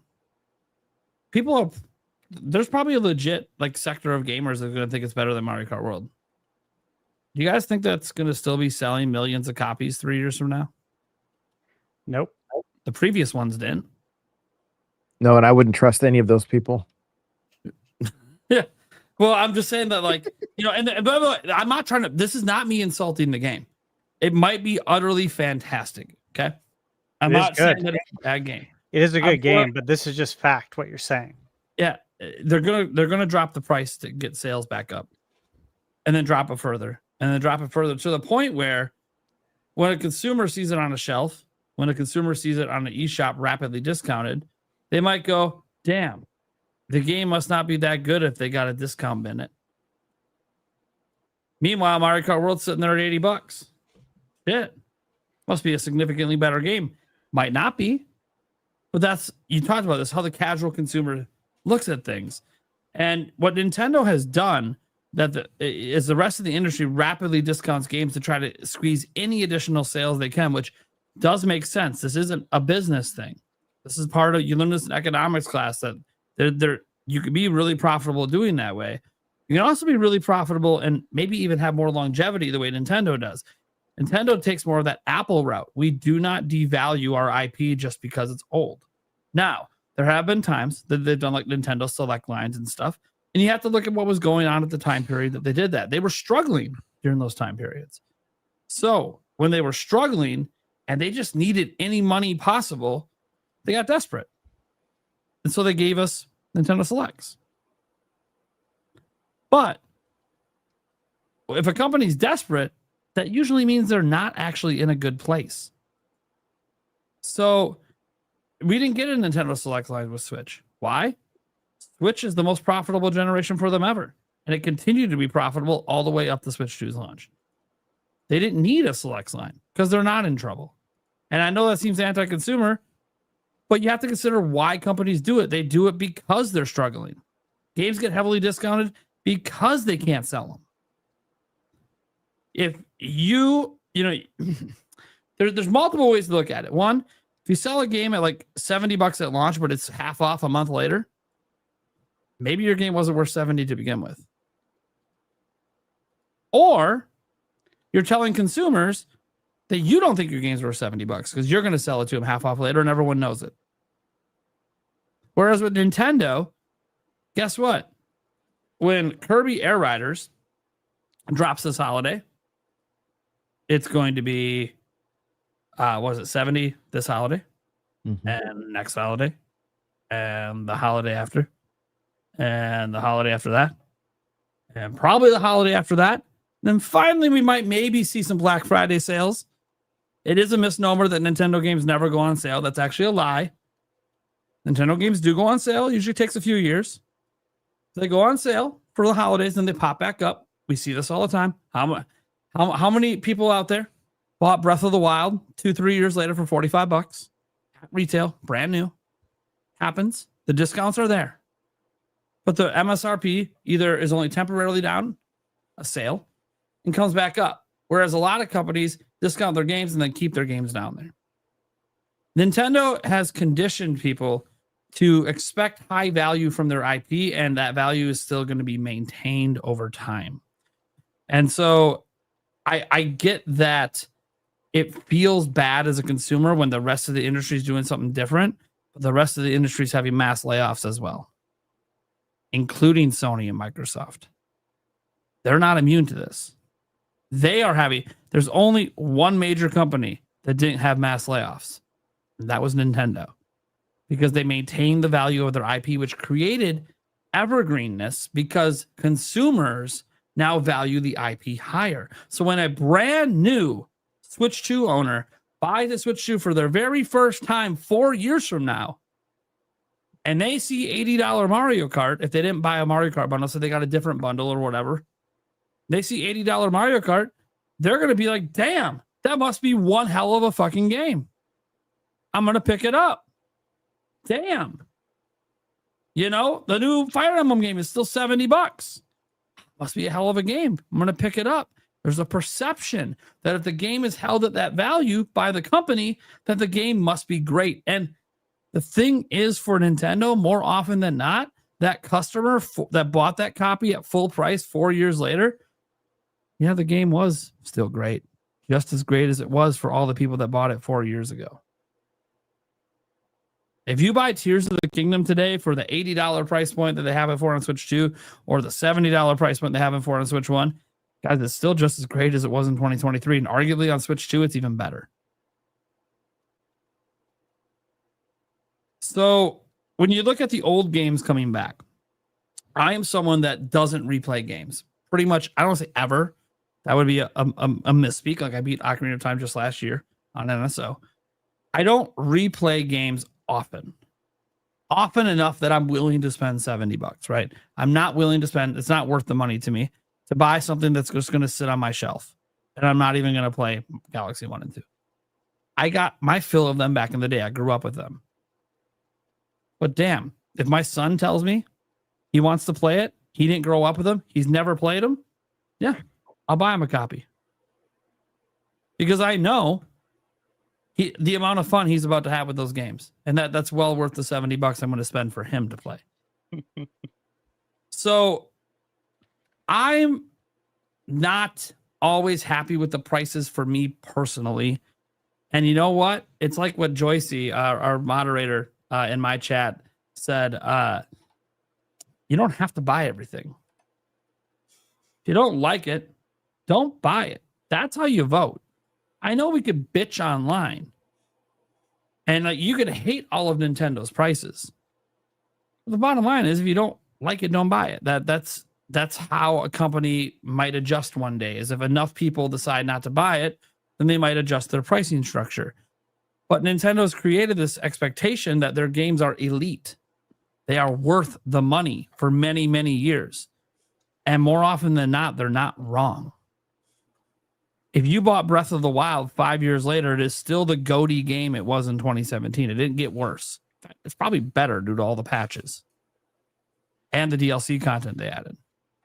So it's kind of a conundrum where Nintendo did something that most of the industry doesn't do, but is very popular in other industries. Apple maintaining prices, Disney maintaining prices.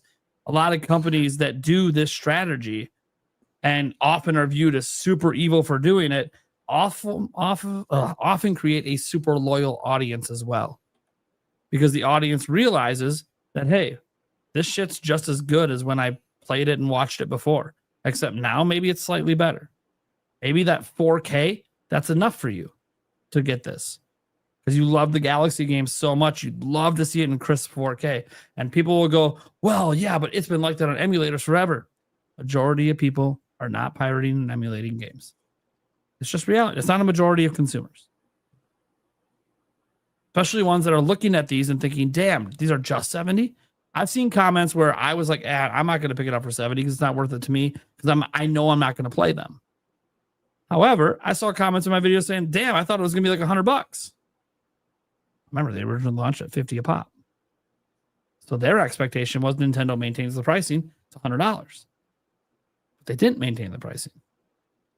They actually made it slightly cheaper. Now, why? Probably because there's a little sticker shock saying $100. Little sticker shock there. And let me give one correction. The new standard. Yeah, what's up? This only adds to your point. They were $59.99 when they came out on Wii. Okay. So thank you. Saving $40. Yeah. Or I'm sorry, $50. Yep. And I realize, I've seen the arguments out there like, hey, you can go get these games for like $10 a pop on eBay, get yourself a Wii U so you can play HDMI. Because, for modern TVs. You're going to use HDMI. Probably not going to get a Wii with component cables. So okay, you get your Wii U, HDMI, get your Wiimotes, because the Wii U didn't come with Wiimotes. You had to get your own.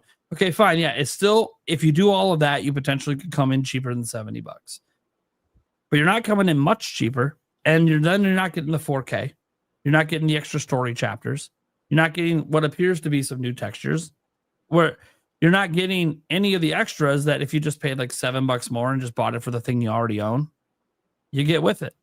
So this is just one of these interesting situations where Nintendo is always going to get yelled at for it, and yet they always, quote unquote, get away with it because they seem to understand the value of their games and what consumers will be willing to pay for them better than pretty much anyone, because they've been doing this now for decades. This isn't new. And if you think that this is a bad value, guys, I didn't buy Donkey Kong Country Returns HD. Roughly 2 million people bought it, though. And that was $60 for a game that had no changes. It was just an HD. Luigi's Mansion 2 HD sold over 1 million copies. I didn't buy it. They didn't do enough to get my $60, but they knew that probably about 1 million people would. This game's new for so many people. Yeah. They've never played it. So this maintains value for so many people. Like, I think Spawnwave had a poll on his channel about how many people have played Super Mario Galaxy. And if I recall, more people hadn't played it than had played it. Let's see if I can based on his audience. So what does that tell you? You played Mario Galaxy 2, because remember, Mario Galaxy technically already came back out on Switch. Yeah. So a lot of people got to play it. So let's just see what the poll says. Yeah, 58% out of 54,000 votes. Yeah. 58% has never played Galaxy 2. And Galaxy 2 is the better game. It's the more complete game. There's more. It's more of everything that's great. Yeah. So one of the greatest platformers of all time. And this goes back, though, to a point that I've made numerous times on here. This is why you have to get out Prime 2 and 3, though. Like, just saying, if that many people haven't played that, how many people haven't played Prime 2 and 3? I mean, these games came out. Prime came out when I was in high school. I've already been in my 20-year reunion. I mean, this is decades ago, dude. Well, I will note that there's a franchise difference in interest in consumers. People love Mario, and Nintendo's not stupid. They're bringing Galaxy out now because they're going to get a pop in sales this holiday, and they're getting another pop when that movie drops. That's why it was on my bingo card, brother. The movie got Galaxy in the name. It's going to be another pop. Oh, well, the Amiibo. Yeah, the Amiibo are coming out around the movie. You know why? Because there's going to be more people going to the movie than buying the games. And people will buy the Think about those search terms. Oh, yeah. SEO, man. They know what they're doing. They're very clever in how they're handling this. Like, they know what they're doing. They know people will buy it. They've been waiting for Galaxy 2, etc. this holiday. They're going to buy it in millions.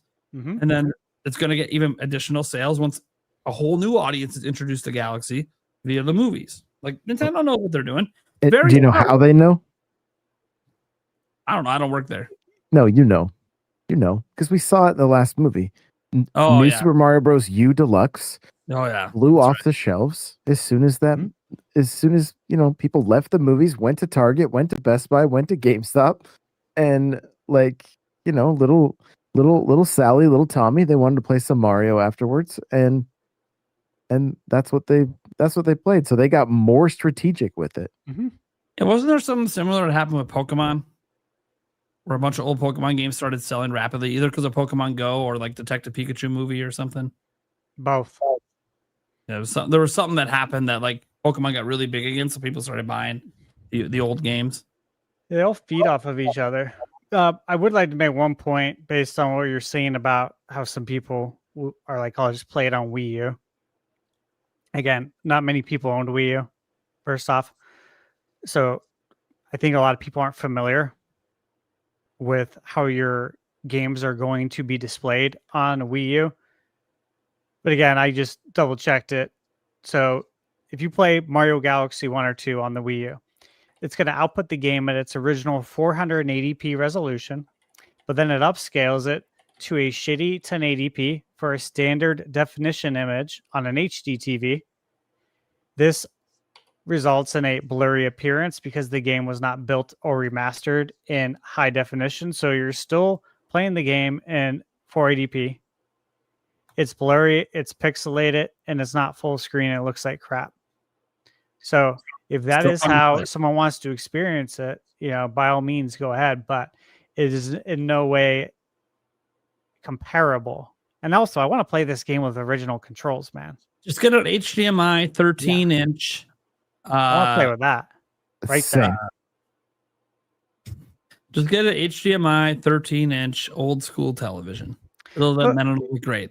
This is why I always go back to people saying, "Oh, well, like we can't ask the casual consumer, the everyday casual gamer consumer, to go buy a GameCube, buy Metroid Prime 2, set it up on a TV because you're not going to have RCA inputs. It's very doubtful. So then you're going to go on Amazon and find the cheapest, shittiest converter. You're going to use that, and then you're going to introduce a shitload of input lag, and you're going to be like, this is a horrible experience. And you're not going to know any better because you're casual. And then you're not going to want to buy Metroid Prime 4 because you're going to be like, this game controls like crap. I moved Samus, and it doesn't even go. TV that's too big. Yeah, this is why you can't ask them to do that. And the same thing goes for Wii, though. I mean, it's going to look horrible on a modern television. You run into all the same issues. I remember when Skyward Sword came out, I had a small CRT when that game came out. I think it was like 24, maybe 20, 24 inches. And I thought the game looked incredible. I was like, this game looks beautiful. My buddy calls me like, dude, this game is hideous. I'm like, what are you talking about? It looks great. It's stylized. It's not photorealism. Well, he had like a 36-inch TV or whatever, which was too big for a game like that. So it did look super jaggy and pixely stretched out. So yeah, it like even forgetting the input lag and forgetting like the extra tools to play these old games, just throwing it on. Most people have, like, not everyone, but a lot of people have at least like a 50-inch TV, and playing a Wii game on a 50-inch is the game's just gonna look like absolute ass, like dirty ass. Wii bowling still kicks ass even at 50 inches. Saying. Just saying. And even better on Wii U. Well, yeah. Well, I mean, of course. Then again, if you want HD Wii Sports on Wii U, you can't anymore because it was an online rental program that was stupid. Remember that? There's a disc. They made you could have purchased it outright, but yes, you could also rent it for 24 hours. Dude, that was so stupid. One of the stupidest ideas I think Nintendo ever tried. I did rent it one time. One of the games. I did too, and then I realized this is dumb. What am I doing? Yeah, it's so dumb. I'm more frustrated by rental engine. They want more money. Like, I'm not doing that. Fuck that. Yeah, I think at the end of the day, there's convenience. They were playing off of game rentals, by the way. Like, we used to do that, except I'd rent it for a whole weekend, not a day. But whatever. Well, we did it at like New Year's Eve party or something. And you were renting per sport. That's what was fucked up. Yep. Like, what the fuck? Yeah, like $3 for 24 hours or something. So dumb. Anyways, go on. What you were gonna say, Josh? Oh, just the convenience of not having to hook up those systems, not having to deal with batteries for the Wii remote, like, and Nintendo's just going to they're gonna see what the market will allow, and they just keep doing it. And look at how this game is selling. Like, anybody that's complaining about it's not moving any needles. The only way you're going to move the needle is to just not buy it. If you don't like it, don't buy it. If you care that much about it, put the effort into being able to pick it up. And we just mentioned New Super Mario Bros. U Deluxe. The entire Switch, like, the majority of the Switch One's lifespan was selling Wii U games. Like, there's so many Wii U games on there that everybody bought. That you know how many people probably had. Wii U had no games.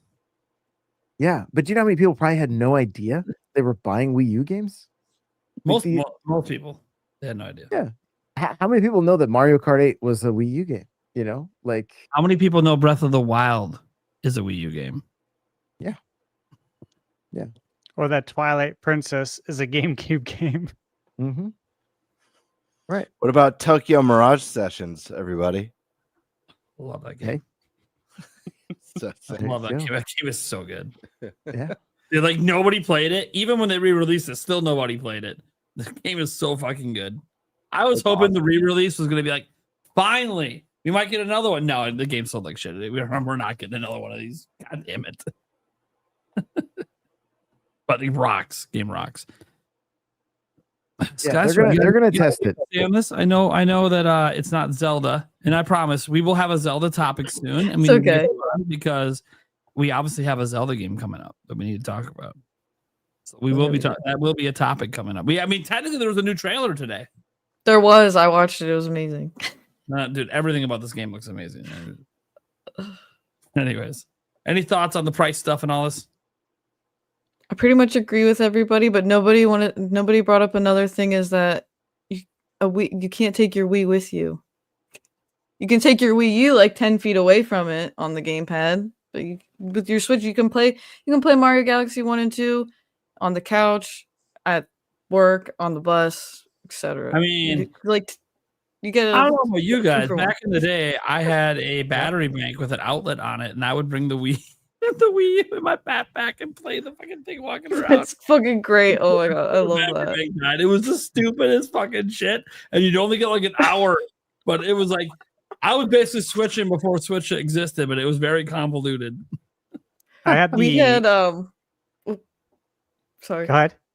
We had one of those minivans that had like the DVD player with the little screen that came down and that had RC cables in it. And I bought one of those giant ass car charger things that could plug like an outlet in. I hooked my GameCube up and I was sitting in there playing Ocarina at a time when we would go like for like a couple hour drives to go camp. Hell yeah.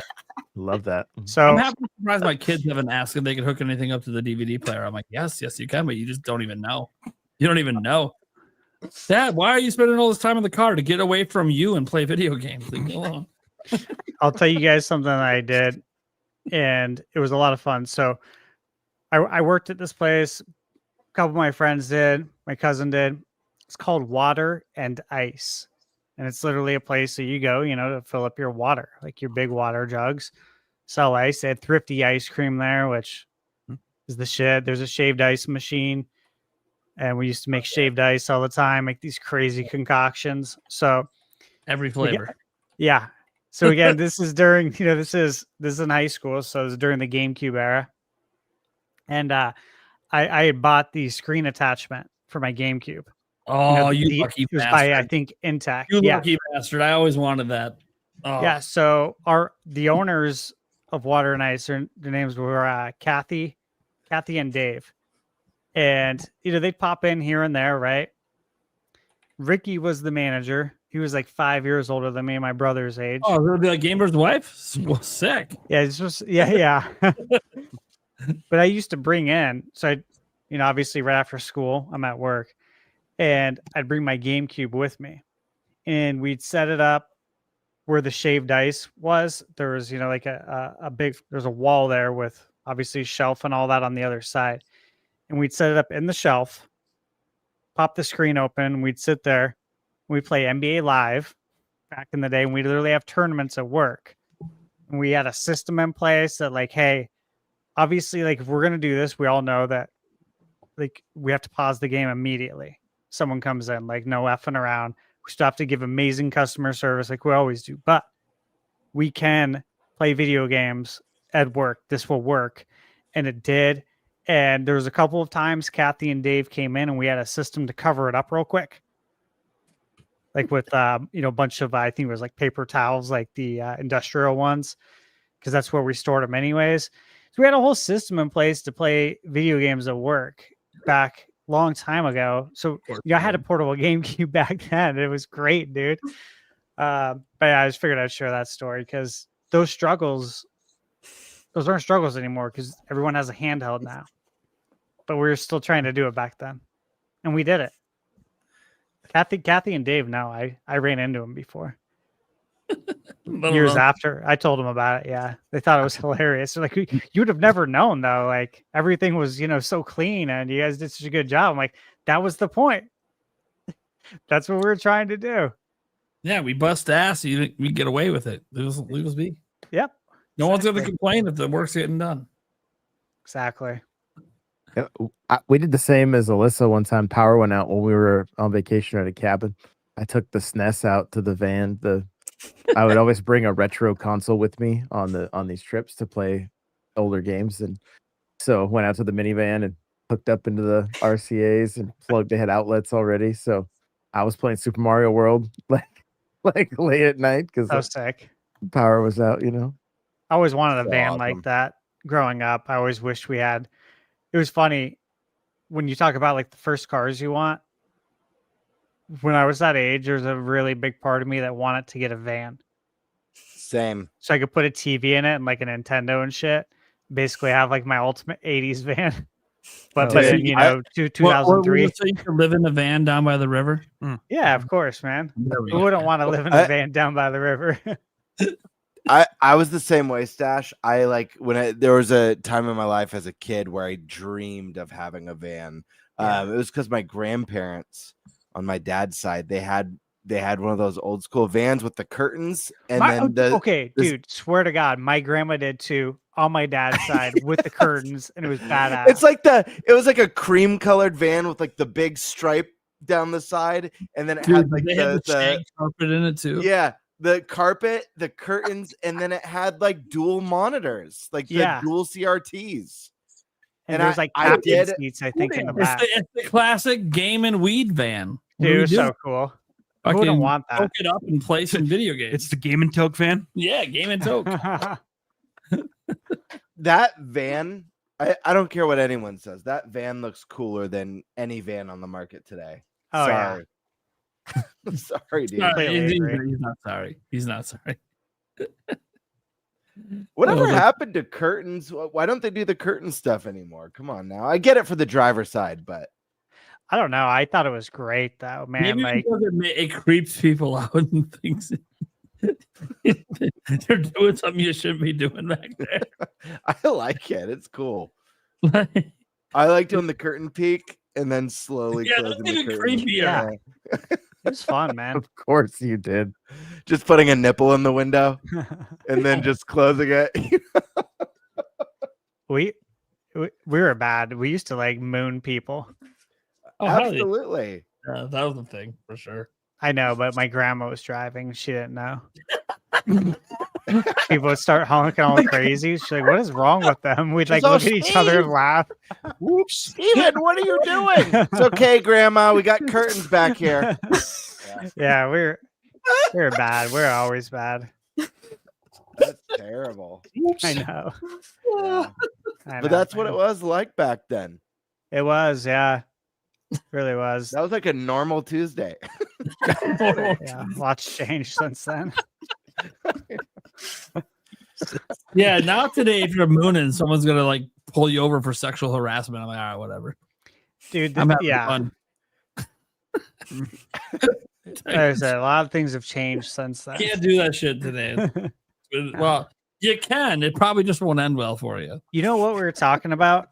So you can always do an experiment at the bachelor party, right?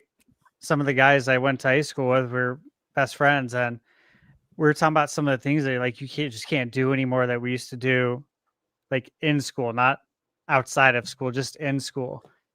And mind you, I had done this pre 9/11, okay? But dude, I remember being in a Spider-Man costume, okay? Like full body. Yeah. And lighting smoke bombs and then throwing them into my friends' classrooms and yelling bombs away.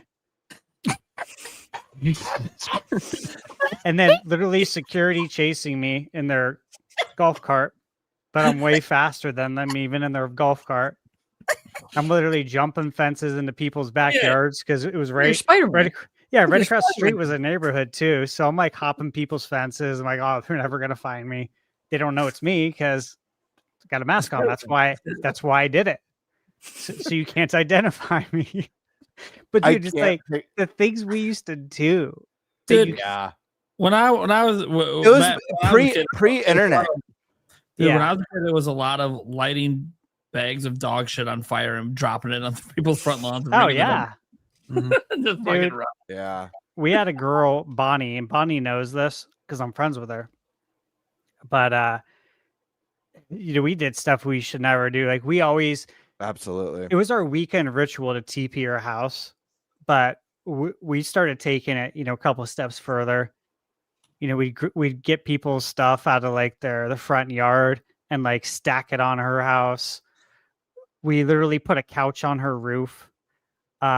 We did bad things, like stupid things that I would never tell anyone to do. But like, we literally put a hose down her chimney. Guys, please condemn me for doing this. These are things you should never do, right?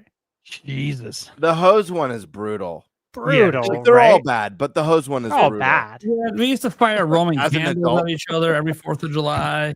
Roman candle fights, and then we'd start firing them at random cars as they drive by. Oh yeah. We We used to like, you'd have someone, the one friend that had a truck and everyone's in the truck bed. We'd drive by with baseball bats and take out people's mailboxes. Yeah. Yeah. Oh yeah. Get away with any of this shit today. Yeah, we used to in school. We used to bean dip everyone. Dude, egging cars, It egging was- cars. That was like a thing. that happened my friends in high school, we had this thing because like every lunch, a handful of us drived, but we used to do this thing where we'd like go out to lunch. We'd go to like, I don't know, we'd go to like a Mexican restaurant or hit up like Jack in the Box or something like that on our lunch. And we'd always like, for whatever reason, someone would always have a lunch, whether it was me, one of my buddies, or one of my buddies in the other vehicle. And we'd always come to a red light and get out of the car. And one of us would chuck our lunch, like macaroni or like pasta, just like throw it at the other person's car and then get back in the car and drive when it turns green. And it was like just like a thing that we did all the time. But we also would fill like a Stater Brothers bag, like a grocery store bag, to the brim with water when one of our buddies was in the stall, using the stall. Oh, and dude, fill yes. it, and we take it and just lob it over. And it was not a water balloon. It was a water explosion, drenched from head to toe. Dude. Me and I think we me and all one did of the neighbor same kids- stuff. Me and one of the neighbor kids, we stole 2 shopping carts from the downtown store, pushed them all the way to the top of the hill to do a shopping cart race all the way back to downtown. and it went horribly. Horrible. Just, I don't know how we survived. I smashed my head on the concrete. It was not good. And yet we just got up and did it again because we couldn't determine who won. We couldn't remember. Could you imagine if we had cameras for all of this back then, like to record it, not to get caught, but to like record this stuff? I mean, look, at that point, I was just doing Jackass before Jackass existed. We all were, right? That's why I think we all loved Jackass because It was it's on, just shit it's on we all TV now. did. It's a movie, yeah. Yeah. Oh, what? You fucking slammed that guy in the nuts? Yeah, fucking, I did that last week. Just didn't get it on camera. Shit, that was a mistake. Should have got it on camera. Oh, man. The thing is, that stuff will go viral now. It's all about just having permission now. You got to get all these permissions and waiver signing that none of us were fucking doing. We didn't give a fuck. We just did stupid shit because it sounded like a good idea. I don't want to even talk about all the shit I did with firecrackers. Probably should have been arrested. Some of the dumb shit I did with those. Yeah. Anyway. All right. So let's get to the super chats. We don't have too many tonight, unless you guys want to get your super chats in right now to get your questions in. I had a new member on my side, or maybe a membership renewal. I didn't double check, but Seth420, thank you so much. And then we had Demonic Brawler, of course. keeping the tradition alive. Bring back Yes. NFL Blitz, NBA Jam, and NHL hits. Got to keep it going. True Dude, so hyped for Galaxy 1 and 2. They are my favorite games of all time, and I'm happy to play a new definitive version. I think a lot of people agree with you. A lot of people 100%. agree with you. I have it pre-ordered. Oh, this was a suggestion from Pokemon Fan back for characters for royalty free for all. The sponge monkeys from Quiz. subs. Pretty sure those are still copyrighted or not royalty free yet, but they were hilarious. Waterman Bowman's DC channel says Nintendo should add Nintendo Music to the Switch or Switch 2. Why not? It basically would override any other sound from the Switches, even in the game. Yeah, don't the other systems have that where like you can play music if you want? I can't remember. I don't actually do it. I know on PlayStation for certain games when you hover over them, I think that's kind of cool. I wish Nintendo did do that. Just a little jingle. I think it was 360, Mm-hmm. right? That you could use your own. And OG Xbox. It was cool. It was cool, man. Like I remember having some of my own music, like playing NBA 2K back in the day. Mm-hmm. You had to didn't you have to put your disc in, burn the music to the drive or whatever, and then you could have it? Yeah. Yeah, that was cool. Okay. Next up here, new Game Boy Advance NSO drops apparently happened. I didn't see them yet. What games were they?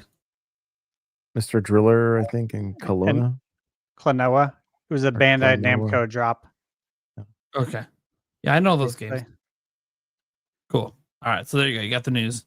Nintendo Ninja Prime says Metroid Prime 4 Beyond hype. Dude, don't you worry about it. We probably got to do something special for it in November, the week before. Oh, yeah. Actually, the day before it comes out. Shit, it comes out on a Thursday, right? So shit. Yeah. We're going to have a show right before it comes out. Actually, technically, as it comes out digitally. Thirsty Thursday. Yeah. Shit.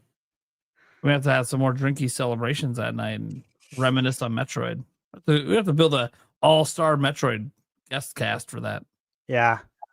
Andres Restart, I know you're watching. You better free up that Wednesday night. Yep. Andres, Dave, yeah.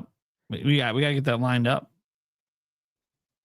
He's gonna be like, no, because then I have to delay playing the game because he'll probably have it digitally to play it early. Yeah, probably. With the Battle 7, if we get achievements, could themes be next? Well, I think the idea was that potentially you could use the points because the point system with the patent and everything for the achievements, and maybe buy themes with your achievement points. And other things too, avatars and everything else that they already kind of do. What I thought was interesting is they said if you hit like a certain level, you could potentially like gift or trade items with friends. I thought that was kind of cool. Keep a buddy that like just got a Switch 2 and you know they love Metroid, but like they don't have the points. You could send them the Metroid wallpaper. I think that's kind of neat. Mm-hmm. Again, assuming that this actually happens and isn't just another one of those patents that comes out and nothing happens. Bama Hut did 5 gifted. Thank you so much, Bama. Appreciate the support. Jorge FT, do you think the Final Fantasy VII Remake series can be an interesting test for Game Keycard, considering the games are likely 90 plus gigabytes based off of Intergrade? I think any game that comes out on a keycard is a test of game keycards. I mean, I don't know. The early data kind of suggests they're not selling well. The key cards, not necessarily the games. We see Madden doing really well on the system right now. So like, and that it's all digital sales. So, I don't know. Like, it'll be interesting if we ever get a report that a third-party game sold a shitload of key cards, and maybe Final Fantasy is the one that does it. We'll see. Because they do have like the interesting pre-order bonus stuff going on with it. So I think once the install base is built up for Switch 2, yeah, and you have all the casuals owning a Switch 2, they do not care about keycards. They don't know the difference. I'm just telling you, they don't. They don't know the difference. I won't even go into the reasons why, but they'll sell. And I mean, even for games like this, though, it makes. I mean, obviously, you got to go the game key card route. You can't. Yeah, You know, the same there's Braveheart on VHS. They're not going to put three VHS tapes. There's. It's not like some of these smaller games that could fit on an actual card that they're going the game key card route. I mean, that type of stuff. Exactly. If they want to make zero money, they could do multiple carts. They could. Yeah, they can open a charity match. You make no money then, but hey, 2 carts. Let's go, baby. Insert. That's what games used to I be. know. At. You get I know. halfway Yep. through, you got to put the next disc Yep. in. You know? Yeah. Oh, dude, Final Fantasy was famous for that. It was like, what was it Final Fantasy 8? I had like 6 discs on PC that I had to keep switching between. Something like that. It was insane. But I did it because that's just the way gaming was.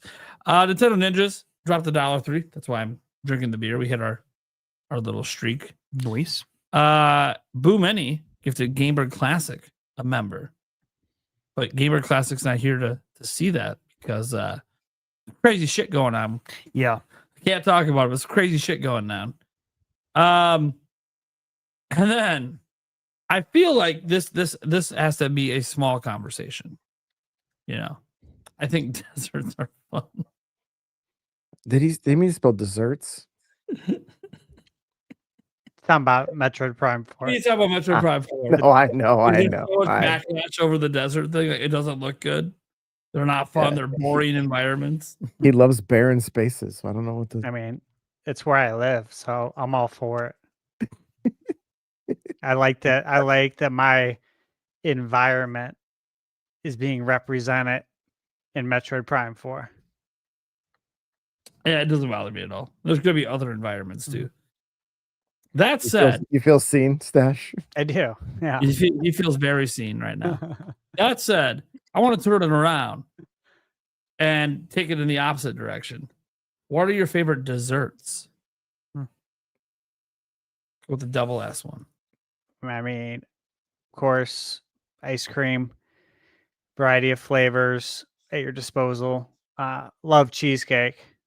Love it. Shoot, man, I love dessert. I'm a big dessert all guy. the snacks and treats and candy you eat that you probably love desserts. I really do.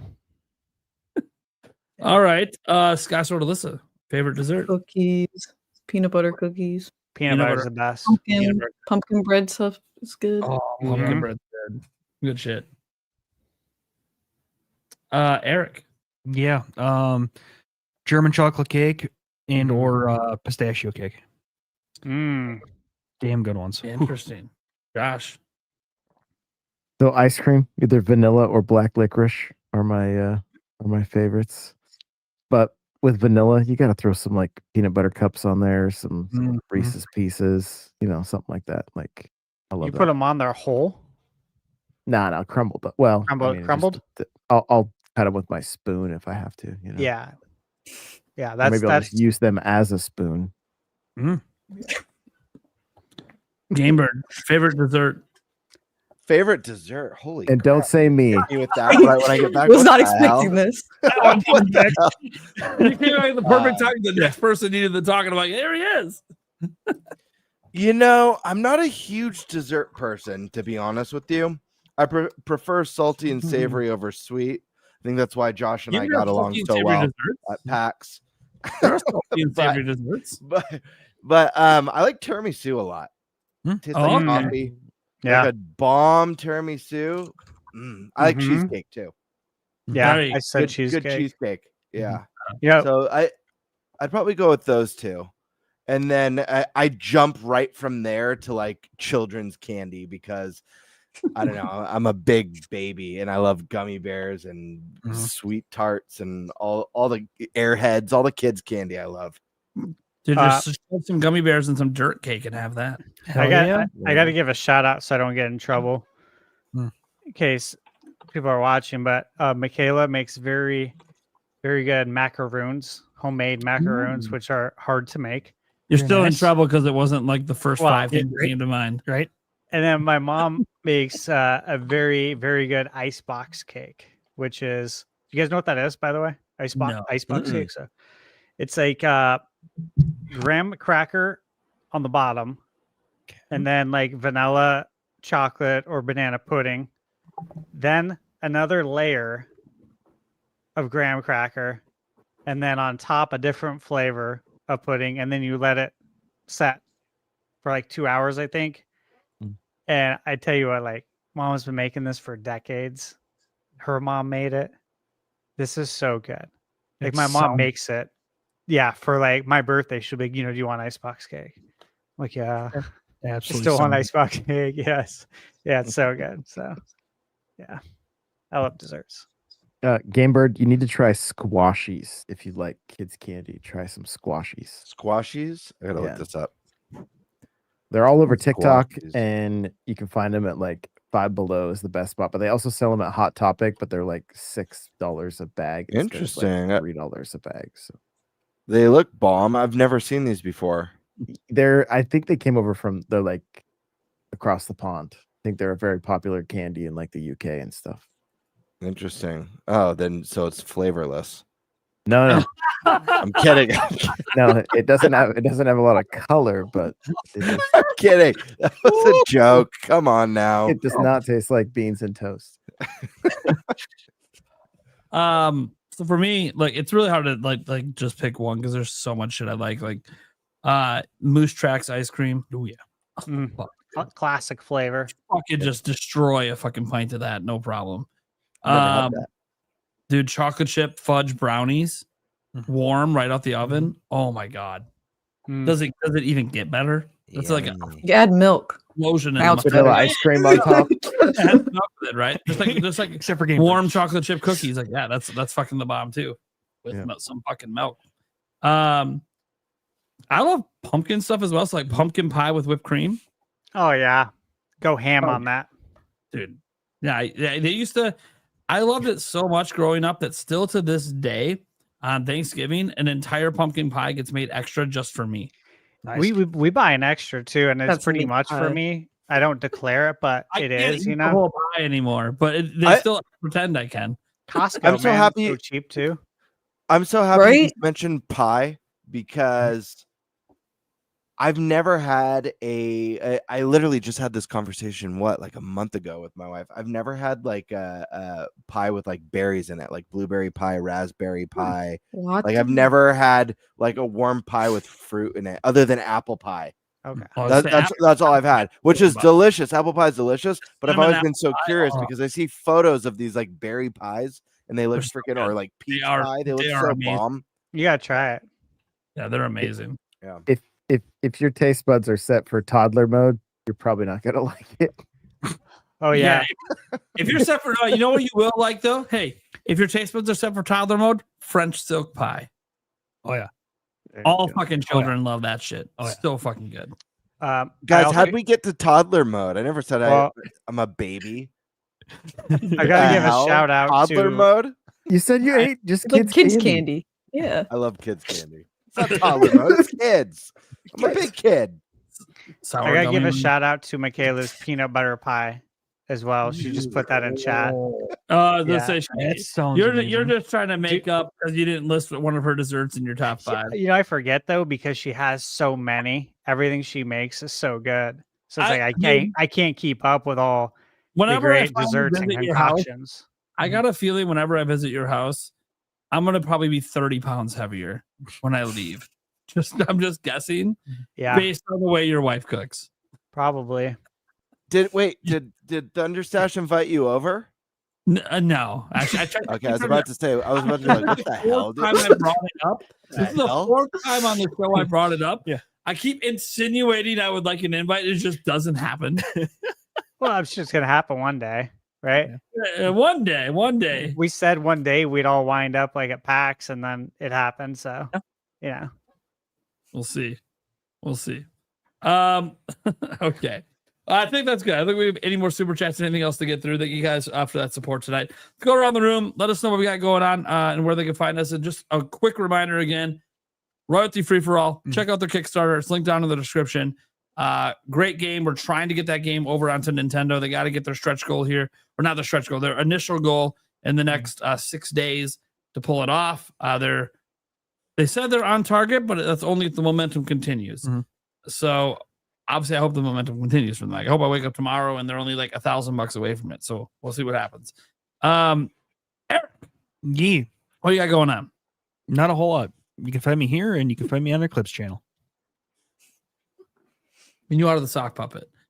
What? I don't have anything going on. I don't have a YouTube channel. Dude, you had the Clips channel, but Yes, I will know, say the irony that because like Eric barely talks in the podcast most of the time, and that's the whole sock puppet joke. It's funny because you're about to have a vlog drop where you talk a shitload. No, because in person you won't stop yapping. Yeah. No, it's all good. It's just Yeah, funny. I was very surprised by that. I'll be honest, and I mentioned it in the vlog. We weren't really talking. I mentioned it in the VO. Just wait till sports comes up, man. Wait. Eric is you're a talkative dude, and you're very easy to talk to in person. And not only that, like in a lot of ways, and again, this is stuff that I talk about in the vlog. Felt like dude, he was our lighthouse as far as like, well, day one especially, which he was our beacon, man. He was the beacon, but he also was a lot of the glue that held shit together too, because dude, you were so on it with like, hey guys, 5 minutes, we gotta start heading this way because that's where he is. Like the whole time, I was like, dude, he knows that if he says nothing, I'll just be like everything. Mm-hmm. But you were you were more on it than like all of us. That was like you were like, hey guys, let's head this way. We got to go up to here. We got this starting in 10 minutes, and then we got to be over there. Like, that's you were just on it, man. So it was really cool. I was like a kid in a candy shop half the time, so I know if without Eric, the Toad hat, I would have been lost. No, we scheduled. We're going. I'm like, well, I mean, they would have had the security intercom. Yeah, saying, Game Bird's looking for his friends. Michaela said you were the ultimate Disneyland dad, Eric. Yeah. Yes, we were all the kids. We were all the kids. We needed a Disneyland dad. Oh my god. Is that what's gonna happen if we all go to like the Nintendo theme park together sometime? It's gonna be the one making sure we fucking get shit done. Does that mean I have to break out my fanny pack? God damn it. Yeah, did you just store some cigars in there for me? Yeah. I swear if you go back to fanny pack, it's gonna be great. They don't know fanny pack, Eric. No. It'd be great if you got to make a one-time return. Yeah, right. And next time, guys, I will be partying with you. I was so mad that I couldn't. For those of you who don't know, I was like wildly losing my voice and starting not to feel well. And if I had gone out and one of the days it was really bad, like my voice was just like it was like awful, like speaking and having someone go, "What?" and then I have to like try and say it again. Dude, and And Game Bird now has footage of me doing the karaoke stuff, and I bet in the back of my mind, the only thing going is, fuck, I wanted to be there. I did. Yeah. Dude, it was entertaining.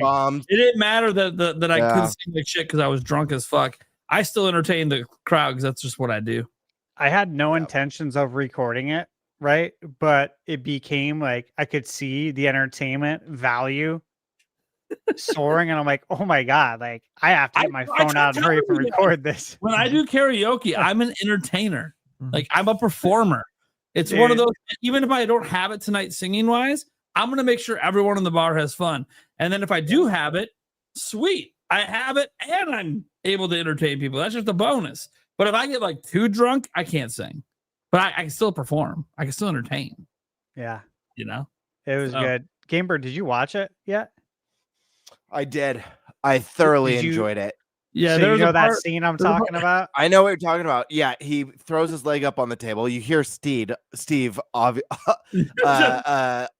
laugh when it happens. Yeah. Oh my god. Yeah. Audibly start laughing. And then I got scared when I was watching it because he almost beat. Dude, I was trying to jump down the downstairs. Steps. I was trying to jump down the steps, and I kind of slipped when I hit the bottom, and I was gotta keep it going. Show what's going on. face planting. That could have been That's so I've done that a bad. million times too. Yeah. I'm the master of almost face planning all the time. All the time. I was known for it in high school. That's why I ended up playing the Scarecrow in the Wiz. Because the Scarecrow almost biffs it all the time, and I'm just a natural at almost biffing it. But do you realize how ridiculous that sounds? I was the master of almost face planting. Yeah. That's what I was known for. All the time. I would be the master of, I would lose my balance, but always catch it. So, Michaela's listening to the podcast. Yep. She said it was probably the Rumplemints. Fucking love Rumplemints, man. Would you order that? I'm like, I did ordering Rumplemints. Yeah, of course I did. It's like ordering the what was it, Gold Slick vodka from the movie Superbad. Dude, Rumplemints, Goldschlager, I'll do that shit all night. Got no problem with it. Man, yeah, I mean, so epic. I just like usually when I go to karaoke, I hit it early, and then I just keep drinking and keep drinking and keep drinking, and then once you get to that point, I've already sang like 3-4 songs. We're usually leaving the bar. We didn't get to the karaoke till late. Yeah, so. Anyways, yeah. If you guys, people that watch my live streams, I can entertain. Now, just imagine I'm in a bar setting with a microphone and some music. It's glorious. You're gonna probably see a little tease in a vlog. Gotta be careful. I don't want to get copyright claimed. But oh yeah, he'll make it work. Gamebird will make it work. We only get to Eric. You only got through me. Sky Sword, Yeah. Alyssa. I'm She's just here to enjoy the stories. I am. No. I wish I could have contributed a little bit more. It's also pretty late over here. Well, so, okay, to be clear, I like to pick topics, that are going to be good for our guests. But then all of a sudden, royalty free for all people are like, hey, we're going to come on. I'm like, well, that threw the whole show for a loop.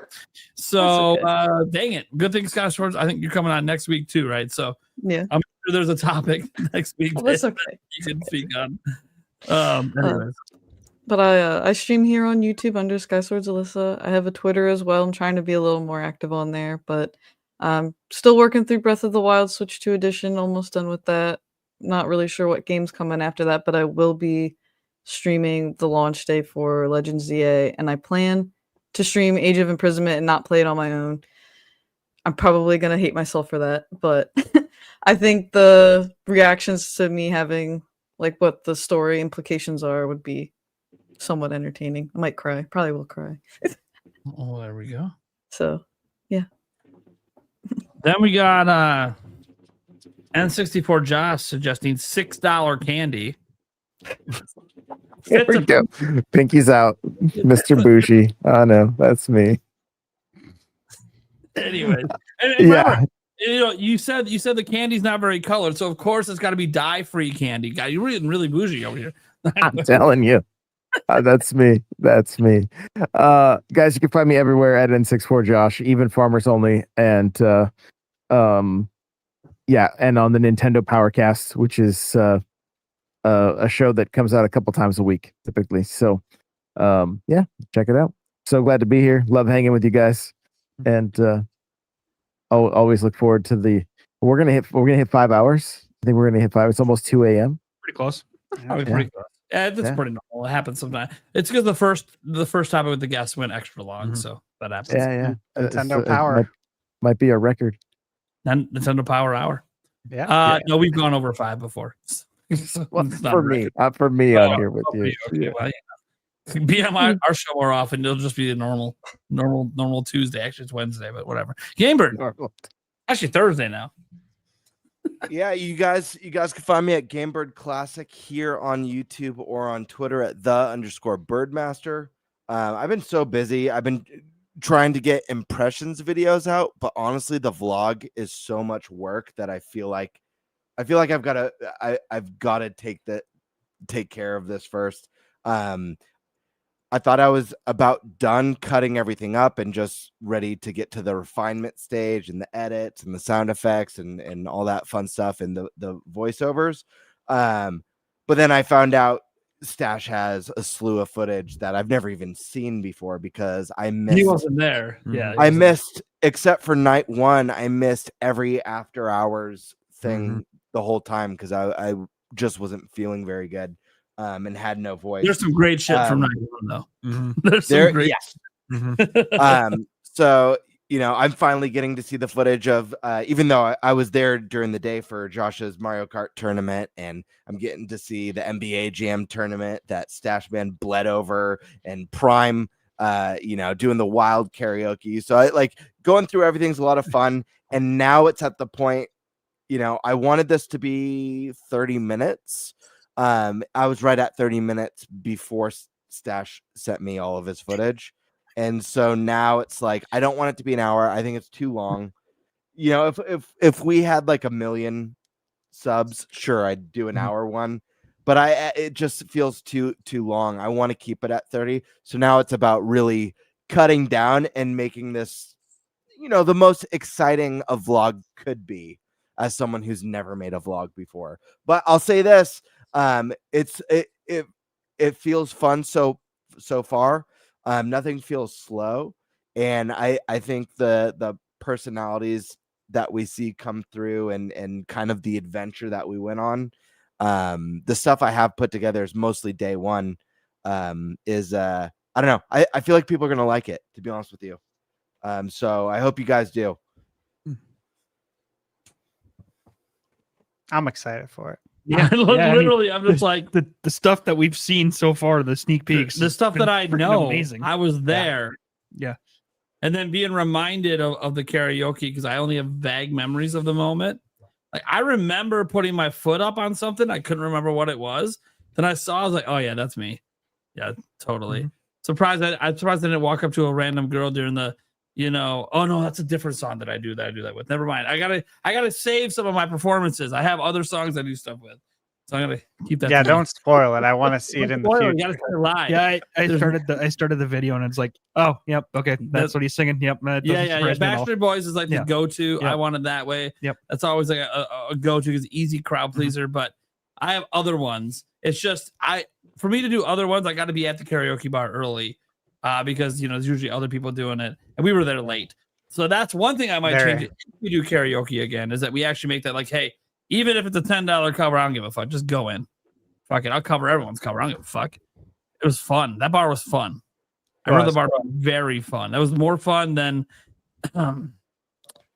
where Josh took me, which is where I forced myself to get fucked up so I'd have fun.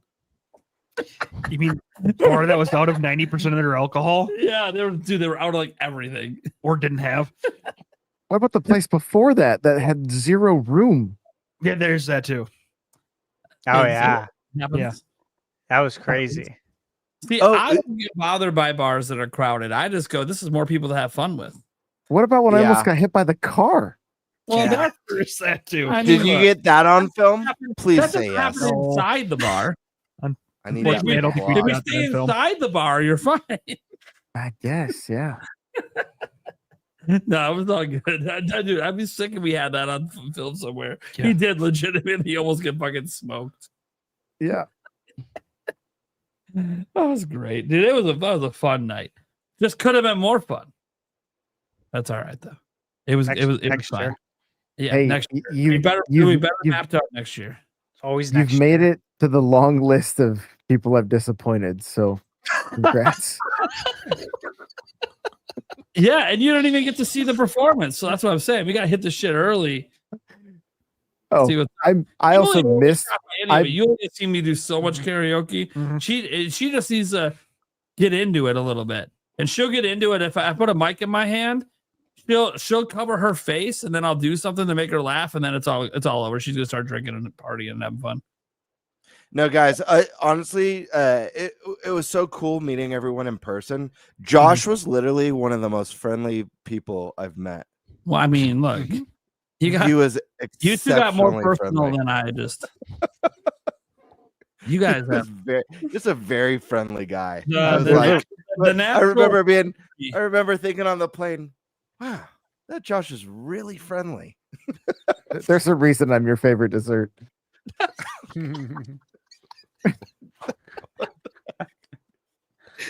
So guys, tune into the vlog. That's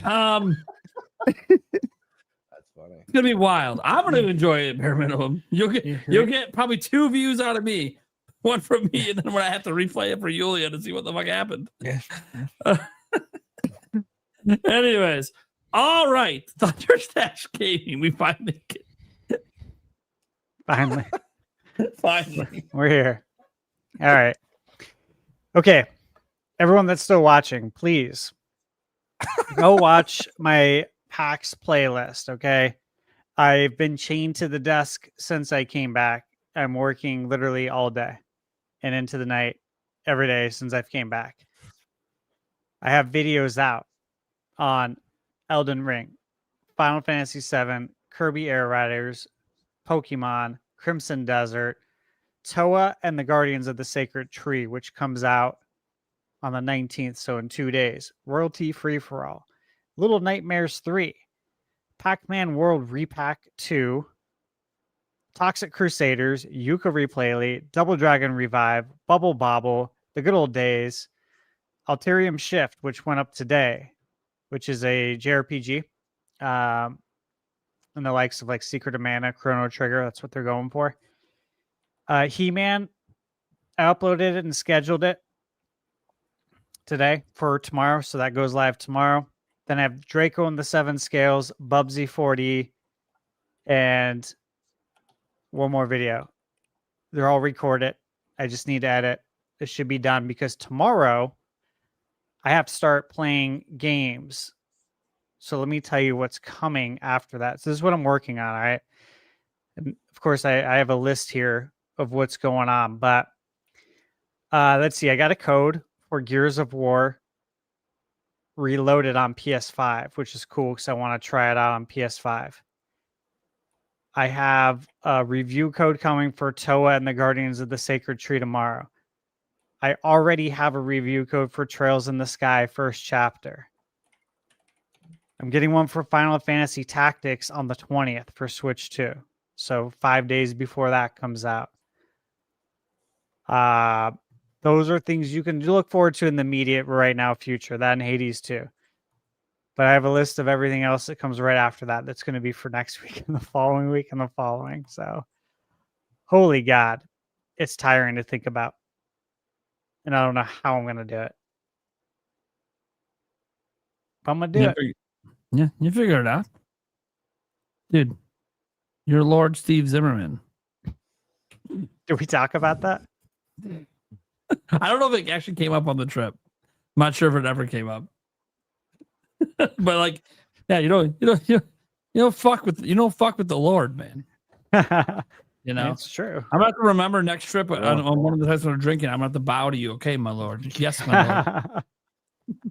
Can I get you That'd another be beer, funny. my Lord? That would be funny to do. Yeah, I was thinking about it at the karaoke bar, and I was like, well, it's just you and me. It'd be more fun if we had people with us. Anyways. Got real quick, Nate. I actually have to. Something's come up. I have to take off. Yeah. But I'm hitting end stream in like 2 minutes, so you're good. Thank you, Josh. Thank you, Alyssa. Always a great time with you guys, and I'll see you all next time. Sounds good, man. Have a good night. Later, bud. Bye, guys. Dude. Scott sort of Alyssa, are you really talking about Titanic behind the scenes? Yes. And I missed it? Yes, you did. Gabriel said big jugs first. Dude.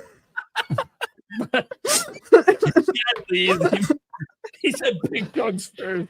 Dude, we've been on a whole thing for like 20 minutes one night about Titanic.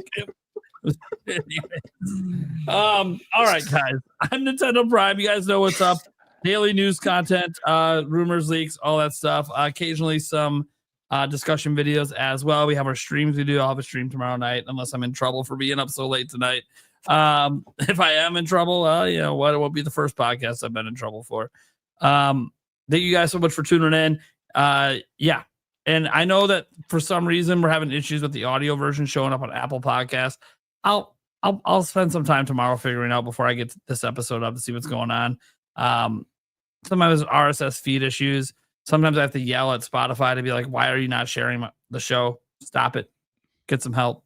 You know, look, you go all Michael Jordan on them and they usually works. Hit me up if you need help with that. Yeah. I don't know what's going on. Why it has, I don't know. The last couple episodes haven't been going to Apple Podcasts. We'll I'll get it sorted out. This is If the second time it's happened too. Yeah, I know. So I don't know. Something's going on with their system. I don't know. I'm sure it's happened to other people, but I'll talk to their support and we'll see if they.